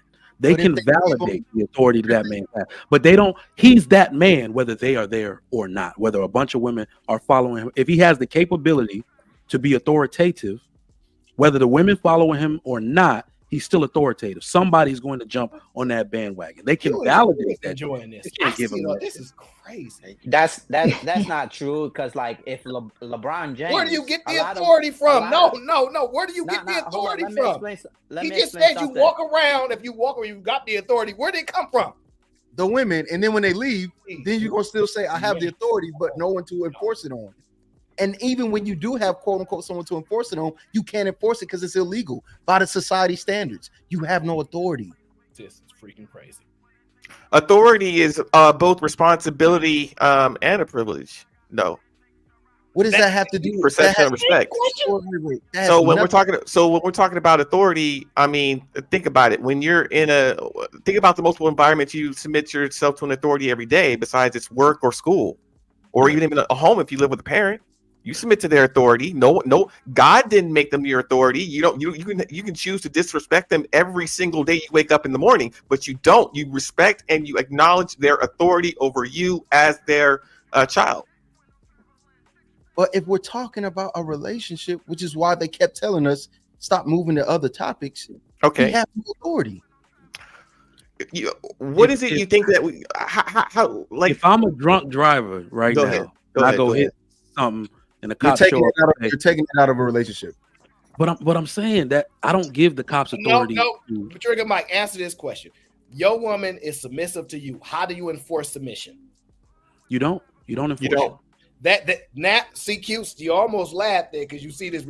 I read micro expressions, okay? I know. That's why I look her in the eyes. Q know what's going on. She see us. I hate when Q see us and she do that stupid shit she doing now with that laugh giggle thing. She do that. I know. And see, Hampton clocked out because he's usually super look. He like, you know what? I can't do this no more. He don't know exactly. Once he walked away, he like, I don't know where we at. Yeah. So what is the synopsis here? That women give us authority and we're actually submitting to them. What is the synopsis? Yes, that is your words, and I will use those exact words that you just said.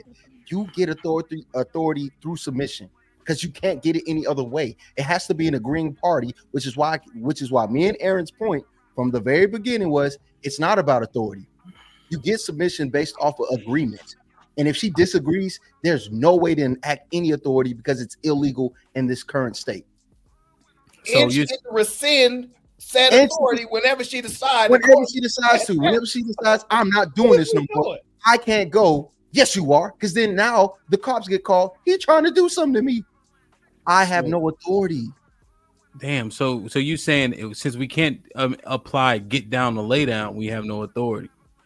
Yes, because if the only person that can apply it and it be strengthened and agreed upon by a system is her, then who actually has the authority? It's not me. It's her. Okay. I'm only hoping and praying she agrees. I think you're talking about willful submission. You're absolutely correct. No, we're We're not talking doing about this. No, women. Trigger Mike. No more Now. from you. That's what we're doing. I want to now. hear. I don't want to hear this right now.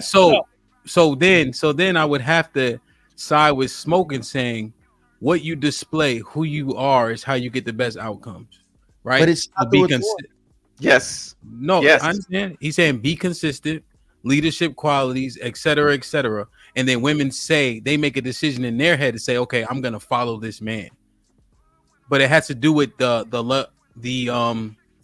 what's the word I'm looking for? Like the level of man, or you know, your qualities, your qualities that you display, and she makes a decision. Does submitting from the man first to what the woman requires you to show her, then you ultimately get the submission from her? Does she require submitting you submitting to her will and what she requires in order for her to listen to you and allow you to be in charge? Does your submission come first? No, Aaron. No. My authority comes first. Here's the thing. Here's a problem. People be changing to get with a woman because they have the authority. Here's the thing. Well, no, I'm not cheeky. I said people change. But I think they have to change. I think that's where we can have the discourse. But what I'm saying is, hemp. You do have to change, because we already agree from just a biological male standpoint, men want sex, and they're not willing to get rid of that desire or even tame it, because that's just what men do. So off rip, if you have to submit to her, because if you want sex, guess what your ass gonna be doing? What she say? What? That's not really how that works. That's not really how that works. Wow, bro. You think you think niggas is acquiescing to their women to get some pussy? I think it's yo, y'all wilding. Y'all wilding. Is that what these hang on, hold up. Keep under the 13 rules. These niggas not standing on shit, you know it. So Cheeky, this is what's happening in your in your generation now? It's like, I'm saying now, these niggas have been ran by vagina, and it's always been my frustration. Black Dragon, if you think about it, the young niggas they just said fuck them bitches. Thank you. But it's the old niggas who was happy wife, happy life in it. Now that he say this shit out loud. Hold on, let me catch up on these damn super chats. Damn, come on, man, work with me. Well, you know I gotta ask the right questions. Hopefully we can get some understanding. But this shit is crazy, man. Trigger Mike, is your fault. The dating pool with the $2 says she gives the authority. GBG. Now, Cheeky. Now here, Cheeky and Aaron. Here's where we have an issue. If Heathen Queen is agreeing with you, you got to reassess your argument. No, we make everybody come on to the jump. We make everybody. I know we make them come on to the side of life. The dating pool with the $2 says, no, your authority comes from her submitting first. RNC with the $5 says, boss baby should stay single, plan to work until your 80s. By the way, Social Security is to be cut by 30% in 2034. Christopher J with the $2 says, typo, Ephesians is 5 and 21. My bad. Read 21:33 for context. All right, so this stuff bothers me if I don't clarify it because it's for a greater good. So let me just show y'all something real quick on this. Give me a second. I'm not gonna belabor it. I'm just gonna break it down real quick. Let me see. Let me put the thing in. All right, real quick. All right, let me use the NLT. That'll help you. All right, real quick. No, Ham, that's a lame ass translate. I know, but it breaks it down to where it uses the word submission right then and there. So, all right, I'll use the case. All right, I got you. I get it. I get it. Go ahead, bro. I got you. Yeah, just for the layman. But yeah. All right, hold on, real quick. Like, share, subscribe, tell a friend to tell a friend. Hit that like button right now if you can. That helps the channel the most. All right, so this real quick. All right, so yeah, Cheeky is right. This is a lame version. I really don't like it. Right? It actually makes a mistake here. They see the headline: Spirit got a relationship, wives and husbands. Right? But verse 21 actually goes up here, right, with the power of the Spirit, etc. But when it breaks down the word submission, for wives, this means submit to your husbands as to the Lord, right? For the husband is the head of the wife, as Christ is the head of the church. He is the savior of his body and the church. As the church submits to Christ, so you wives should submit to your husbands and everything. For husbands, this means love your wives just as Christ loved the church. He gave up his life for it, to make her holy, clean, washed, and cleansing of the God's word. He did this to present himself as a glorious church without spot or wrinkle or any other blemish, right? So it says, love your wife as you love yourself, but submission is clearly here for the wife only. I know some people misconstrue this, so I just want to clarify for people who are trying to get more understanding. That's all. Not trying to call out my brother Christopher, but he brought it up, so just to clarify for you guys. Submission is particularly for the wife, but you love your wife as you love yourself, and you do everything to protect her. That's all. All right. So who was I arguing with? Aaron? No, So you was coming to the realization. I had to realize. I was arguing with Trigger. I was mad at Trigger Mike. Okay, yeah, Trigger Mike. I forgot I was still mad at you. Kasim, say something to this nigga, man. Now let me ask y'all, because I came in not knowing what context we were using, and I usually come from a nature type context. So I'm just sitting here working it out. So y'all know my stance is that submission is natural, but within this social construct that we created, y'all are right. Cheeky's right, and Aaron is right within the social construct. But submission is natural because can women live without men? Meaning, can they stay alive without men? No, they can't. So they naturally submit with outside of this social construct. They will submit to the authority of the people that can keep them alive. We created jobs for them. We created all this shit. So yes, in this social construct, they can give authority and submit and not submit, and they have a choice. But outside of it, they cannot. That's why I say naturally, women living on their own is unnatural because we created all the ways and means for them to do so. The post-apocalyptic world, drop one bomb, we going back to natural submission. Well, you want to live, clear. Follow me, period. Men don't live alone either. We ain't never lived alone. We don't have a reason to live without them, but we would survive without them. Well, you can't prove that. Oh, we would. No, but you could make an argument. You can't prove it. We never lived without women. And first, and we've protected ourselves and them throughout history, so we would be able to live on our own. That part. Yeah. I could run a lot faster if I didn't have to carry my wife and kids. Trigger Mike. Shit like that. Yeah. You said that women validate men's authority. In the social construct, yes.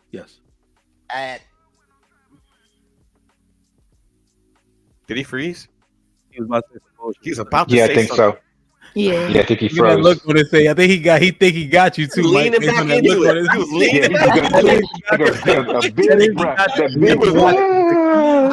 Now I gotta deal with the crazy number one. I don't know where he was going, but he was about to go somewhere. I was like, all right, here we go.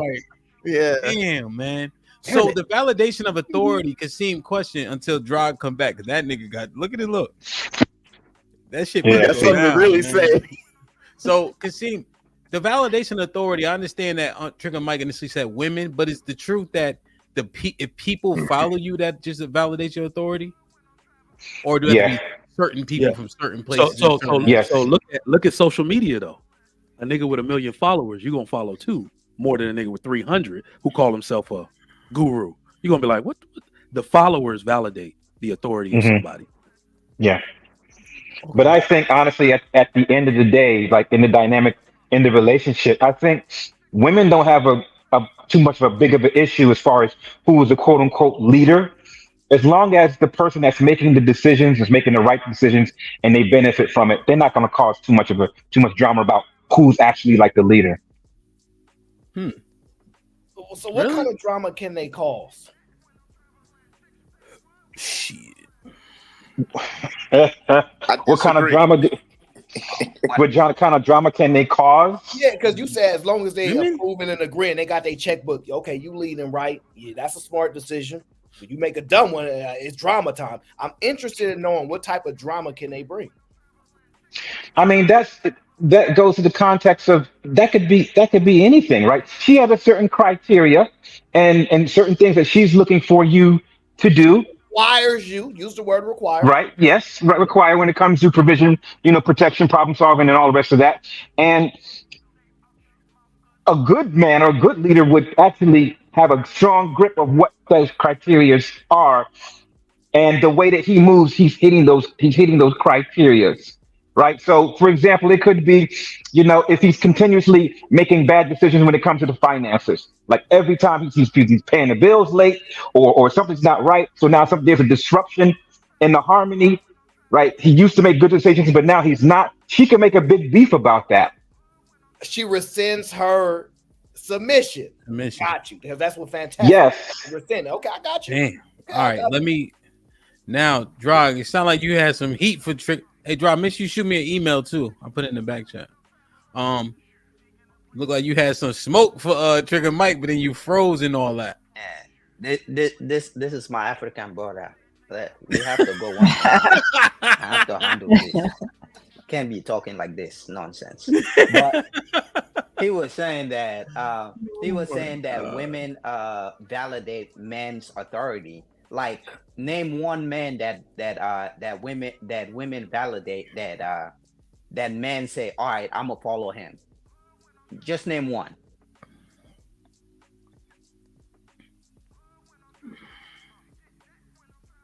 Can't hear you. Trigger Mike, you're on mute. You're on mute. You're on mute. It's gonna pain me to say this, but Kevin Samuels. No, it's not because of women. Nah, it was men didn't know who he was till the women start following him. No, I love Kevin Samuels, but that's the biggest one I could come off the head, man. Yeah, but what I said is most likely it's women, it's men that actually validate men that women follows. So like, let's say like LeBron James. A lot of women like LeBron James because men think that he's at this level. Yeah. So when you said that, that's why I had a little issue with what you said. You know what? I'm gonna actually agree with you, because what you're talking about is like trends and culture. In fact, men are the ones who establish culture. Yep. I think in the gynocratic society, if we're talking about popular culture, that's why we have these waves and trends that people can follow that women validate. Like in the social media style culture, all of this popularity is essentially fake. It's unearned, right? So you can pay for it. So if we're talking about an established something that is grassroots, men create all trends or validate all trends. It wouldn't be a trend if a man didn't create it, because everything that men create is considered unisex, meaning women can jump on it. And if a woman created it, men don't bother. So yeah, I agree with you that men actually validate the authority of other men on the primal level, in the grassroots level. But I think we have created a synthetic universe in which women can influence culture as well. Yeah, that's social media and those other stuff. Yeah. When it comes to hold Put me in the box, Sam. No. One sec. Who you want in the box? One sec, Hamp. I got a problem with Trigger Mike. Just put us in the box. It's very problematic. Here we go. Put us in the box. I'm sitting here trying to do notes. No, I don't want to hear nothing about the notes. You talk about this validation. I want to know, why is there a sign behind you that says #1 dad? Who validated that? My mother-in-law. All these dads in this world, you mentioned LeBron's and all these other men. Who validated that #1 dad sign behind you, sir? My mother-in-law and my wife, nigga. It sounds like you submitted to your mother-in-law. And your you know what? Get the fuck out of here. Paid you off with that. Put him in the shit like that. Shit like that. Shit like that. Take me out of this goddamn box. All right. Actually, I am the #1 dad. Let me just say something. Trigger Mike is actually right to be the #1 dad, because like Trigger Mike, your kids, is there another dad? Say that again. Your kids, is there another dad? No. Hell no. So you're the #1 dad. So how does that not make sense? Come on, man. Technically, keep him on the show, bro. Keep him on the show. This guy is going, man. Oh man, he's not ruining this relationship. Wow. Right here. I don't. Hold on, let me catch up real quick. Did I read this one? I read this one. I got you, Cheeky. The dating pool with the $2 says, facts, Cheeky. Facts, Cheeky. Finally, they get it. Again, be very careful. This validation of women, don't. Be careful. Clement Gray with the $5 says, women's submission is based off how they see you at the moment. You can be a good leader, but if they don't follow, hell, they don't follow Jesus. Who are you? Convoluted and misinformed with Harambe Jack with the $10 says, pound, the peanut butter snatcher is real. Stay aware. Insider. Convoluted and misinformed with Harambe Jack with the 100 ball. Shit like that. What you say? Weather outside is humid. She turned up her location. She must think I'm stupid. She wanna run the street, so let her ho, let her ho, let her ho. She doesn't show signs of stopping, so who am I to be cock blocking? I really hate to see you go. Let her ho, let her ho, let her ho. Shit like that. He says, just here to support Aaron O in the Cheeky General. Shit like that. Shit like that. On the topic, submission is natural. Take chromosomes, the Y and X chromosomes in the males remain always active. In females, one X chromosome turns off, meaning even one X submits. Look it up. Shit like that. Wow. Shout out to Harambe Jack, man, for the 100 ball. Hope all is well. Damn. Oh, I got one more. I am what I am with the $5 says, I think some dudes confuse authority with influence. God gave Adam dominion over all things, but women have influence over their husbands. They got so much that they put laws in place that you can't enact your authority. I influence my husband to mortgage our whole life on gambling in Vegas. I influenced him to do it, and now we homeless. What a good influencer I am. Jesus Christ, who did that? Damn it. Right, everything was good until he said that those decisions started going wrong, right? He ain't making no decisions right no more. Well, so if submission is this fluid, is this conditional? If we can't enforce it, how can this be something we require? Which is why most men can't require it, because most men don't meet the criteria that is set by the people that actually have authority. It's just like, why can't most men get women? It's a question that most men have been trying to figure out. You don't even understand that. No. Why most men I'd say can't he's get right women? on that point. He's right. Okay. He's right. You can make sound arguments all the way around that men are the ones submitting to women. You can make sound arguments around it. You really can. It is really, really, really true. Like, it's not. You guys think that I'm doing this just to be me. You guys think that me and Aaron, right? Because GBG has made has a reputation now of being just whatever y'all want to call us, but we think about what we're talking about from every angle. I've tried to think about how this works. Oh, what's up, Team Fatty? I've tried to think about how this works, and it doesn't. When it comes down to it, in this society, it's not that I'm trying to be pessimistic or weak. I'm just acknowledging the reality of this from every level, from a philosophical level, from a biological, social level, and even political. We have no authority, and it was given away, and we can't get it back, because anything that we try to do is going to be considered regressive, and it's going to be considered inhumane, wrong on every Western level. And it starts with men. It starts with men giving this away. And the funny thing is, as much as we like to say men are on top, that's not true. What do you call the people that tell you to do everything and then you go do? All right. So I agree with every single thing you said except one part. You said we can never get it back. Man, this shit has already happened countless times. So in order to say, so we gave away leadership to women. We basically created an egalitarian society where they can make decisions and they can lead too. Everybody, I just want to ask, do women actually want to lead? Yes. No. Yes. Yes. Yes. No. Yes, they do. This is a myth. Y'all keep trying to say it. They keep proving it. All right. Female nature, bruh. Female nature. No, they do not. Callie, do women want to lead, Callie? They want to lead when it comes to all the good stuff, but none of the bad stuff. Right. Overall, yes and no, like everything. Like everything, no.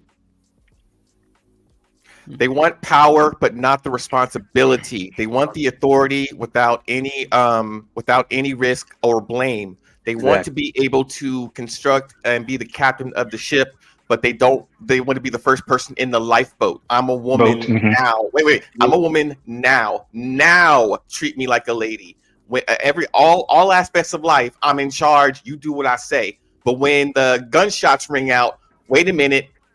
Where's my bodyguard? Run and protect me. Now I'm a woman. Now in this instance, when life happens, but in this artificial world of a woman being so comfortable, she wants power and authority, but she doesn't want responsibility or blame. Y'all giving circumstances where there's life at risk and stuff like that. I could show you a bunch of men that be like, "You the leader right now. I'm gonna live and let you die for me." You don't so Aaron, even to that point, hold on, y'all. Josh, Bag, can you get on camera?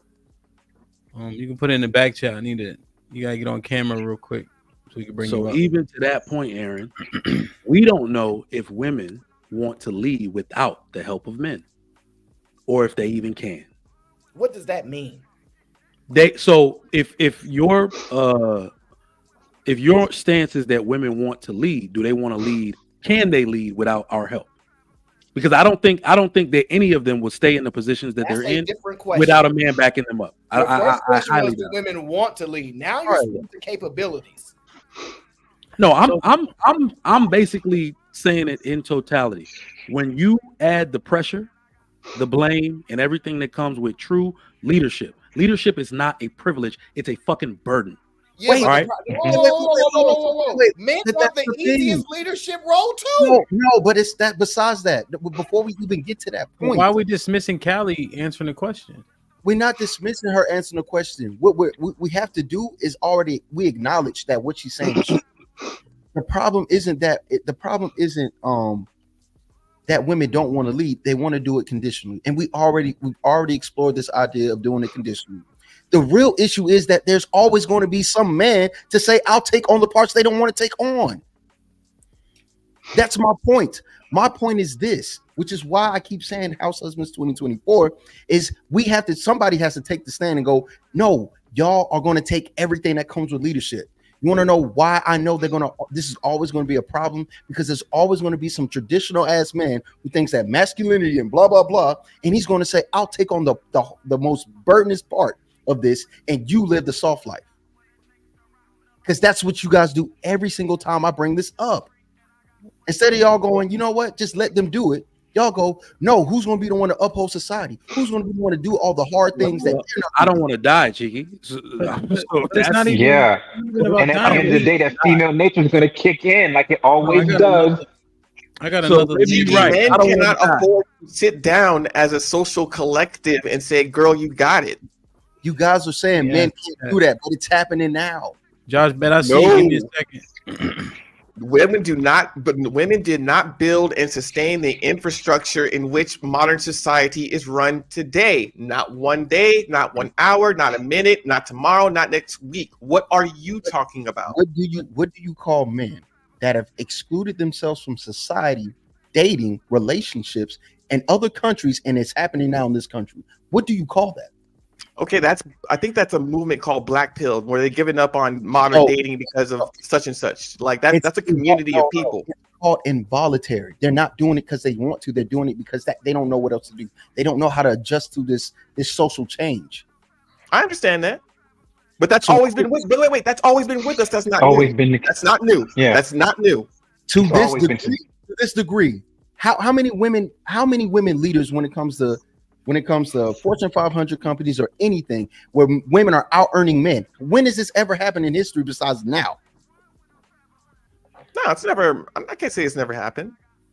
But I understand your point. What's your okay? But what's your point though? Go. Let me concede that. But what's your go ahead? Go with your point though. My point is this: you are stuck in a position, in a viewpoint, not realizing that history is being made right now as we speak. And this generation of young men have to deal with the consequences of history. Right. This is brand new. We don't know what's going to happen. We don't know anything right now because it's new. It's never happened before. You all keep acting as if it's we're going to restart. If we get bombed tomorrow and get bombed back to the Stone Age, we'll go right back. But what's the chance of that happening? Oh, I know what you mean. Okay, I know what you mean. We keep doing this thing where we like to theorize reality, and it's actually in our face, and nobody's paying attention to that because y'all all over 35 and y'all all married and y'all already got what y'all want. Okay. I will say, even this construct that we've created, like to your point, this particular version has never happened before. Women at work in mass. There are more women. People don't even know this. There are more women in the workforce than there are men because of the jail population, right? Most people in jail are men.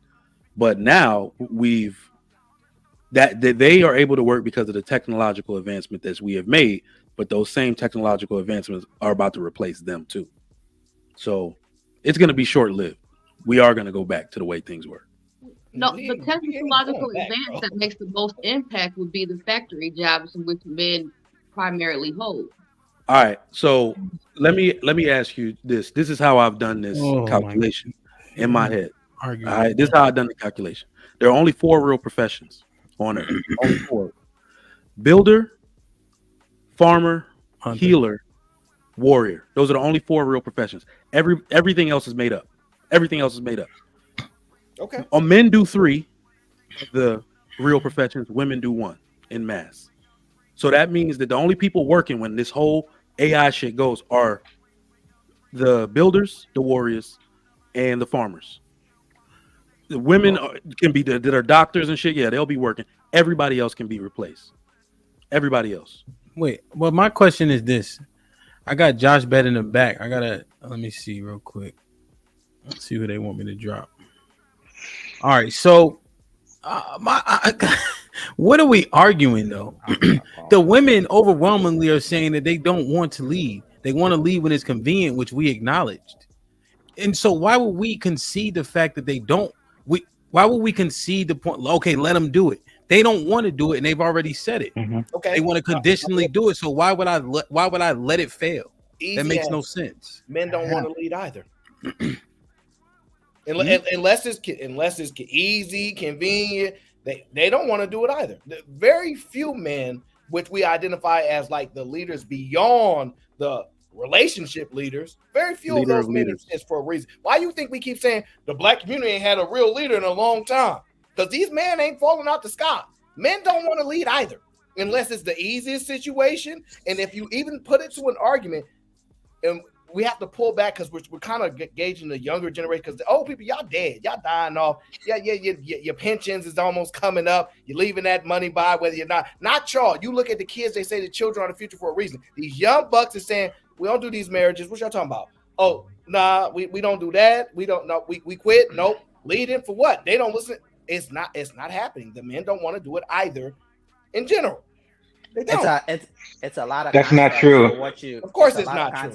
It's a lot of context of what you're saying, because of during the time that men were leading in the black community, it's because of drugs and other stuff that came and took the men out of the household. It's not that men did not want it to leave. They were taken away from the household. So it's a lot of context to what you're saying. Okay, Ham, let me ask. No sense. Just to go to your. Wait, please. Hold on, let me see. Oh no, Kasim hasn't been able to go. Caesar Palace, give me 2 seconds, all right? Drop off. I'm gonna bring you right back. Huh? I'll drop off. You about to leave? Yeah. If you want to put somebody else, I'll drop off for a little bit and then I'll come back on. All right, I'll bring you right back then. Ham. Yeah, hold on. Josh, you there? You there? Let me see. Hold on 1 second. I want to make sure she good because I ain't gonna lose her. Can you hear me? She was just on camera too. Josh Bag, can you hear me? Go ahead, Cheeky. How many times have you heard women say we want traditional men back?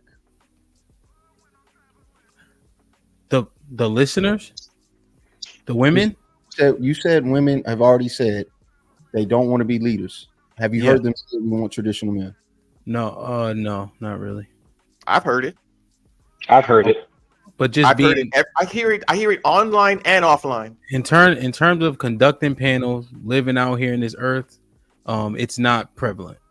Okay, so if that's the case, and we've already established that everything with women is based on conditionality and comfortability, why then would I say to myself that they don't want to be leaders? They don't want to be the leaders that in the way we want them to be leaders, or that we view leadership. They do want to be leaders.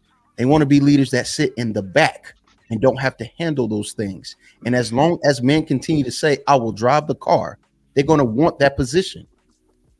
Instead, what young men have been saying is, we're not even getting in the car. Okay. And women understand and they feel that. So they don't want to be the leaders in the way that men have traditionally said, we'll take all the bullshit and y'all just do what men have agreed that this is how things are going to work for a long time. It is only now that men are saying they're not doing it in that way, and women are seeing that. Question. So you're saying the happy wife, happy life generation, right? Were those women? So those women by nature of happy wife are in charge, right? But the man is taking the brunt of the responsibilities in those situations. Yes. So the facade is that he's the leader, but he living happy wife, happy life. So he dying earlier, he working harder, he paying all the bills. Okay, I see what you're saying. So now, and what has been happening is younger men have been looking at that situation with a critical eye and said, no, you saying he's the leader, but really you're pulling all the strings. So how about this? I'm not getting my strings pulled. All I'm going to do is have sex with you whenever I can and however I want to. And then once that's over, it's done. Because with marriage comes those strings. So while women are saying they don't want to be leaders, they still want to pull the strings. In essence, if you pull the strings, what does that make you? In charge. It makes you a leader. Even if you don't want to acknowledge it as such, it makes you a leader in the way you find comfortable for you. Got you. So they want to call the shots, but they don't want what it takes, right? So what it is the word, we getting caught up on the word leader, when the truth is, as long as they can pull the string, they can give a fuck what it look like. That's the point. And that's the thing. Every time we're using these words that we think we agree on by definition, I'm thinking, because sometimes it differs, which is why it's complicated. I'm thinking of the overall purpose of how this has been working. Women have been controlling these things so heavily and in such a very discreet way that men have not even questioned on a philosophical level who's really in control. The only time women have hated their existence as quote unquote leader is when they get beat over the head, because nobody likes that.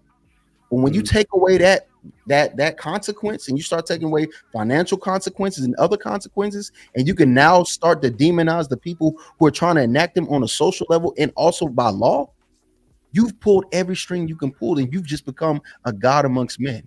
Because you know what men will do? They'll shame you if you don't get them. If you don't get the cheeks, but right? if you don't get women. Cheeky, do you think that's just the wait, Trigger Mike, hold on now. He said a whole lot.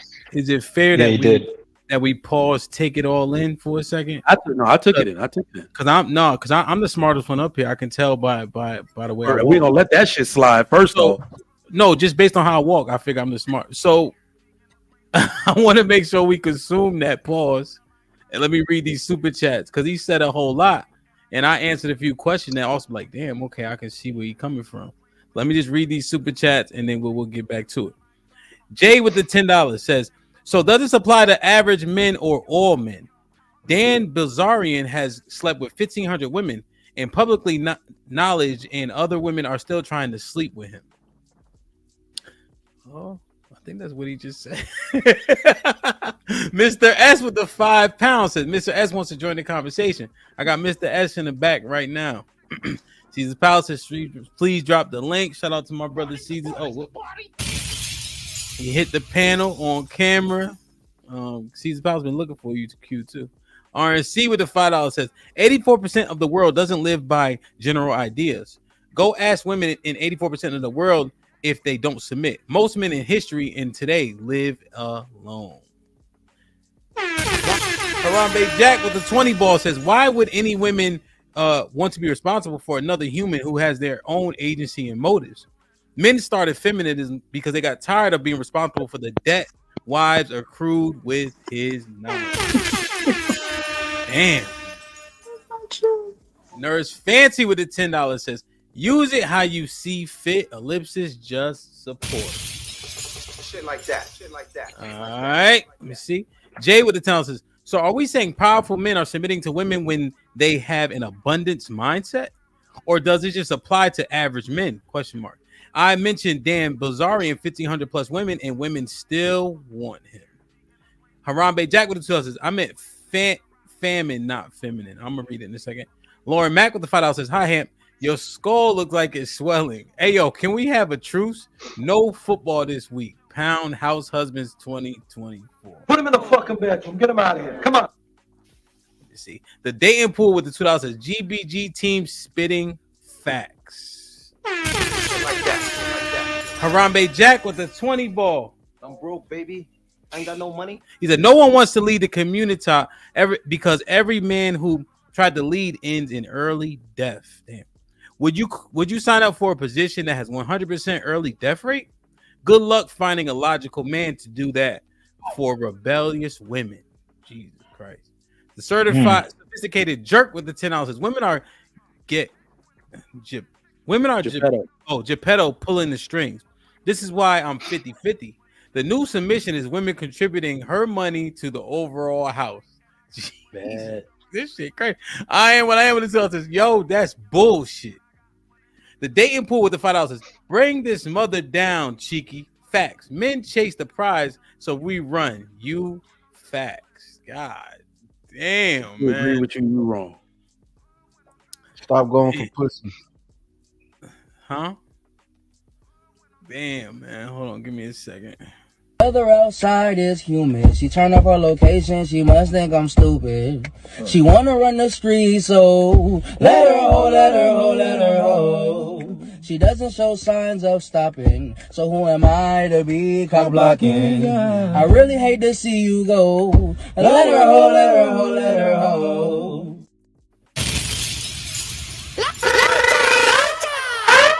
Harambe Jack with the 50 ball says, let my women lead. They are smarter, more mature, and are better leaders. That's bullshit. No war, Wow. feminine, disease, or death would ever occur if we lived in a matriarchy. Put him in the What are you doing here? I thought I told you to go fuck your mother. Women know how to communicate better than men, and they get along with other women better. That's Cheeky's world right there. That's the world he wants. Man, I thought I was a comedian. That's the funniest thing I've read all day. Dangerous as hell. He gotta be trolling with this. I'm Dangerous as hell. On open mic night. Stand up. Let me do this. Callie didn't even delete that shit. She was like, "What? Oh shit." Am I saying? Have I been saying your name correctly? It's Jochebed. Can you hear me? Moses' mom's. Yes. I've been bugging the whole fucking time. My bad, man. Yo, hold on. I gotta put myself in the bathroom. Damn, man. All right. What's your take on all this, man? Hi, welcome. everybody. How are you? Thank you. Hi, everybody. I think marriage there's a purpose to marriage. So with anything that requires, more than one person to come together in agreement, there has to be some like ground rules or like a mutual agreement or some kind of respectful cooperation for it to happen.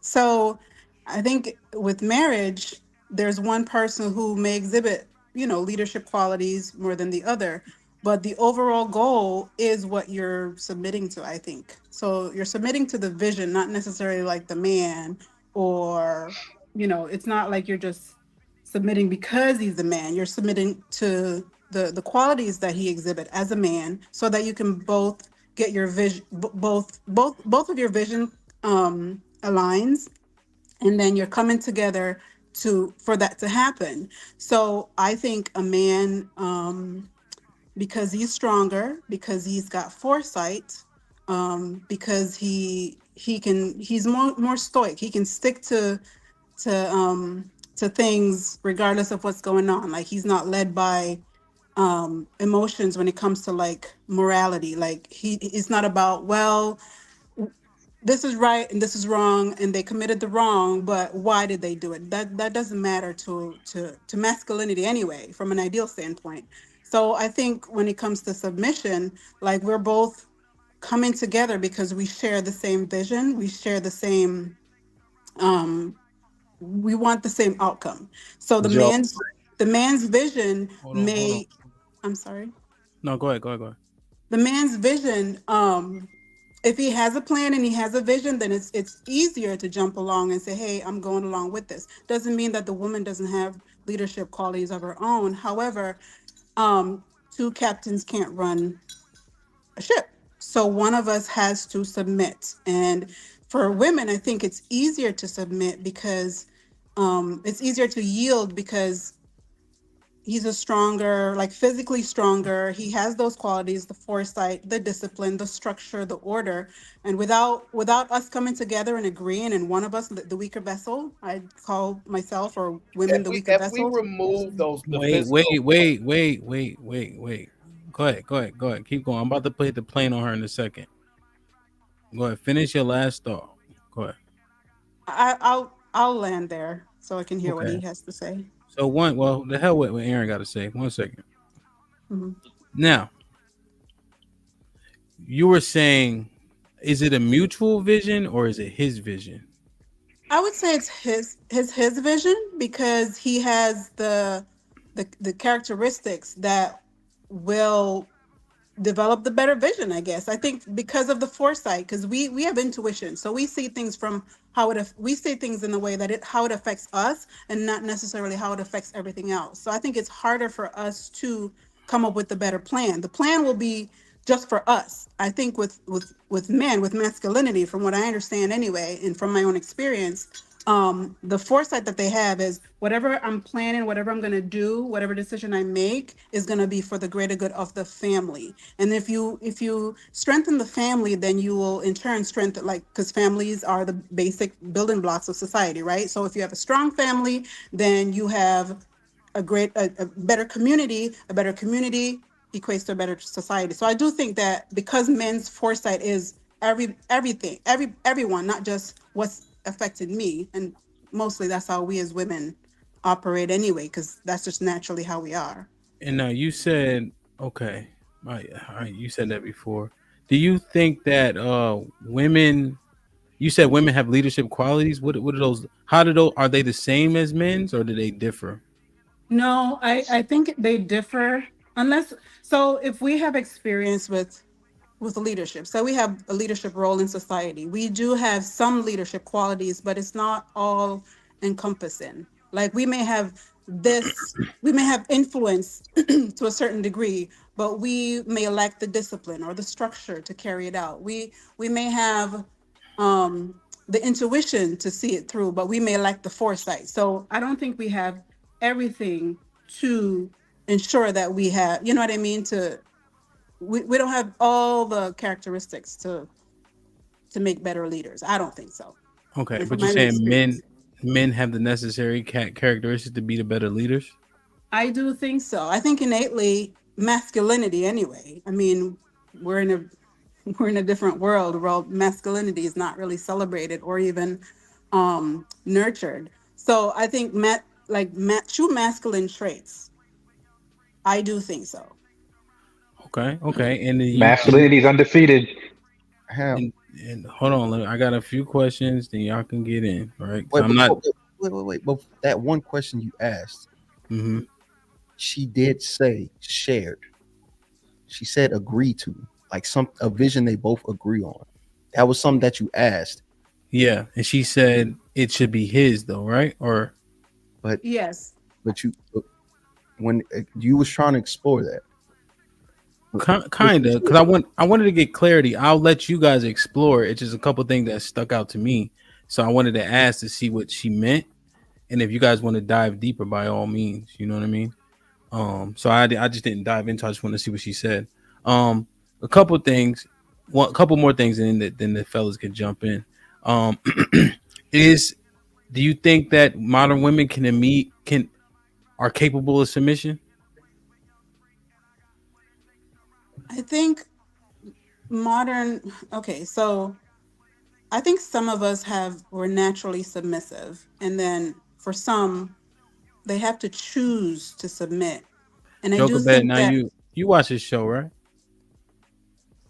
yeah, I started a couple weeks ago. Is it All the right. some thing? Okay, Yes, some. ma'am. I won't say some. What would you say? Minority or majority women are capable of this? No, I'd say modern women, no, it's too much of an ego thing. I think with submission requires humility and requires a certain level of introspection that I don't see it in my day-to-day interactions with modern women. Okay. So I don't think that they have that. I also don't think that they experience I don't think they experience men the way that we should, if you get what I'm saying. I think there's a lack of value for masculinity. It's more like an affront when masculine men be who they are. They complain about things that I'm just like, I grew up with brothers, I was in the military, like that's normal for a man to speak that way and act that way. That's actually true masculinity. So the things that I see women complain about, I'm like, you really don't know men, and it's going to be hard to attract the right man with the right vision to submit to, because you don't understand men from that level. So you saying women can't identify? They can't identify masculinity? They or they leaders? they can't identify it, and they don't know the value of it, and they see it as um more of an affront. It's more like, well, who does he think he is? When in reality, that's how men operate. And if you allow men to be men, that's how they operate. Gotcha. But when men operate the way masculine men operate, women look at it like they're insulted, and they want to defend it all the way, regardless of how much out of frame we get, we're gonna defend it, because how dare a man act like a man? Yeah. Okay. I think Aaron or Chiki want to say something. Or I think I'm tricking Mike. Go ahead. You said there's a purpose for marriage, Mm-hmm. And that marriage is to have ground rules and mutual agreement, correct? Yes. Mutual cooperation or Right. respectful So cooperation. like Yes. this unified agreement that this is the vision and this is what we're going to accomplish. Mm-hmm. What happens, or how can a man, let's say, I don't know if you're married or not, but let's just put yourself in a woman's shoes for a second there, right? If you're married. Okay. What can a man do to make you get on his program? What can he do to force you to get on his program?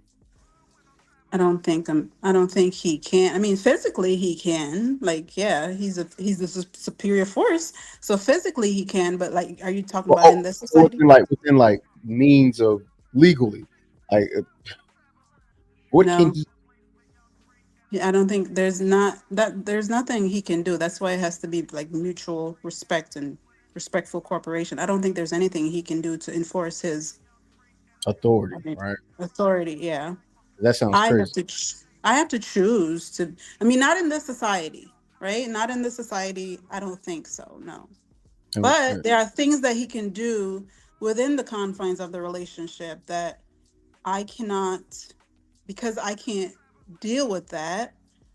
And, I take my vows very seriously. I'm not going anywhere. I'm going to, what do you call it? Conform or whatever. I'm going to conform and make sure that, I'm going to be in the program regardless of what else is happening? Okay. So, Gotcha. so if I want the best relationship, if I want to bring out the best in my husband, I then cooperate because I want the best out of marriage. So that's my motivation. Like I want this legacy that he mentions. I want the generational wealth. I want a life with him, no one else. I just want it to be us the rest of our lives. So if I want a quality relationship, I make sure I cooperate. I don't know if that makes any sense. So in that Yeah. way, and in that way, then I guess that's the way he can enforce it, because I don't want to be without him. Like I don't want a life without him, if that Okay. makes sense. Yeah, that makes sense. And this is gonna be my last question. I'm going. In the event that you were to change your mind, right? Like, because I don't think people can perceive or look into the future and be like, I don't want to do this anymore. How do you ensure to him that I'm not changing my mind and I won't do it? Like, what is it that you do to give him that form of security? Well, I reassure him, like verbally.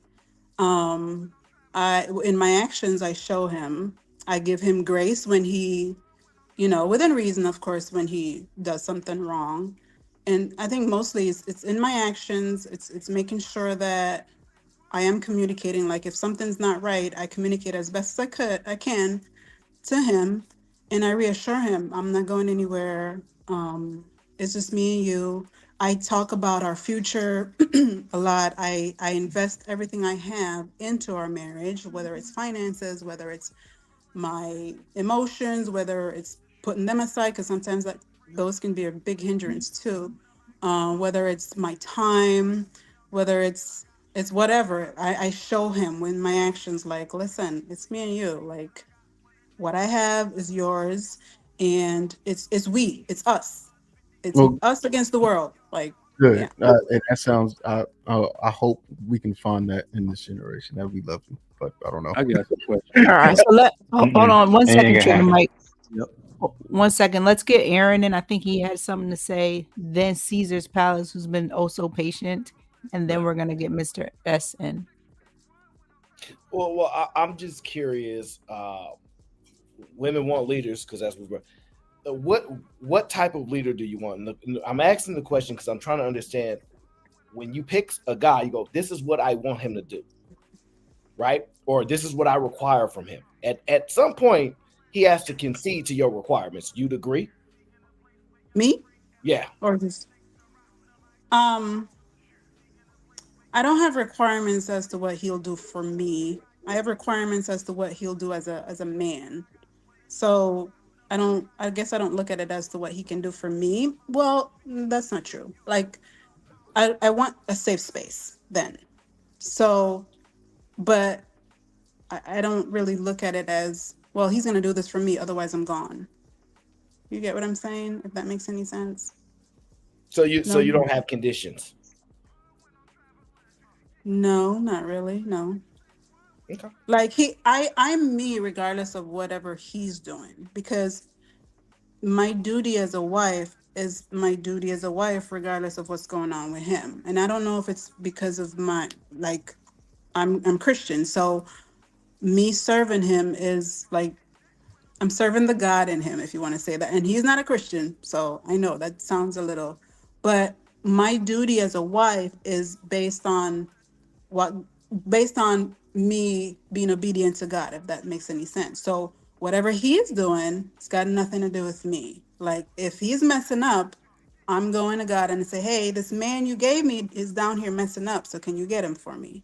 And then I operate, how I operate, and then he'll come around. And I mean, I speak to him and I let him know, hey, X, Y, and Z, when you did this, it hurts, and and he'll say whatever he says, and then we'll fix it. Or he'll notice that I'm not myself, and then he'll fix it, because he does want the best out of me as well. So All right. Caesar's Palace, what do you have to say on this topic? Is Cheeky still here? No, not right now. Because I came up because I heard the word house husband, and that made my hairs on my hands stand up. Because if you look at any guy that actually can get women, they do not talk this way. They do not talk about house husband. They do not put themselves in a subservient position when it comes to women. And when I hear guys coming up here trying to put black men again in this beneath, lower than position, I can't stand it. So I wanted to talk to Cheeky and I wanted to ask him, is that what you meant? You wanted to promote black men being house husbands. Is that correct? He came back for a second. Yeah. Well, let's do this. Let's go ahead and get Mr. S. As soon as Cheeky pop back up, we'll put them in the middle. Mr. S, what's popping? Good evening, everyone. Hope you are well. How's it going? Oh, wait, hold on, Mr. S. They got a little bit of smoky smoke. You feel me? Oh, who got smoke? I don't know. Yeah. Okay, Cheeky. I heard you say before that you were looking for a version, right? And then you changed it to maybe she was, 2 or 3 bodies. So since you want to be a house husband, can she have 100 bodies and you're okay with that as long as you're a house husband? Mm-hmm. Yeah. Wow. And this is what you want you would tell other men, younger men, hey, this is what you want to do. No, I didn't. She could do whatever she wants as long as you're a house husband. Yeah, I never said other men should do that. One, and then two, I think that should be an option. I think men should have the option to be a house husband and then not be judged or viewed as dumb or whatever the case may be. Because y'all do a lot of stupid shit and y'all in traditional marriages. So why can't I be in a household marriage, or why can't I be the household or maintainer or whatever? What's stupid shit? I think being ran by somebody that you guys keep saying doesn't have authority and not acknowledging the fact that they have all the authority that y'all say that they don't is really dumb. And you continue to make this thing about, I guess, the ego. I don't know not you per se, right? I'm not speaking to you exactly. I'm speaking to just the mindset of traditional men. Whenever I say house husband, they go wrong and they don't explore or even think. They just go wrong. And then after I explain to them, hey, what do you, as a husband, what is your purpose within the marriage? Well, it's to make sure that this is done and this is done and the kids are taken care of and the finances of this and she's okay and my needs are never being met, or they get met after all of that's done, but it's never ending. It's never done. And I go, how is that fair? And then they go, well, it's not. You're just a man. That's what you're supposed to do. What logic was used in that? It's not logical for you to tell other brothers, even yourself. Do you not have any standards for yourself to say that, hey, look, my woman can do whatever she wants to do, and I'll just take it just as a house husband? So the expectation is, right? What standards do you have as far as just like for yourself? For what you want. You say you don't want to talk with other people. What about your standards? Let's put it on you. What do you have for your woman? I would want my woman to be a virgin, but do you think that's reasonable in today's time? No. The reason I came up because at first you said you wanted a virgin, then because how things you knew it was going to be hard. Understand that. Then you changed it to 2 or 3. That's fine. So I was saying, since you want to be house husbands, you're promoting this. Can she have 50, 100 bodies, and you're okay with that? Because she's going to be a house. Yeah. I wouldn't want that per se. Not me. I wouldn't want that. But if somebody chooses it, yeah. Now I wouldn't want somebody with 100 bodies. It's crazy. What was you doing? Okay, 50 bodies. I wouldn't want that. The point is, once you put yourself in a house husband, you don't get a say in this no more. How if many? She has 50 bodies. Are you married? No. Okay. How many bodies does any of your girlfriends? Hold up. Let's go on that first question you asked. Why did you ask that question? If I was married? Because I was going to ask how many bodies does your wife have? Being married, that's not my metric of success. if I didn't say, if a whoa, man wait, is hold married or on. not. Yo, who is this weirdo, Oh, man? no. He's not. No, he's only exploring. I think it's fair. I'm not taking anything. Hold on. I'm sorry, Cheeky. I'm sorry, Cheeky. Who said weirdo? Oh, I didn't know. Put him up. Are we finna switch out? Yeah. Someone said. Yeah. Go ahead. Yeah, You were saying. Let me talk to this weirdo. Got your metric of success. We don't care what your metric of success is. That's why this is funny. So, okay, you think being a house husband puts you in a subservient role? Yes, 100%. Why? What say do you have? What you gonna ask her for money? Hey baby, can I go to the bank? Hey baby, can I go out with my boys? Hey baby, can I? What say so do you have? Wait, hold on. How is she even looking at you in a respectful manner? Wait, do women do that when they're in a house and when they're housewives? No. So say that again. Do women do that when they're housewives? Do they have to ask to go out? Do they have to ask to do any of those things? Yes or no? Put me back in the box, Sam. Let me go ahead. Yeah, because I'm not gonna. What we're gonna do is we're gonna approach this with logic, and we're gonna see why this is not a fallacy. But you're not using. But you're not using logic. If you're going to promote something that. Okay, go ahead. Let's go back to where we was at. Do housewives have to ask permission in order to leave their house and do anything? So we get to do the same thing women do, right? So everything is just you could just interchange. Oh, a man does this, so a woman has to do it too. You want to answer the question? What I'm trying to say is your question is silly. The answer is no. Why are you saying, hey, if a man has to ask a guy or girl out, then a woman has to ask? We're not the same. We're not equal. We don't do the same thing. So when you're trying to make us ask the same question, it doesn't make any sense. So what are you going to answer with? You see what's happening, right? When you ask people questions, they typically got to answer. What are we getting from him? What I said was your question was silly because we're not equal. We're not the same. We don't do the same things. Look at that. Read that real quick.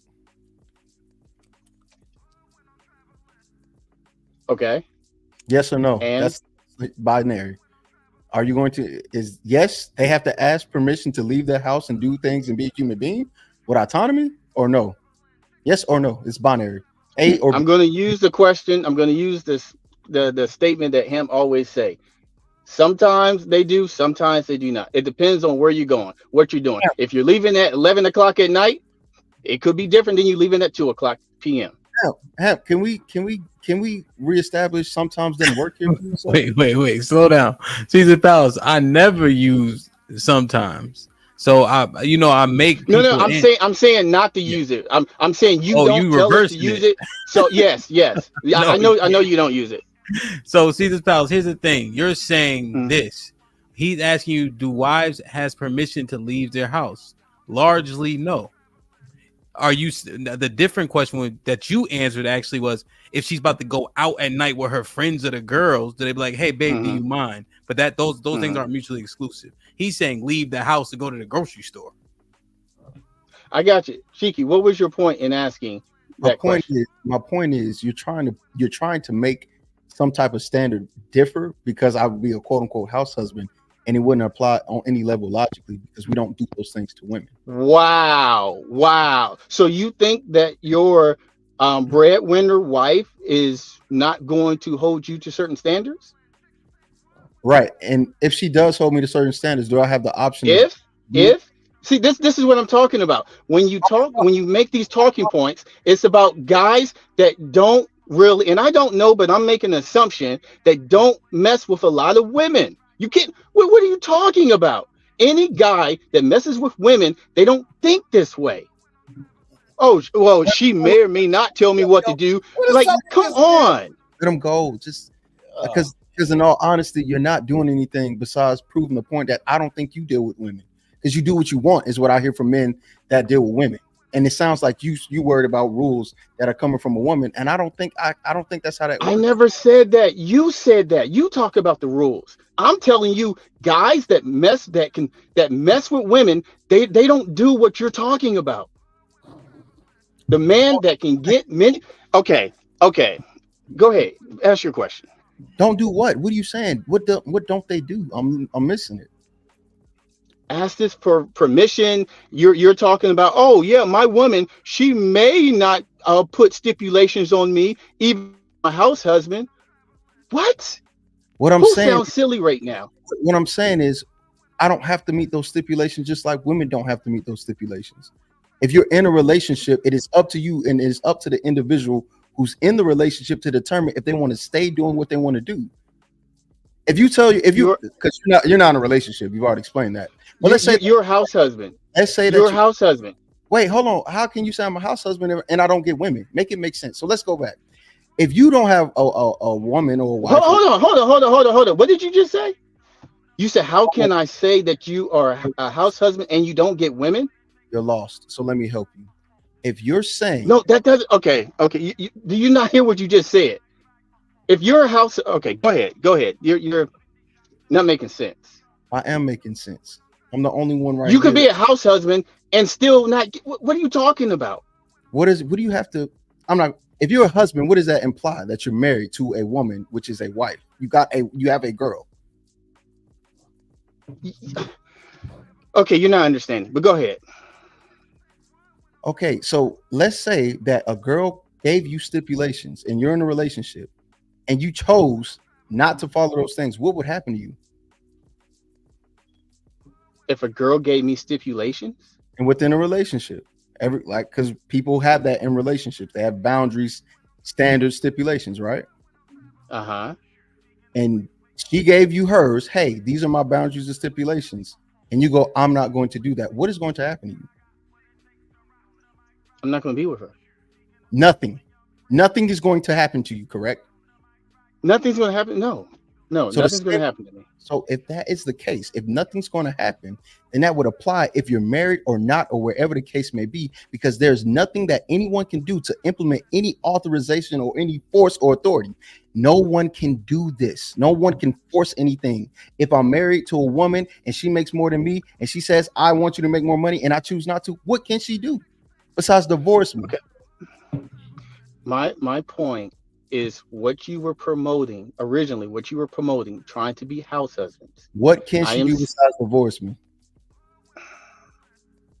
Why are you promoting house husbands? Do you think that the way that men have been living within relationships and marriage and all that has been fair or right or should be the standard? No, I think men are not holding. Go ahead. Why not? Why is it not fair? Why is it not right? Why aren't you accepting the marriage? Why am I not accepting the marriage? Because I don't want to be married at this time. Why? Why not? Because I can choose to get married whenever I feel like it. That's why. So you have a good outlook on marriage. You think marriage is a thing that is beneficial to men today? Not in today's society. So if it's not beneficial in today's society, give me the reasons why it's not. We could go through the courts. We could go through the laws. We can go through women change. We can go through how women just leave. I mean, we already know nationally that the average is 7 years. In the Black community, 5. There's a lot of reasons why. All right, so we're on the same page. Me and you are on the same page. Hey, these 4, I'm going to do it for, okay? These 4 factors are really not beneficial. Here's my solution, right? You said the court system, right? Let's say I'm a house husband. I'm the primary caretaker of those children because I stay at home and make sure the children are safe. Who do you think gets custody? The house husband? I know where you're going with this, but let me say this. Wait, let's go ahead.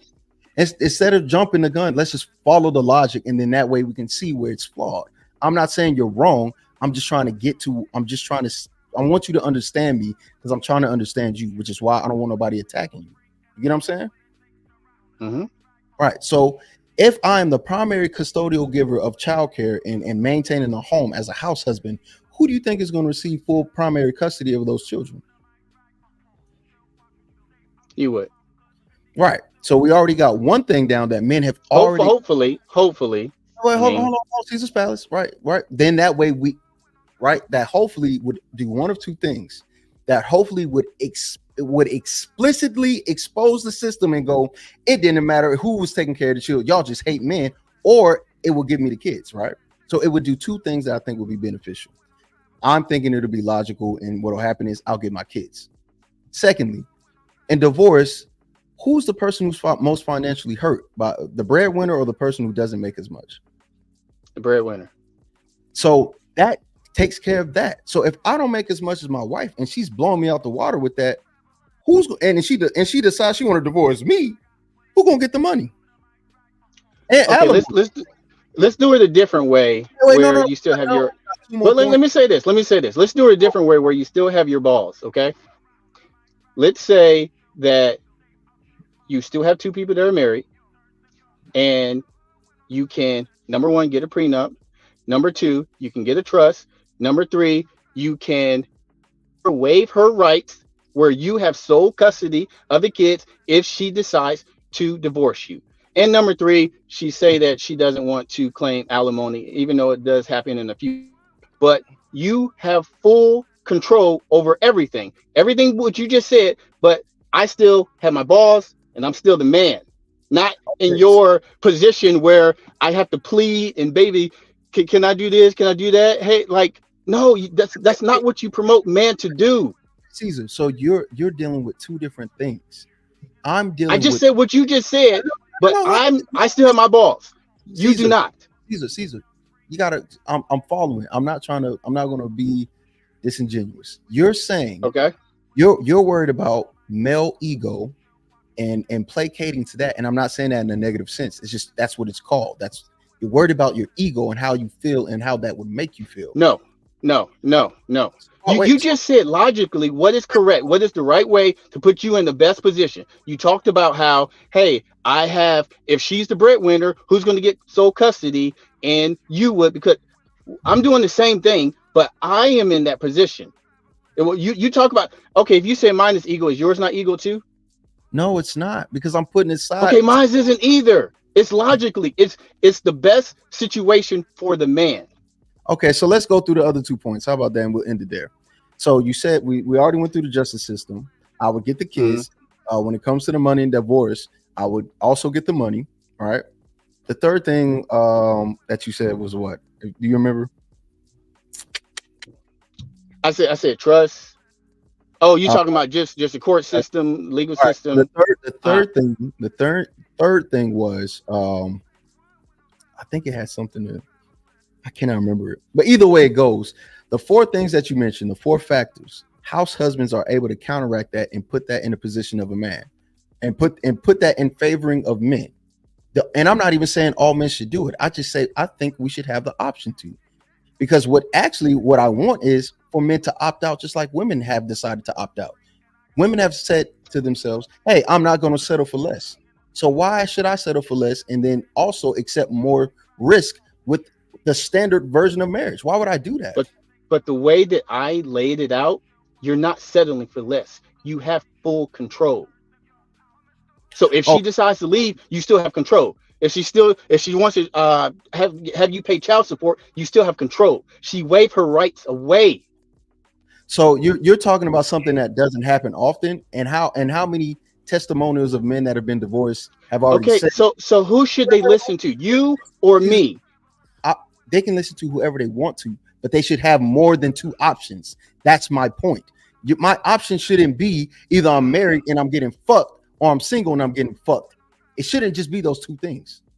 But I gave you a situation where you're married and you're not getting fucked. You are protected because you're protected, even if she decides to do something crazy. I don't understand how you don't see this. Okay, so with that being said, how many men have already expressed that those things don't work? You're talking about a hypothetical. No. Men are not doing exactly what I just said, though. That's the thing. If man was going to do what I said, it would work. Okay, so Caesar's Palace, here's what I'm going to do. I'm going to just say I concede, and so we can move forward. But I think my point has been made for those who are listening. Thank you. Yo. So Mr. S, I don't know what you wanted to talk about, but it probably was a long way away from this. Just let me read the super chats real quick, and I'll bring you right. It's your turn. All right. John Henry, what up though? I'm broke, baby. I ain't got no money. Bullshit. Late. I see you shining, nigga. I can smell a motherfucker with money. Even Ray Charles can see you got money. John Henry, the 20 ball says, leadership is something the majority of these young men have either never been in a position to exact or haven't seen if there was never a man in the house due to growing up in a supposed matriarchy, quote unquote. Mel Stay Fitted with popping, just became a member. Appreciate you. John Henry with a $10 says, there is no time spent believing what a woman, quote unquote, will do to advance the world because she's too busy telling men what she won't do. Example, won't build with, listen to, or support. All right, let's get it, man. One time for the one time. You heard? Who can dance? Aaron can dance. Okay. Yeah, Callie Bev can dance. There we go. Weather outside is humid. She turned up her location. She must think I'm stupid. She wanna run the streets, so let her ho, let her ho, let her ho. She doesn't show signs of stopping, so who am I to be cock blocking? I really hate to see you go. Let her ho, let her ho, let her ho. Harambe Jack with the 50 ball says, I'ma get out of these super chat streets. I am recovering super chat addict, and once an addict, always an addict. Shit like that. Shout out to Aaron O and Cheeky, the best dynamic duo since Batman and Superman. What? That's not the Batman and Superman on a dynamic. You read that right. But that's not right. Harambe Jack, you gotta. Jesus Christ. Put him in the fucking. Keep them on their toes. Respect the Hamp. Great show. Shit like that. Thank you, my brother. I appreciate you. Hold on, we got a few more.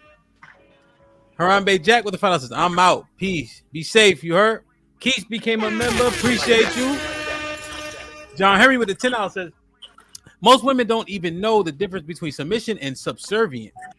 Submission is accepting the will / way of the another person. Understanding submission means she has a choice and a price. Chris Senior with the $5 says, that's why women on women relationships work with the dominance, verbally and physically beating the shit out of each other. Jesus Christ. John with the $10 says, if she has never seen quote unquote male leadership due to having grown up inside a matriarchy, quote unquote, because Big Daddy passed early, then the potential exists. A man's authority is met with contention. I understand that. Chris with the $2 says, he looked into the phone like Israel Mills. What does that mean? Shout out to Israel. John Henry with the $10 says, a man's purpose in a relationship or marriage is focus, direction, discipline, security, stability, masculinity, fitness, care, and protection. These pound GBGB kids exhibit Beavis and Butthead clownery. God damn. Lauren Mack with the $2. Caesar's Palace, accept the L, buddy. Chris Senior with the $2 says, a win is a win. At Cheeky winning so far. Arnold Allen, what's popping with the $5 says, Caesar's Palace keeps saying, see, that's what I'm saying. But he hasn't said a damn thing. You get women, but not a wife. They are hard to find. Do better, clown. Arnold Allen with the $5 says, Caesar's Palace against house husbands, but doesn't want to be a regular husband. Go shovel some snow. Unc was popping with the $5 says, Hamp, I'm about to go to the store and get a body bag for Caesar's Palace. You need anything? No, I'm good.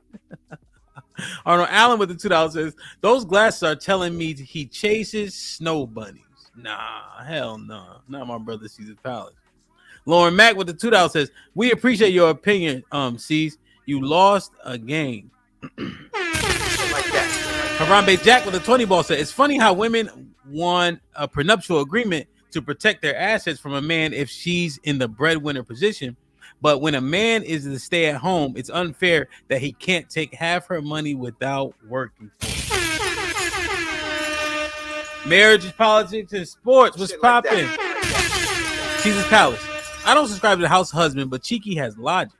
If a man marries a woman who is a huge breadwinner, the what is that? Household arrangement may work. Your scenario is less likely because a woman will never waive her rights. Damn. Jay Hayward with the $5 says, Cheeky arguing for being a house husband will lead to the destruction of society. Pound weak. I am what I am. GBG, house husband, exclamation point. Sounds and is unnatural. John Henry with the $5 says that quote unquote house husband concept appears to rely on avoidance and lack with strong reservation to forego competition in the patriarchy. Cheeky with the 10 ball says, I refuse to let women on YouTube who don't stand on business actually think they have any right to talk about men, especially when they're getting pumped and dumped virtually and actually. Shit like that.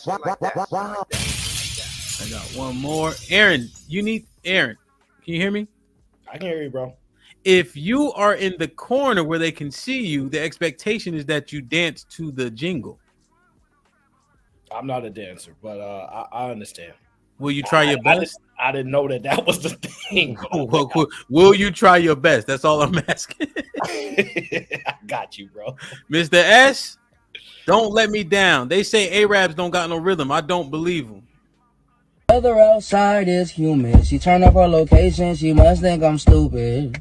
She wanna run the street, so let her hold. Good evening, everyone. Hope well. She doesn't show signs of stopping, so who am I to be cock blocking? I really hate to see you go. Let her hold, let her hold, let her hold.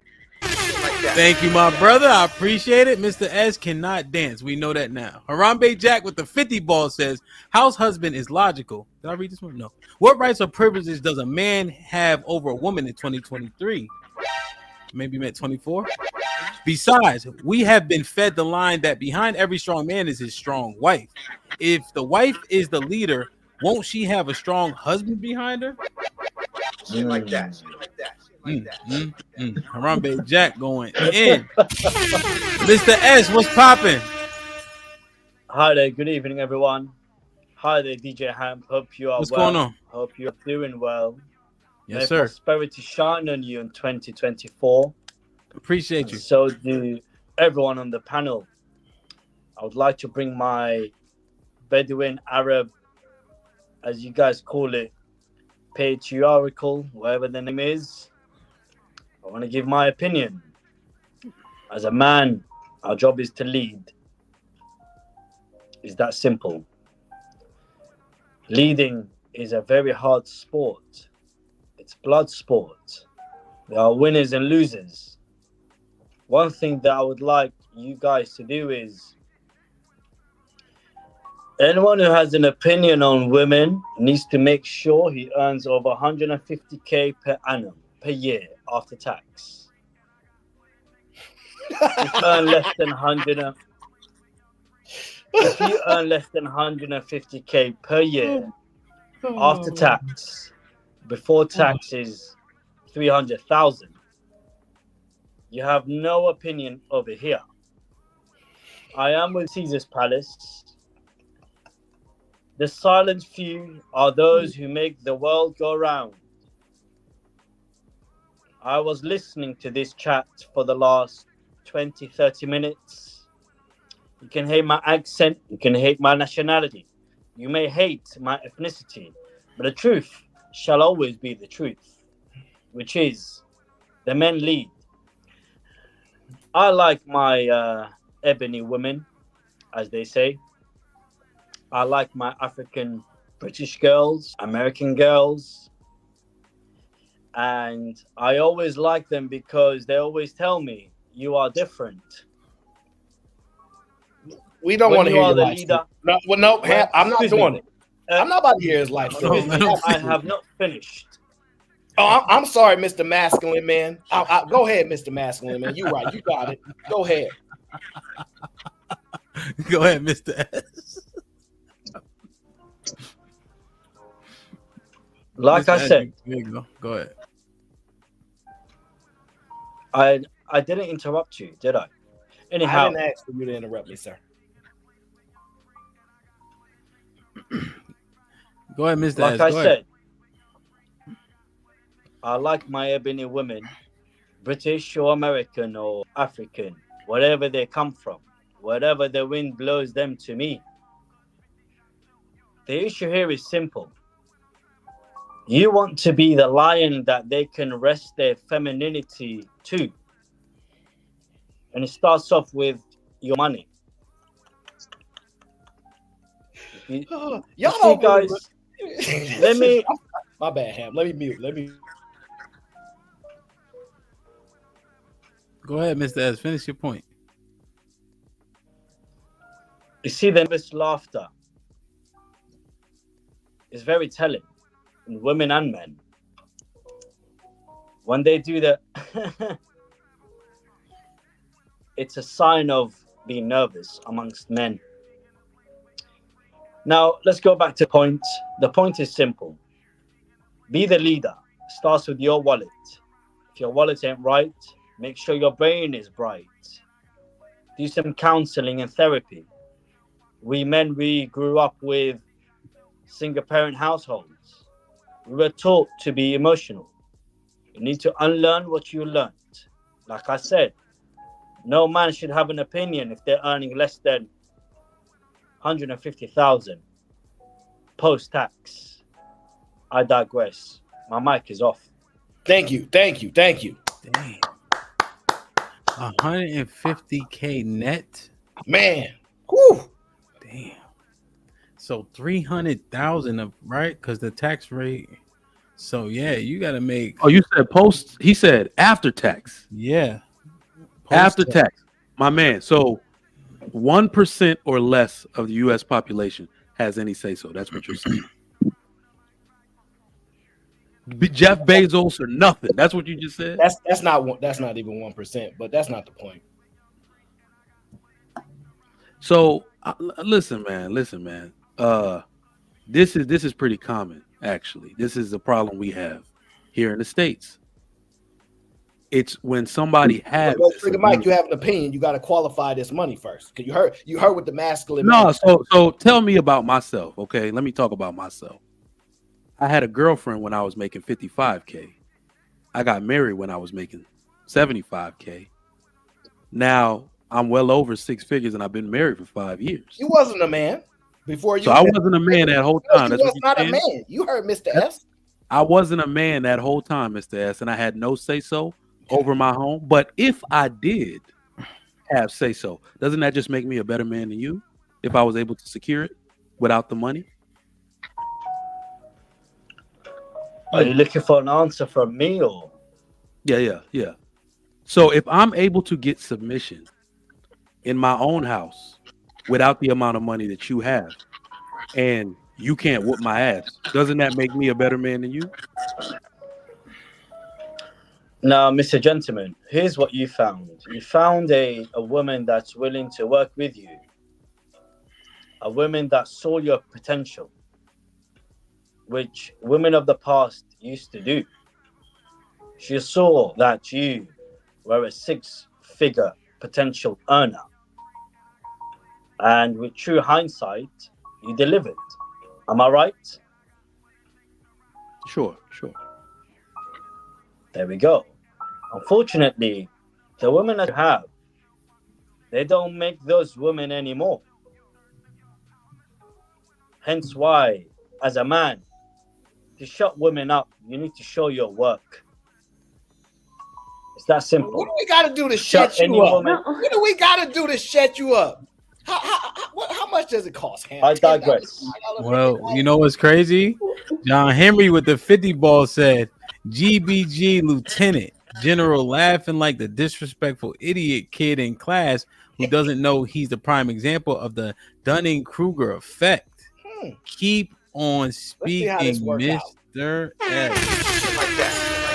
Damn, man. They some feel it. Yo, they might be feeling Mr. S. Come on, Kasim, you've been boring the whole day. Weather outside is humid. She turned up her location. She must think I'm stupid. She wanna run the street, so let her ho, let her ho, let her ho. She doesn't show signs of stopping, so who am I to be cock blocking? I really hate to see you go. Let her ho, let her ho, let her ho. Shit like that. So Aaron, there's some support out there for Mr. S, man. Go ahead. That's one person. I will have. Wait. Jay Hayward with the $5 said, Mr. S stands on business and speak with authority. Aaron needs to grow up. Oh, wait. RNC with the $5 says, GGG lives in Fantasy Island. 99.9% of the world and throughout human history do not have house husbands. And then while Mr. S was talking, April became a member. So that's 1, 2, 3, 4. There's 4 people. Oh, wait, hold on. Sophisticated Jerk said Mr. S is a trick, so that's -1. Hank with the $2 says, Mike, you need to shut your broke ass up. Damn, Mr. S got 5 supporters. Jay Hayward with the $5 says, once again, Mr. S speaks with authority. This is an example of authority being taken, not given. Mr. S came and shook the building, man. Go ahead. Let me get up. I do have one qualifying question for Mr. S. I do. Just to validate what you're saying. Do you believe in polygamy? Define your version of polygamy.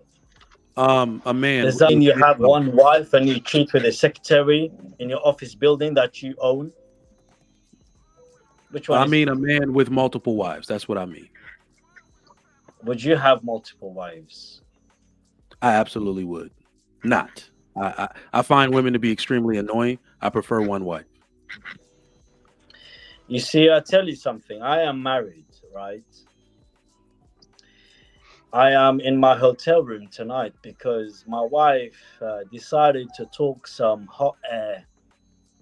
So what I did was I packed my bag, and I will show you my bag, which is over there. I said, darling, you have 3 days to calm down, and I'll be back.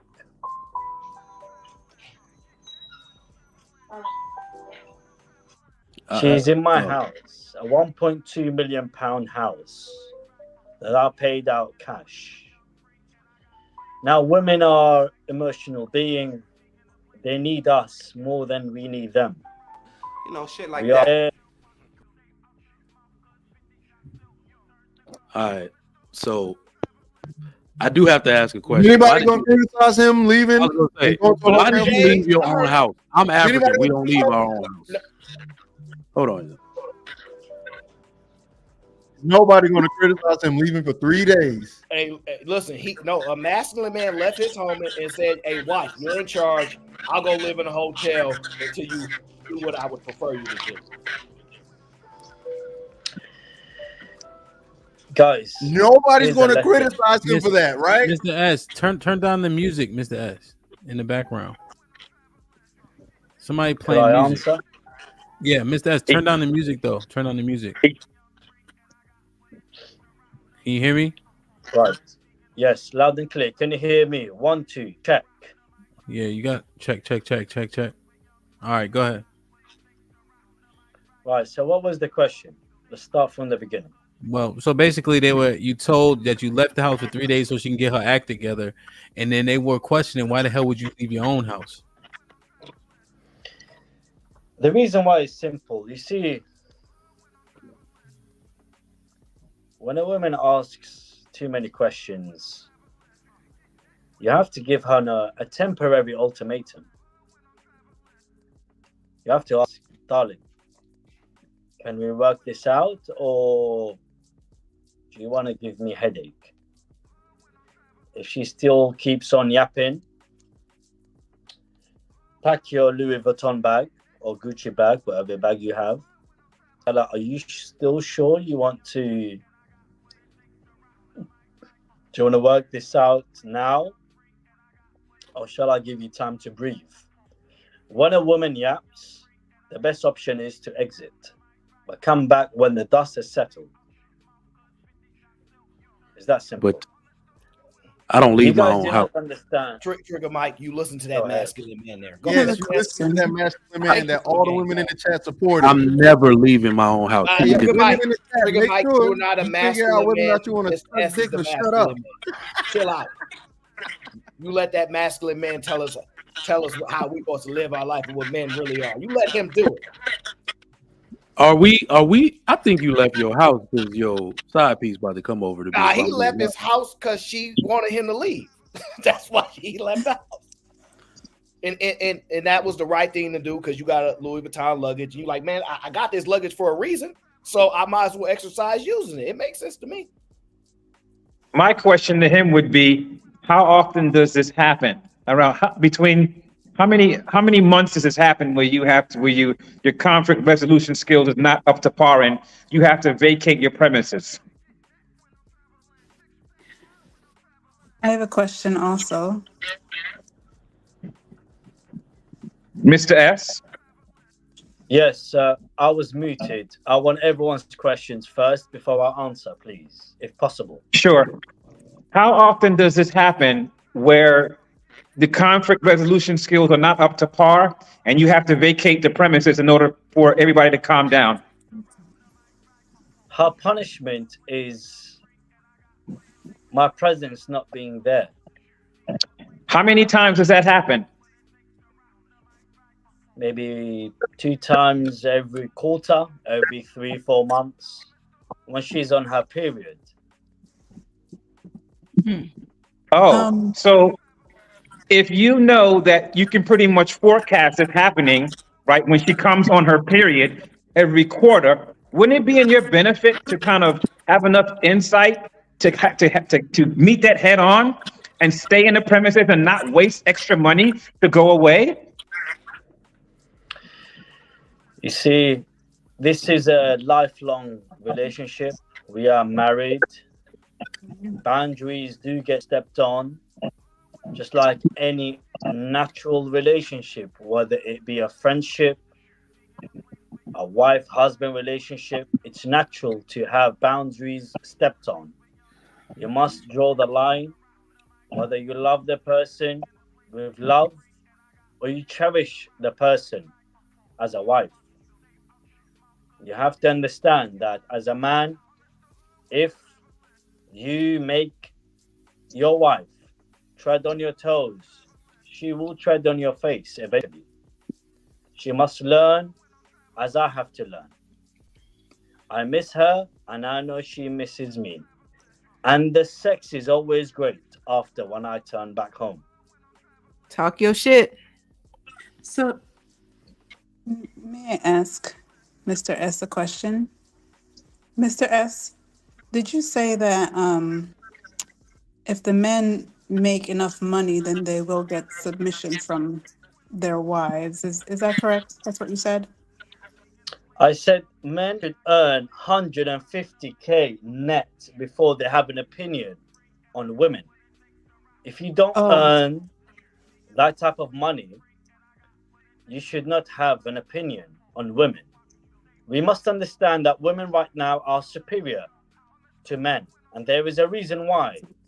Women had to defend themselves. Women are soft beings, and they understood that themselves. They had to learn that they have no men to defend them, hence why they are independent. Try to be the arch lion and watch them fall on your arms. Hence why I like an ebony woman. When you say fall on your arm, I'm thinking does that mean submission, or are you saying something else? Are you saying that it attracts more women because of the money? I'll give an example, right? I was in Irving, Texas, in between Fort Worth and Dallas. Nigga, we live here. We know where that shit is. I don't know where it is. I'm not in. You guys can't interrupt a masculine man. Trigger Mike, show some respect, please. It's a masculine man. And I met a woman, right? She was very. I don't want to call a woman masculine because it's very offensive to a woman. Very offensive. Let's not call your women, my women, masculine. Let's call them assertive. I had an assertive woman, and I showed her how I do my work, as in being very calm, collected, had everything under control. And I wouldn't say she submitted to my will, but she let down her. Every strong woman has a strong barrier in front of her. But after you go past that barrier, that woman is soft, feminine, willing to wear your top, willing to make you breakfast, but you are not the man that she You're wants not to getting do that breakfast for with. the next 3 days, sir. You're not getting no breakfast for the next 3 days. My overall question My friend, is Conditional breakfast. Conditional breakfast. I my will mute my mic because I don't think you guys are hearing my answers. Mr. S. Digress. Before you, Mr. S. Go ahead. Would you say that your wife is submissive? Would you describe her Absolutely, as submissive? 100%. Why would So I give the honor of marriage to a woman that's not submissive? Now, the word submissive is very loaded, especially in 2024. We need to change that word from submissive to cooperative. I met this girl when she was 27 years old. I'm 32. She was a lawyer when I met her. She's not a lawyer anymore. She helps me with admin work, with the finances behind the scenes. If you men want a submissive woman, you must give her a part-time job, officially.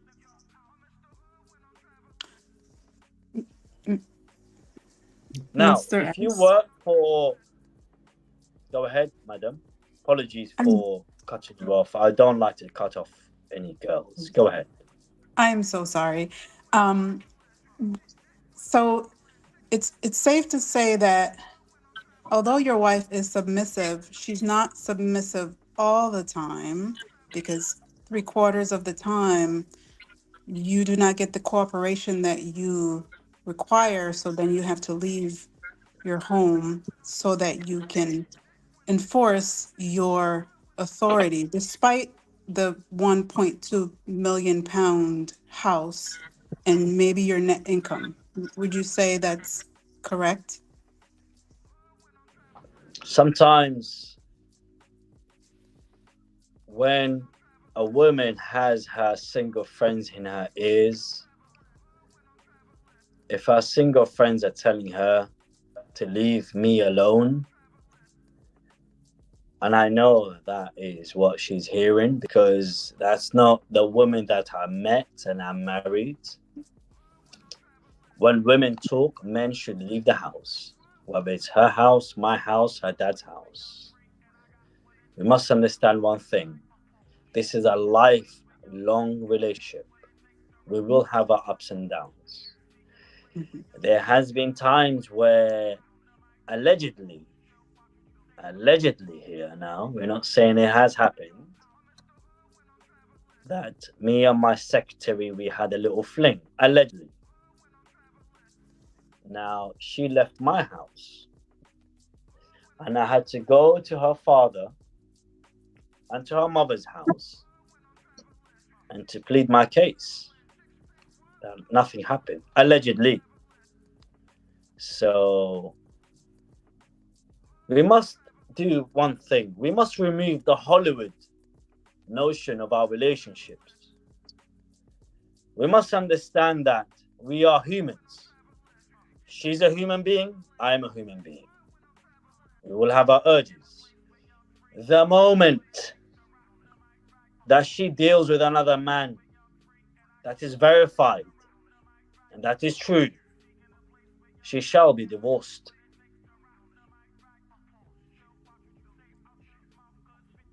Mr. S, would you mind making your answers a little bit more? I think it's me, maybe, because No, he talks slow and he the talk all military in me. Would you mind making your answers more like direct and succinct? Because I'm having a hard time determining if you're saying that yes, your wife is submissive, but there are times when she chooses not to, and then in order to get the corporation you need, you do have to enforce it by leaving the home, despite the money that you say is one of the authority requirements or criteria. My senses are telling me one thing, but I don't want to tell you what my senses are telling me. My senses are telling me that you are still single, you don't have a husband, so you don't understand. Am I right? You are incorrect. I am a wife and I am a submissive wife, so that's why I don't understand what you're saying. And my husband does not make 6 figures, but I It's guess a masculine man. I guess It's I don't him. understand. That's him. There's no way a woman like you can't understand a masculine man. Like that's him. Hold on. In the hotel. Mr. S, Masculine man. Hey, I just have the I got a masculine man. question real quick. Explain this to her. I got a question for Mr. S. Vision. Mr. S, what is your opinion on American men in general? American men are robust, they're industrious, they work hard, they earn money the good way. They are men of honor. When anyone invades the land of America, they are willing to fight till death. And we must respect that. They may have issues with American women, but we must understand when push comes to shove, all American men will die for their land. And that's one thing the world respects. The world may not respect the American woman, or the world loves an American man. Hence why you get all the love in the world when you leave it. Yeah, I've been to the UK. That's actually pretty true. They love the swag. All right. And if you need to get married, let me know. My sister is available. She's 21 years old. Oh, damn. That would have been perfect, except I'm already married. But Aaron and Cheeky, they looking. So, it's interesting. Very interesting conversation. Let's get Aaron in, not Aaron O, but Aaron with the two A's. I don't know if DJ Ham can hear me, but I'd like to greet him. Let this serve as a formal greeting. Also, my dear Q, great to see you again. Panel, happy New Year to everyone. A lot of arguments and points have been made within the confines of a playing field littered with variables. And I think if we drill down to the very root of everything, when the excrement hits the air conditioning, a man has authority. Do you know why? His and her survival is predicated on it. Once you start to build the variables vertically with the introduction of societal norms and laws and all that, that's binary. Each case can be argued, one way or another. But when you get down to it, the woman will ultimately submit or perish by virtue of superiority and the ability to manipulate the environment.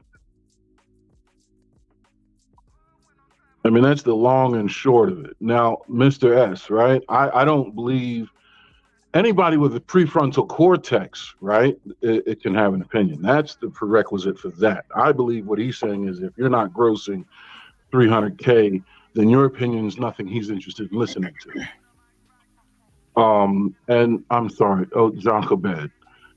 I also, what branch, if I may ask? Army. Okay, Marines. So I understand your communication requirements. Consider this.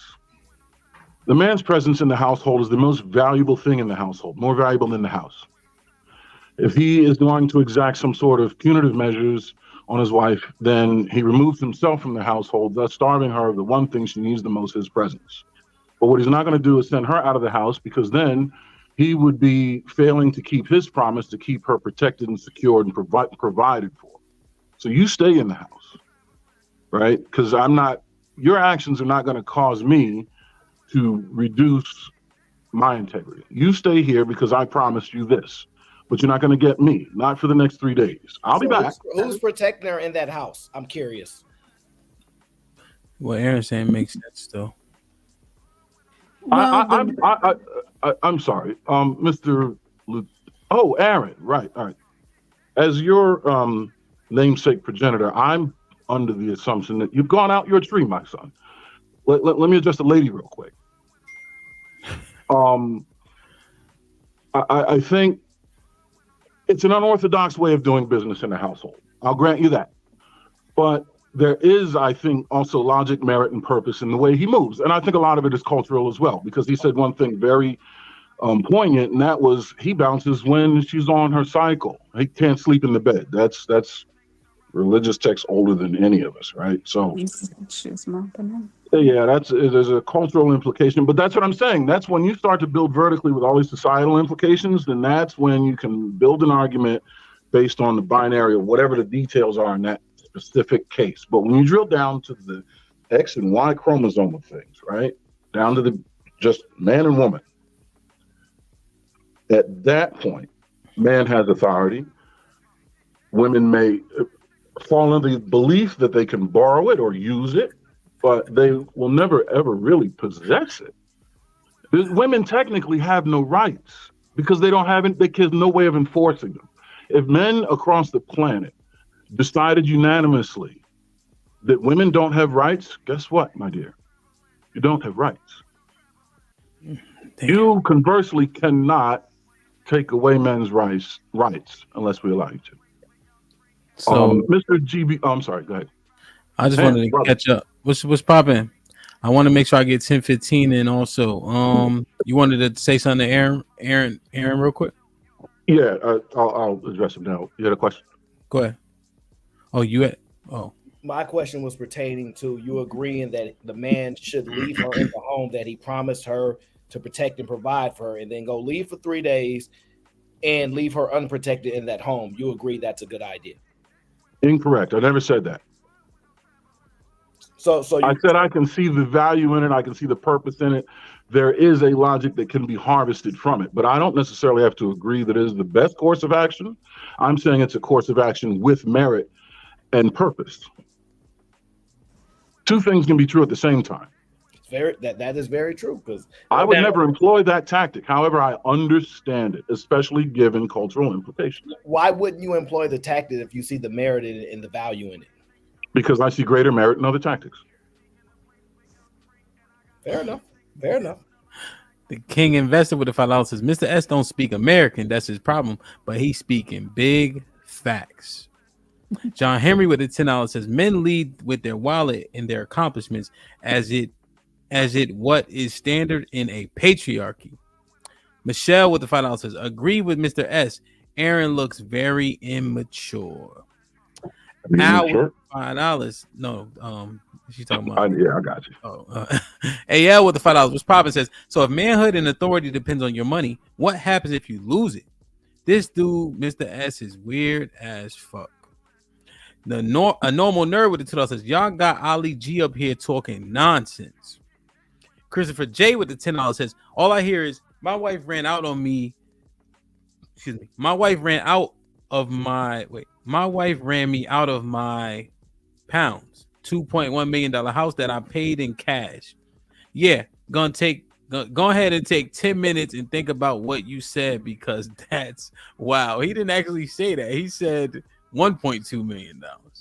Put him in the fucking bedroom. Get him out of here. Come on. So they time Mr. S out for 10 minutes. He'll be back. We probably at 6:02.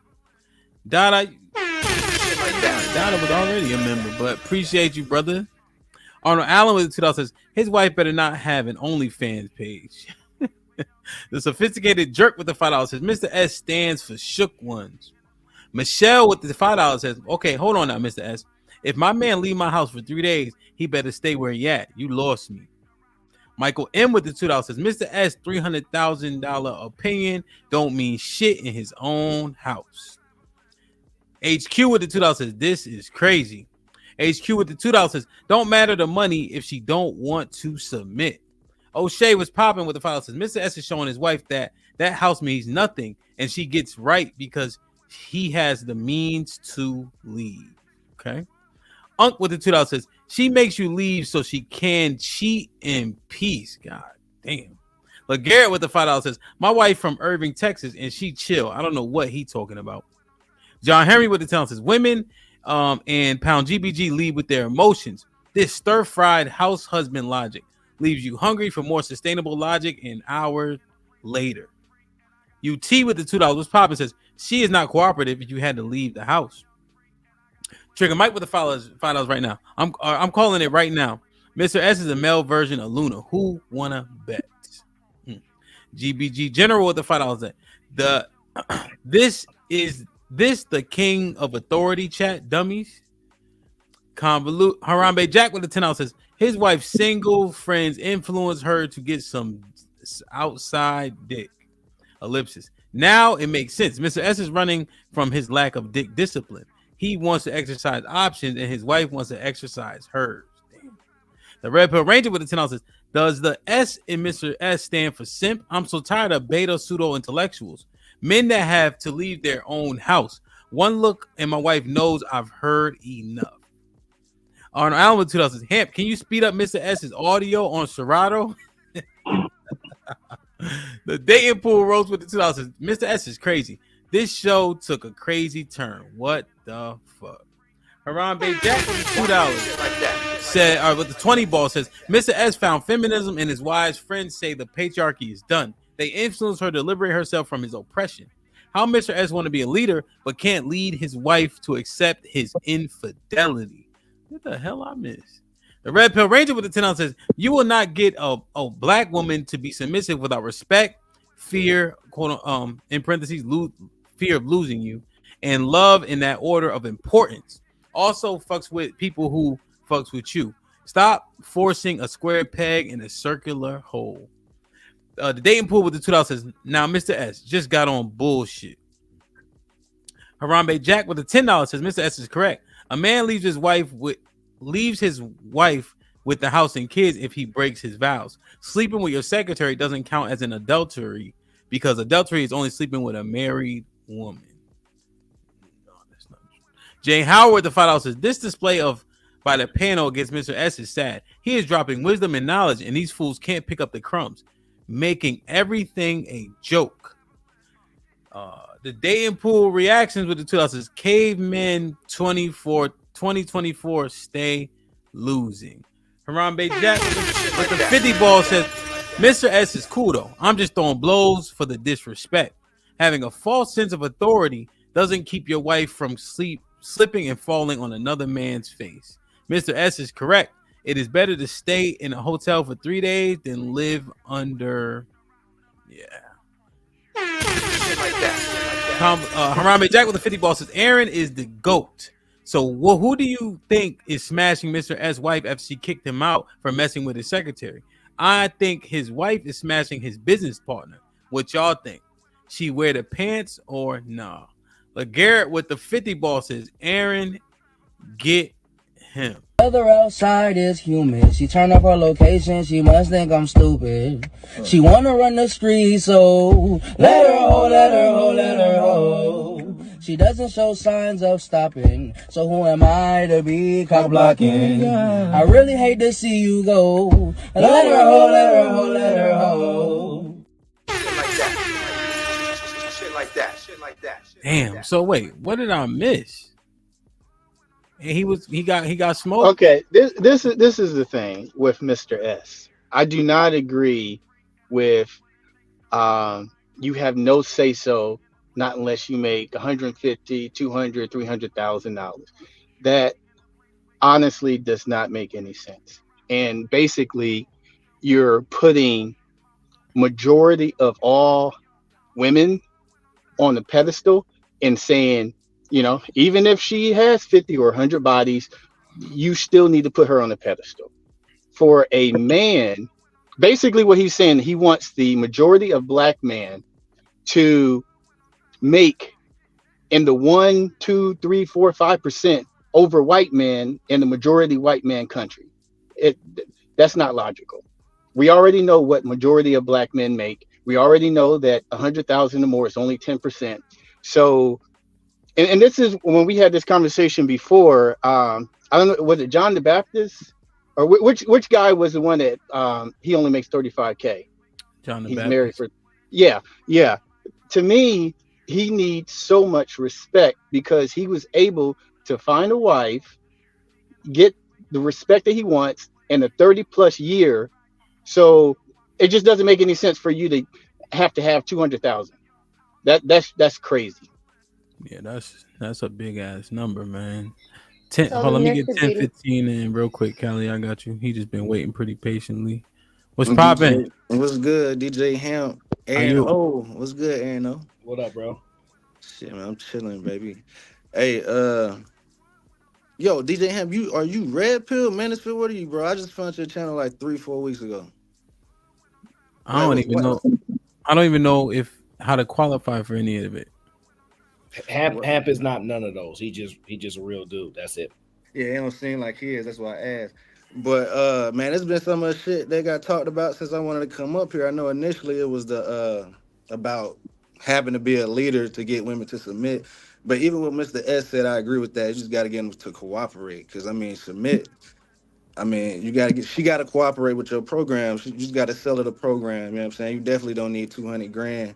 I mean, a nigga like him might need 200 grand because we see what, bro. I mean, but you just gotta get her to buy into your program, man. I feel like that's how you gonna get her to submit. Then the house husband shit, I don't agree with that shit. You definitely ain't gonna be able to get her to cooperate if you giving up all your power to her, cause that's pretty much what you doing. You letting her pay all the bills, you staying at home. Not to mention that's gonna be boring as fuck. Who the fuck wanna stay at home all day? But you giving her all the power, like you giving up your authority if you be the nigga at the crib taking care of the kids. Horrible. Well, hold I on. mean, bro, Question. you don't understand how hard a woman job is, though, bro. You know what I'm saying? Like, I'm married, nigga, so I know you dig. Like, she do a lot of shit I don't want to do, bro. Like, she do a lot of shit I don't want to do, bro. She do a lot of shit I be forgetting to do, nigga, because I hustle, I grind, you feel me? So it's a lot of shit I put off at the crib. She take care of that shit, nigga. That shit ain't as easy as y'all niggas be saying it is, bro. Especially when you got kids, bro.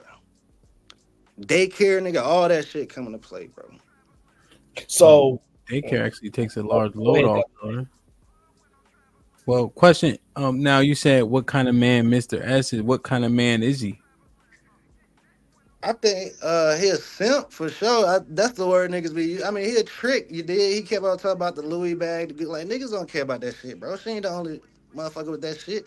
He was letting it be known how much his crib cost. You feel me? Like niggas a trick, simp, whatever niggas want to. Then she ran him out the house. So I'm Well, just listening. Huh? Well, he was getting some. He was getting some. He had a side chick. Apparently, I was in the know. Did he have a side chick? Is that what happened? Yes or no? He kept saying allegedly. So Okay, so allegedly he had a side chick. No, this happens every quarter or so, mainly on her menstrual cycle where she's out of balance allegedly, and then he leaves. So either he got a side chick or she running that nigga out the crib. Like it's either or. Okay, I mean, what man gonna let him? Well, let's consider this. He leaves so she can cool her head down. He got a side chick, so he not hurting for nothing. He's saying that you qualify to talk to women in a certain way if you got fuck you money, like making 300 gross a year, and his house costs for 1.2 pounds. So what in that doesn't sound like a red pill man that I think we respected in the Kevin Samuels, where high value men don't cheat, they exercise options, and he gave her time to cool down so he can go do what he got to do with his side chick anyway. That's the question to me. Yeah, like what would make him a simp in that aspect, just assessing all of that. I mean, the fact that, like I said, he leaned with his wallet, because he clearly is. If you got to bring up the material shit, then you lean with the wallet. He keep everything about money. Nigga, I don't have to be making 200 grand to tell a woman to shut the fuck up. I ain't gonna do the shit, though. You know what I'm saying? Because the shit is rude, nigga. Like, it's rude as fuck, dog. Like, I'll be talking to my old lady crazy, but like everything he say got something to do with money. Like, I ain't got to talk about how much money I got. I ain't got to talk about what my old lady got, nigga. She gonna follow my program because I sold that shit to her. Because you do have to be a leader to get her to follow the program. You can be a bad leader. You feel me? You ain't gotta be no good one. You just gotta sell that shit to her. Well, question real quick, brother. So where would you say you stand in terms of some of the ideologies? Would you be red pill? Would you be manosphere? Would you be a son husband? What would you be? Would you be a house husband? Where do you stand? What's the son husband? Well, like one of them niggas who's raised by his mom by himself, and she substitute him in to be the man in the house or the leader and all that, and then he's coddled by her, so he grows up to be a ain't shit leader, etc., etc. Shit, where I fall at, yeah, I ain't heard that red pill shit in a long time. You feel me? So, like, nigga, I'm in a different space than I was when I first found out about this YouTube shit. Cause I first found out about this shit like 3 or 4 years ago, but then I got off and I just got back on maybe like 5 months ago or some shit like that. So I'm in a completely different space. So I'm gonna have to hit these niggas again and hear some of their talking points. Okay, but where do you stand at this juncture? Did you align with Kevin Samuels? I really didn't think he used to say bad shit. I really used to only watch him for that cologne shit because I thought he was like a metrosexual type nigga. So he probably was. I really didn't listen to him outside of that cologne shit. I really ain't listening to what bro had to say. The little clips I seen about him. Yeah, I'm trying to see where you sit. Where you sit? Do you agree with Fresh and Fit? Do you agree with like? Hell nah. You got to throw some more names out there. I don't know all the names. I'm struggling to come up with names now.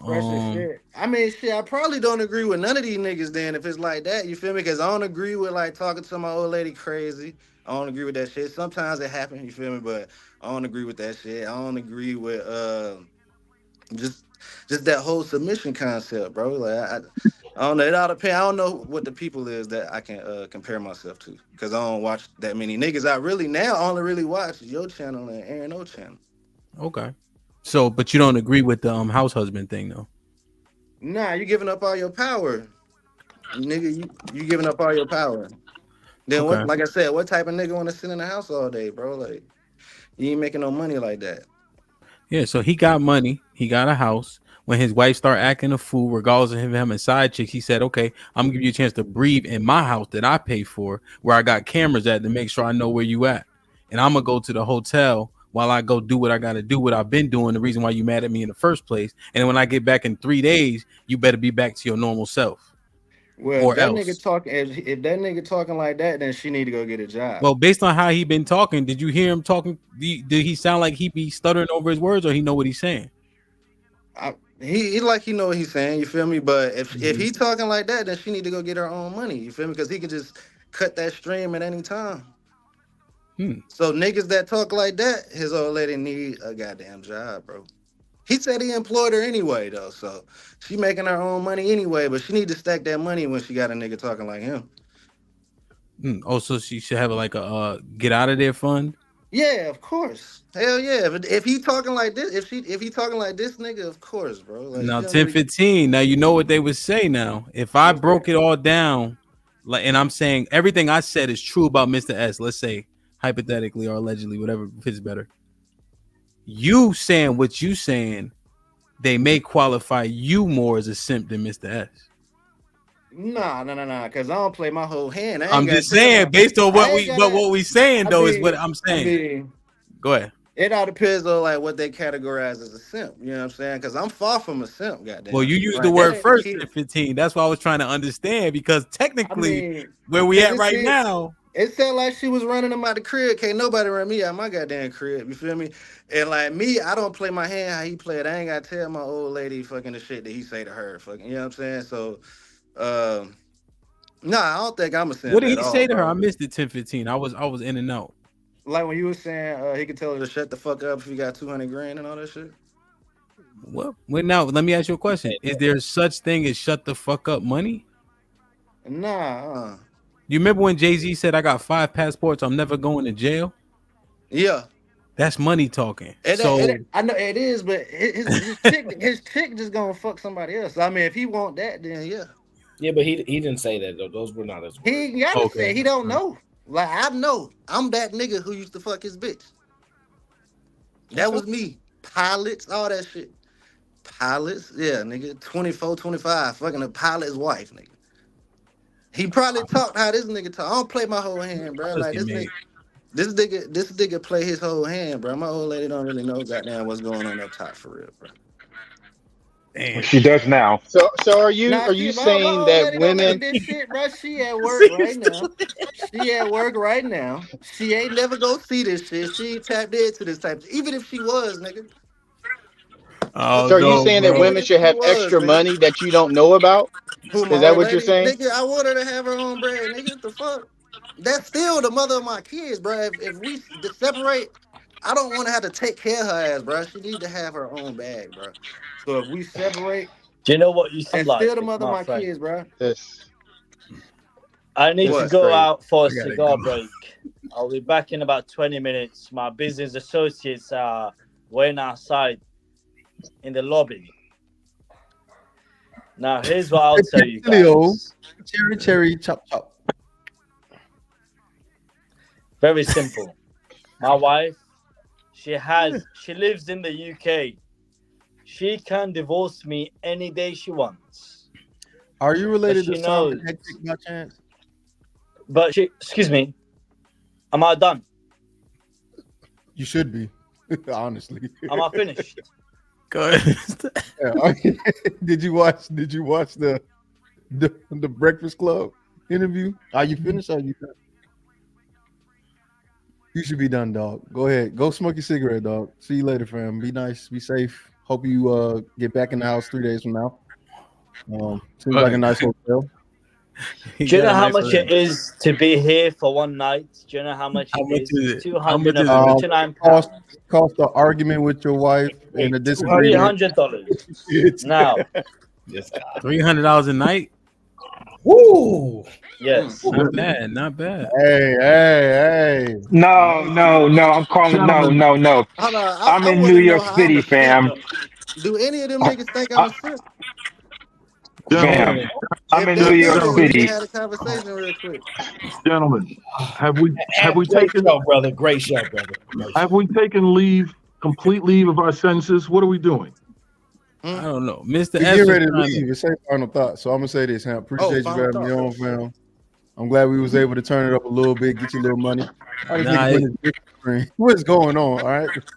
Mr. S did. He was trying to give a final thought, but all right, Mr. S, go smoke your cigar, fam. Be safe. Damn, man. Mr. S came and shook the room a little bit, Aaron. Yeah. You know, and I didn't want to turn it up too much for the sake of the show. You know, Well, you didn't do a good job of trying not to. I'll tell you that. if that was your attempt to not turn it. Oh, I held back. Don't worry. Damn, man. What's up, old Aaron? I just need 60 seconds. This gentleman here, what's your name? 10-15. 10-15. Have you ever given the woman the silent treatment? Have you ever arrived at a point in a discussion or debate with a woman where you decide the high road is to just check out? You said the silent treatment? Yes. Nah, nigga, I just end the conversation. Like, what you mean? That's female Yeah, shit. so silent to treatment. end the conversation, if she's still engaged, Nah, how do I'm a you end? teller, bro. The conversation is over, bro. It's And then that what do you simple. do? Right, What and you then she's mean, still nigga? The talking, but conversation is over. Ain't nothing else to talk about, bro. Silent treatment, that's female shit, bro. no, you end the conversation and then be quiet. She continues to Bro, talk, but you're done. the conversation is over. Silent treatment means she Excuse still me. talking about the shit. Excuse me. Silent treatment means she Guys, while still I'm talking about the gone, shit, and you just sitting there like a get hoe this ignoring her. Mookie to buy some So clothes. you continue Mookie, on. Nigga, I take dared the my car and buy some conversation. I clothes. dared the conversation. You let her continue and you sit there ignoring her like a female. I just dared the convo, nigga. It's over. How? So Give it me an ain't nothing. example. Give me an example. I just told you, bro. If we talking about some shit, I don't want to talk about it no more, nigga. The conversation, I'm be like, hey, look, shout it, baby. Look, Do the you want to conversation is have this dead. We conversation ain't we're talking having about now? this shit no more. We ain't talking So about when this shit no more. We can talk about it on a later note if we can't come to a conclusion. But I'm done talking about this shit. so If she women gonna be, once I say I'm done talking about it, she done talking about it, bro. Ain't no silent treatment needed, nigga. You let your chick keep talking, nigga. That's you, bro. She gonna respect me, bro. She'll respect you, bro. If you said the conversation dead, bro, and she's still talking, you gotta fucking not all right. say nothing.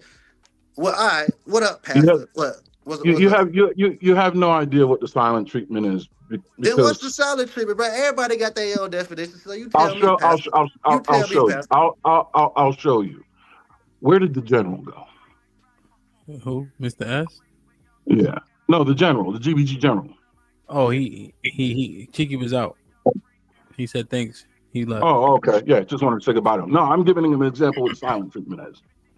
Let me ask you this. In a relationship between a pimp and a hoe, who is the producer? The producer of what? The money? The whore? Who goes to work and comes home with the bread? The hoe. I mean, yeah, the hoe, yeah. So you're telling me a pimp is a house husband?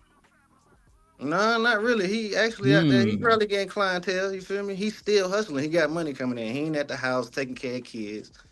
You know what I'm saying? That's his business, nigga. She an employee. That's his business. She an employee, nigga. What you said is probably. No, well, probably. I mean, if he pimping her, then that's his business. And most pimps got more than one bitch, so that's his business. He manages a couple hoes. I'm gonna get up out of here, bro. I appreciate you. Aaron, I appreciate you. You streaming tonight? Yeah, we might stream it probably in a little bit. You know, because I kind of want. I gotta discuss this. You know, give me your Hey, do me a favor, Aaron. Drop some. What time you gonna do that shit, bro? Drop a quick message in the chat so I can give you the rent so you could drop your link and shit. Oh, I bet. Just for whoever don't have it, which I'm sure everybody does. But so, are y'all done talking about that? Or I am. Yeah. Yeah, I'm just saying the pimp. That's his business. She an employee. DJ, I think you saw the parallel good enough for me. I mean, hey, you can say what you want, bro. I know I can. I did. I don't need your permission. Your woman don't need your permission to do nothing either. You have no idea what you're out of your tree, my son. You don't know what she do though. My woman? Yeah. This guy's a rookie. Yeah, nigga, you go to work. No, my wife is right there. Do you go to work? Son, my life is in. Oh, you're a pastor. You're a pastor then. Your wife go to work? All right. Do you know what she doing when you at work? Yeah. Fine. You don't. You don't know what your wife doing, bro. So stop acting like you know, nigga. She's my employee, son. She is my employee, son. She is my executive assistant. Then you I know with her exactly all what day. she's doing. So you with her all day, my friend. So you a house husband like the pimp. So he said the pimp was a house husband. That's what he said. So the house husband. So you saying the house husband doesn't leave the house? Is that what that means? I thought he said a pimp is considered a house husband because the wife is out working and he's at the house. No, I didn't. I asked a question. Opposite. Oh, all right. Well, my bad. Well, are you with your wife 24/7? No, nobody. When she's shitting, no, I'm not with her in the bathroom. All right, so you pretty much with your old lady all day then. See, nigga, I hustle, nigga. I'm not with my old lady all day. I don't hustle. All right, then. I mean, then what you doing? How you getting your money? So what is the? I manage an empire. I manage an empire. Nigga, you hustle, you on your grind, nigga. No, people grind for me. So what? Hey, congratulations, bro. I'm saying you on your grind, nigga. Like you got to keep the business running, bro. You ain't the only nigga with a business, bro. You still got your part you got to do, bro. The employees play their small part. You ain't the only nigga making money. You don't know what your old lady doing at the end of the day unless you with her ass 24/7. You think you know, but nigga, you don't know, nigga. Okay, and what is the? So what's the what? Now that point means like what point are you making necessarily? It's going back to what he was saying about me, what he was actually saying to me. I had to rewind that shit, bro. I ain't gonna lie, I'm kind of hot. You feel me? I'm goddamn hitting this pen, but at the same time, what I was saying was going back to what he was saying about me not knowing my old lady doing or some shit like that. At the end of the day, he don't know what his old lady doing. Wait, I said you don't know what your old lady's doing. When did I say that? It was something like that, bro. It was something like that. No, what exactly was it? I just said I don't remember. I just told you that, nigga. I literally just said that. I just literally just said that. Yeah, you said something down the lines of my old lady, me not knowing what she doing, bro. No, something down the lines of that. I'm not gonna use a failed memory to drive a conversation. All right, well then it's all good then, bro. It's all good, my nigga. You don't move nothing over here, my nigga. I don't give a fuck how much money you make. I make money. We all make money, my nigga. So I don't even know what y'all arguing. I'm not. There's no argument. I'm not. I'm just saying this nigga just talking like he just that nigga. Well, no, I was just me personally, I was exploring, just in terms of how Mr. S handled the situation. I think if men are listening to how he handled it, I think the point of contention is him leaving. But then when he puts the logic in of why he left, it doesn't seem too far fetched. And do we also think that when men go, leave the house, storm out, go to the bar, go to a friend's house, is that not the same thing? Are we just frowning on it because he said 3 days? I think storming out is worse. I think what he does is at least calculated and has a purpose, and it's punitive to her. Yeah, I think it's unorthodox and extreme and culture centric, but absolutely there is logic to be harvested in it. 100%. Storming out to the bar is an emotional response.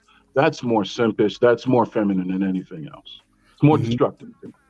Well, yeah. I mean, because when you think about it, the silent treatment, or if 10-15 is like, yo, when I say the conversation is over, it's over. Those two have the same reaction from her.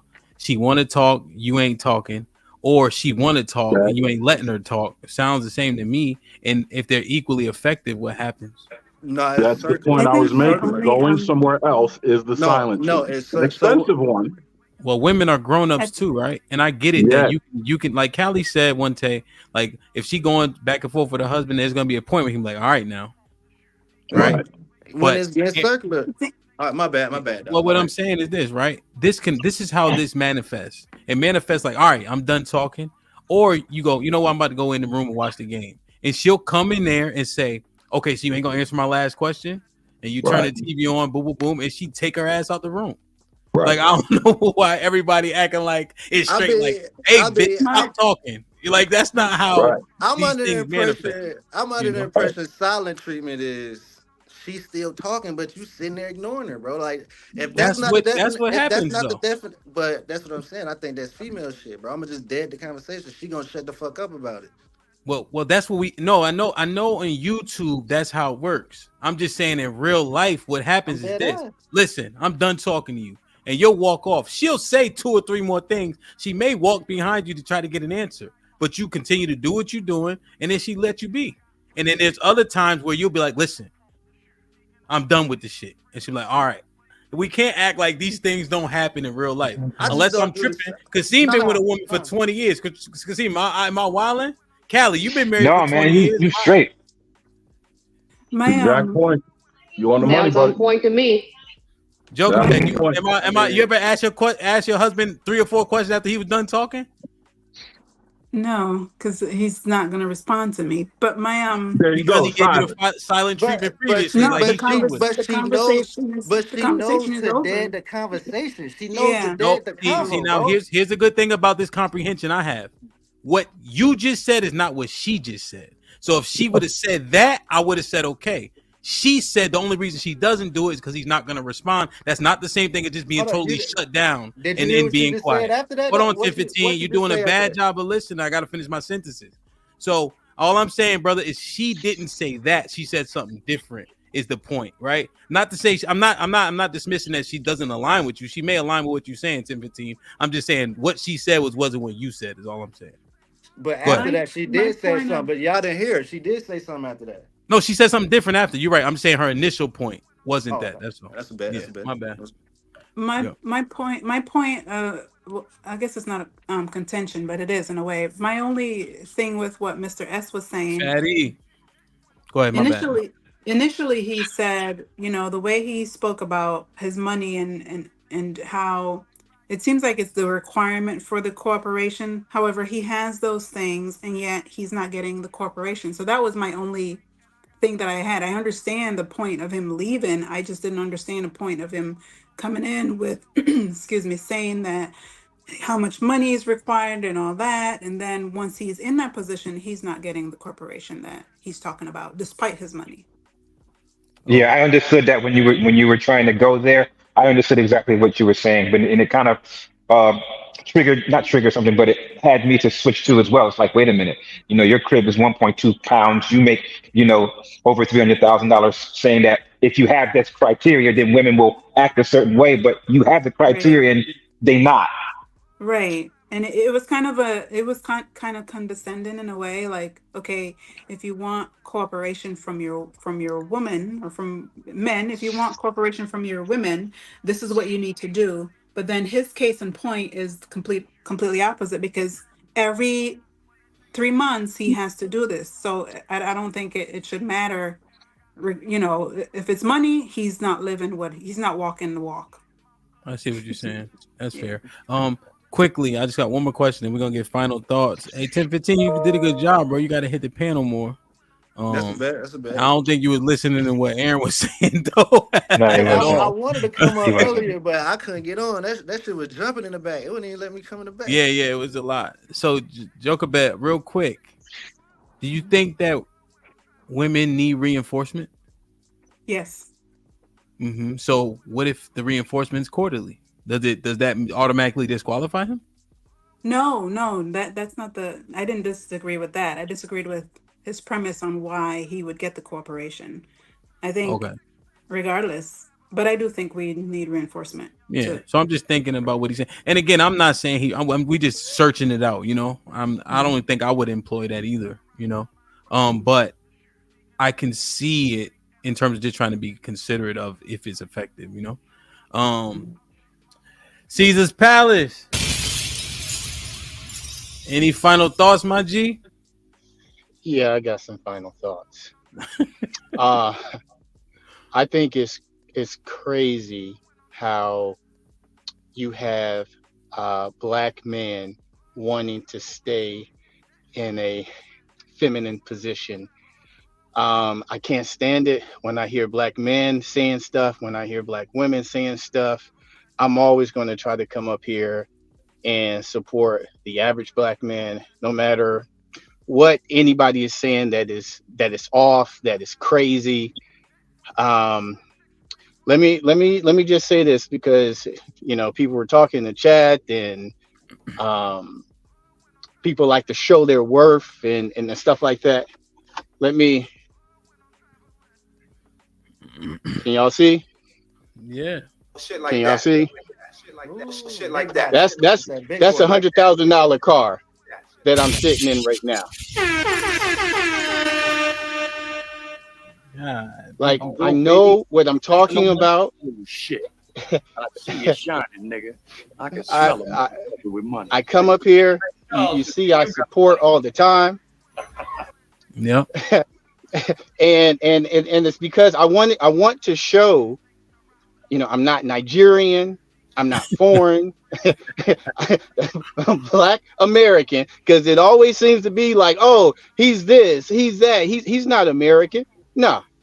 I want other people to see that there are black men that are doing the right thing, that are supporting other black men, and that's what I'm going to say.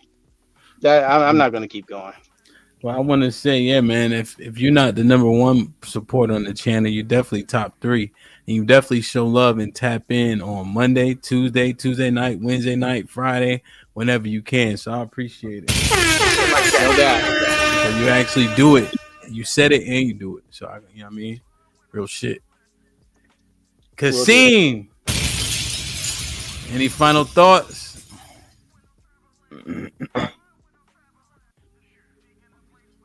He's frozen. He froze? Mm-hmm. I'm going to say it. A woman will submit to a man's abilities, his ability to love, protect, problem solve, and procreate. If you are a capable man, then she has something to submit to. Word. Yeah. That's a fact, though. Aaron. You don't miss, do you, man? You don't miss. Happy New Year to you, brother. You know, I wish all the best. I know this is 2024 is going to be your year. You know what I mean? You got to get. I'm gonna get you a fountain pen so you can sign it.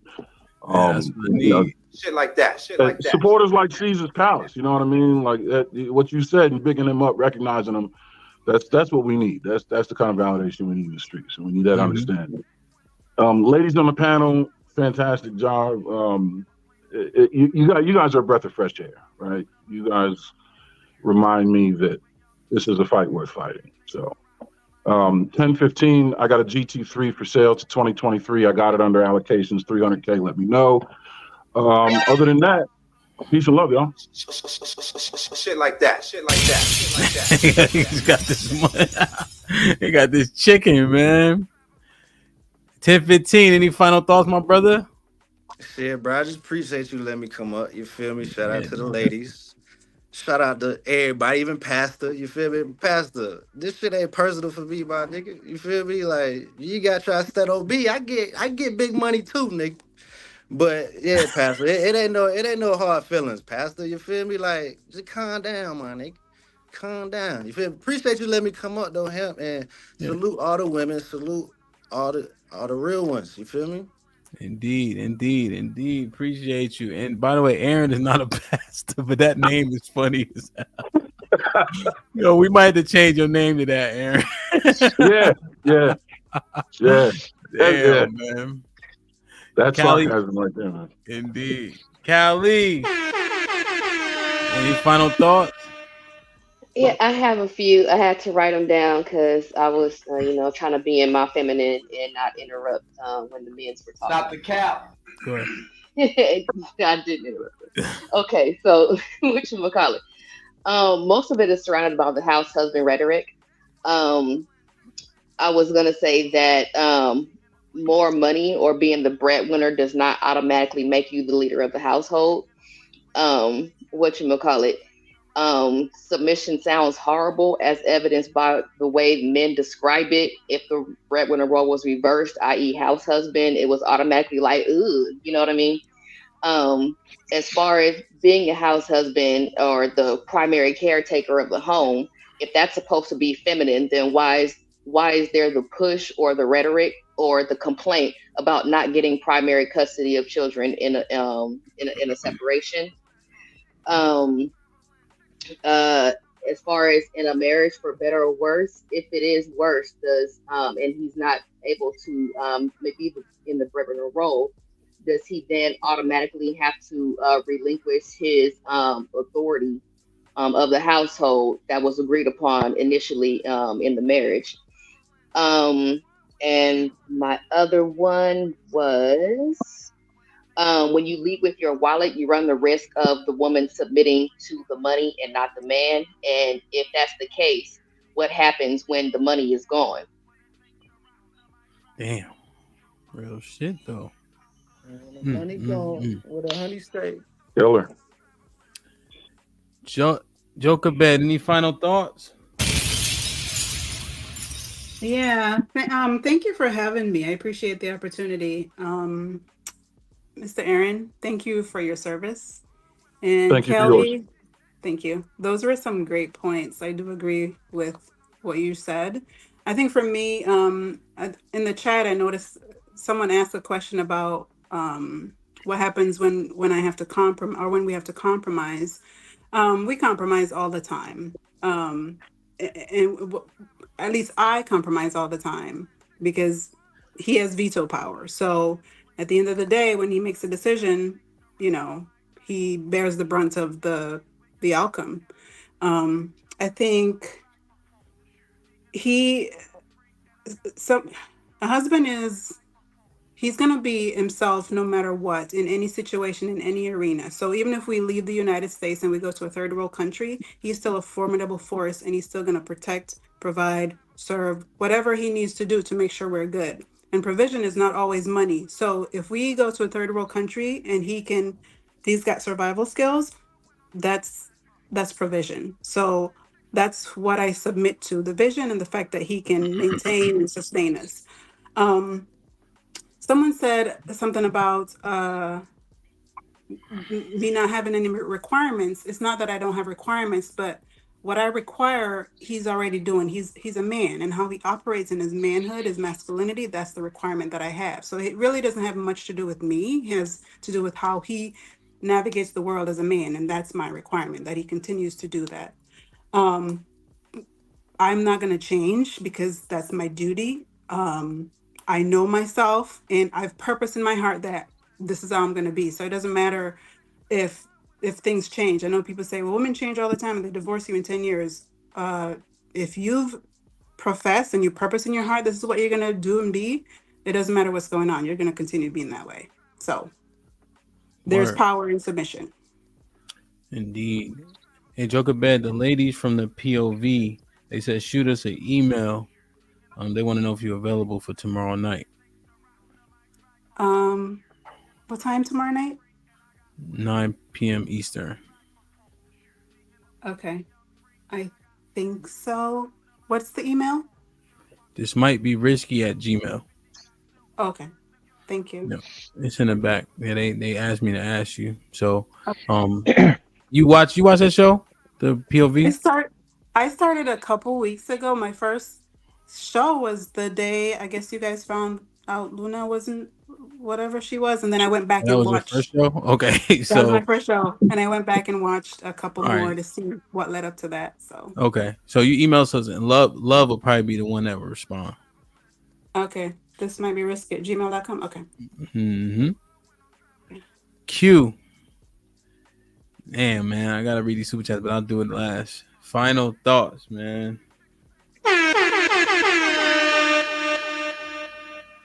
Man, we unpacked so much today with this conversation. But I think the one thing that I learned or took away from it for myself at least is that both respect and leadership are the premise for submission.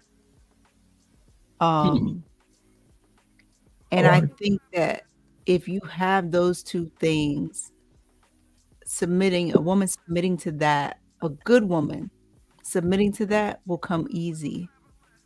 I think the resistance comes from either a woman's lack of compliance. So right there, she may not just be the best person for a long-term relationship.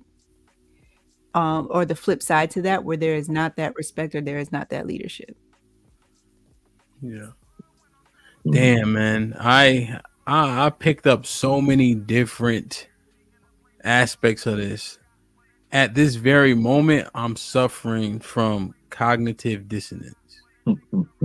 I have conflicting ideas in my head that both make sense to me at the same time. So I'm trying to figure out how to make all of this correlate to come to the best solution.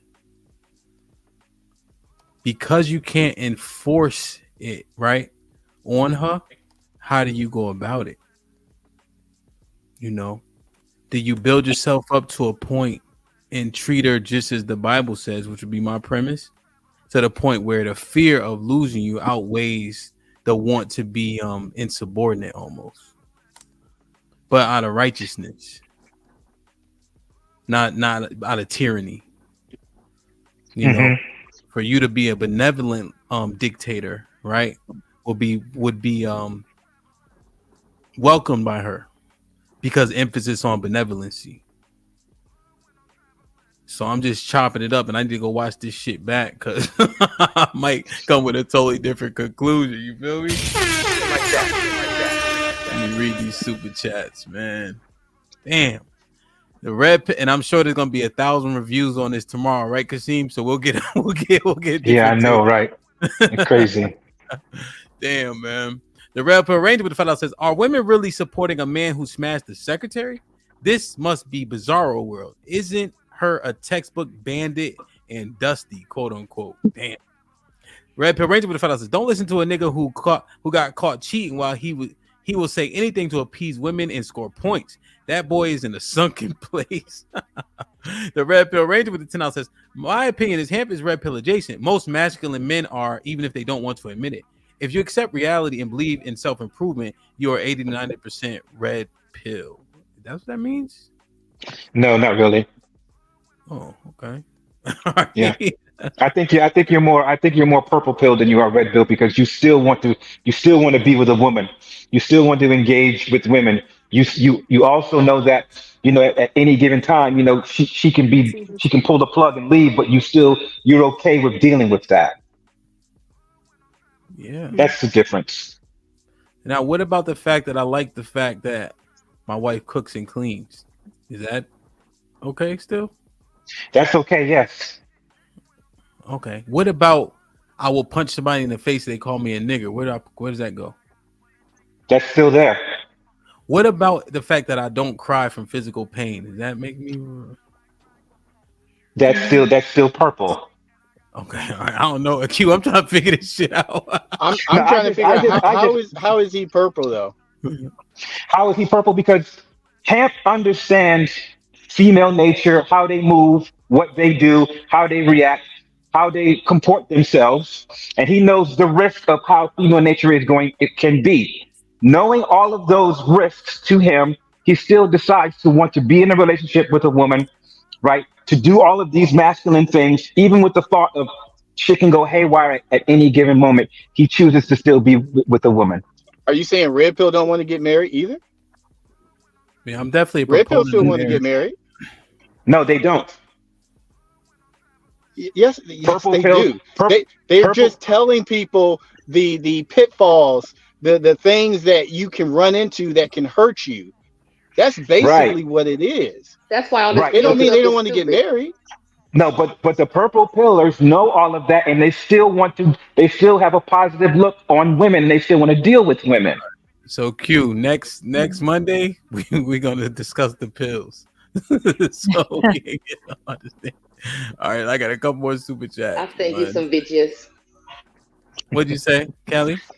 I said I'll email you some videos. All right, send them to me, yeah, so I could be prepared because I have no clue, man. I'm when 1015 put me on the spot with the names, I froze up. I couldn't even name nobody. So, you know what I mean? Mary was popping with the $5. Says she gonna see this and he gonna be like, I only said it for YouTube. You know me talking about who's she talking about? The Red Pill Ranger with the $5 says, if a woman is my woman, I'm gonna tell her to shut the fuck up if she being goofy regardless of my income. If she don't, she can kick rocks. Hank with the $2 says, he's shitting on you clowns and they mad. The dating pool roast reaction with the $2 says, I'm with Trigger Mike. I smell Luna vibe. Now I know I actually been a Mr. S. He been on panels like a year, 6 months. So he talked that shit all the time. The Red Pill I've seen Ranger him around. yeah. The Red Pill Ranger with the $5 says, he's right. Silent treatment is some female shit, just like cleaning and washing dishes out loud, all loud. Yeah.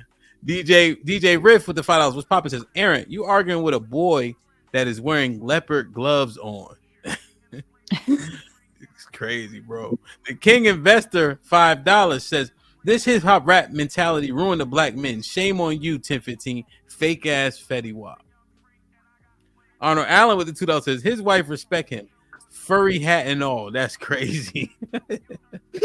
Jay Hayward with the $5 says, is it 10:15 a.m. or 10:15 p.m., bro? Because this nigga is on a different timing.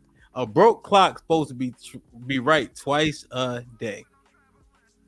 Arnold Allen with the $2 says, Caesar's Palace girl kicked him out the house too. Arnold Allen with the $2 says he still won't lock a black woman down. Caesar's Palace is a fraud. Caesar's Palace, why they keep saying you date white girls? I have no idea. I got a black girl. I don't know what they're talking about. See? Shit like that. Put him in the fucking bedroom. Get him out of here. Come on. Big Bad Bull was popping. But the $10 says, no disrespect, but why do married folks think they hold the blueprint to marriage when they could unknowingly be a year away from being served them divorce papers? Shit like that. Wow. We don't. We don't think that. Yeah, no, I don't. This shit ain't no We don't joke. think that. Mm-hmm. It's like we just have insight. That's all. Yeah. And Callie been married. How long you been married, Joker Bet? 4 years. 4 years. Callie been married 17 years. Aaron, how long you been married? 2017, I got married. Word. Yeah, this shit ain't easy. Ain't nobody saying it's easy. I ain't hear no married people saying that shit. Hell no. 15, how long you been married? Bruh, 10 years, nigga. Damn. I was a young nigga. You know, I got married when I was in the military and shit, bro. Word. Caesar's Palace, you're not married, right? No, I'm not married, but I do want to say, because I haven't said it all day, hey Q, how's it going? No, I like Q. I like Q. I think she's cool. Yeah. Damn, man. Yeah, no, y'all got a good relationship. We gonna see Caesar's Palace at the wedding. Yep. And Kasim, you been with your lady for what, 20 years? No, in June it'll be 17. 17, my bad. I thought it was 17 too. Damn. But this shit been interesting, man. But yeah, marriage ain't for the faint of heart. But I am a proponent of marriage because I know the residuals if the community was married, you know. So I think that's my biggest thing, right? You know, I got 5 daughters. I want the men they marry to come from households that are nuclear, right? Because you end up getting the stats say there's better results overall, right? You know, him having a father is one of my. If I could require it, I would require it. You know what I mean? But you know, when kids get kids are kids, right? They become adults, but you just want to instill as much in them as positive, and hopefully they run into somebody with the same installations, the same prescriptions. You know, damn man, interesting. I love y'all. I appreciate y'all. Be safe. Do the right thing. We'll see you tomorrow with Love Capping Ass on Risky Midday. And we will go from here. Y'all be safe, man. The chat, y'all go get some sleep. God damn it. Like, share, subscribe. Tell a friend to tell a friend. And we out.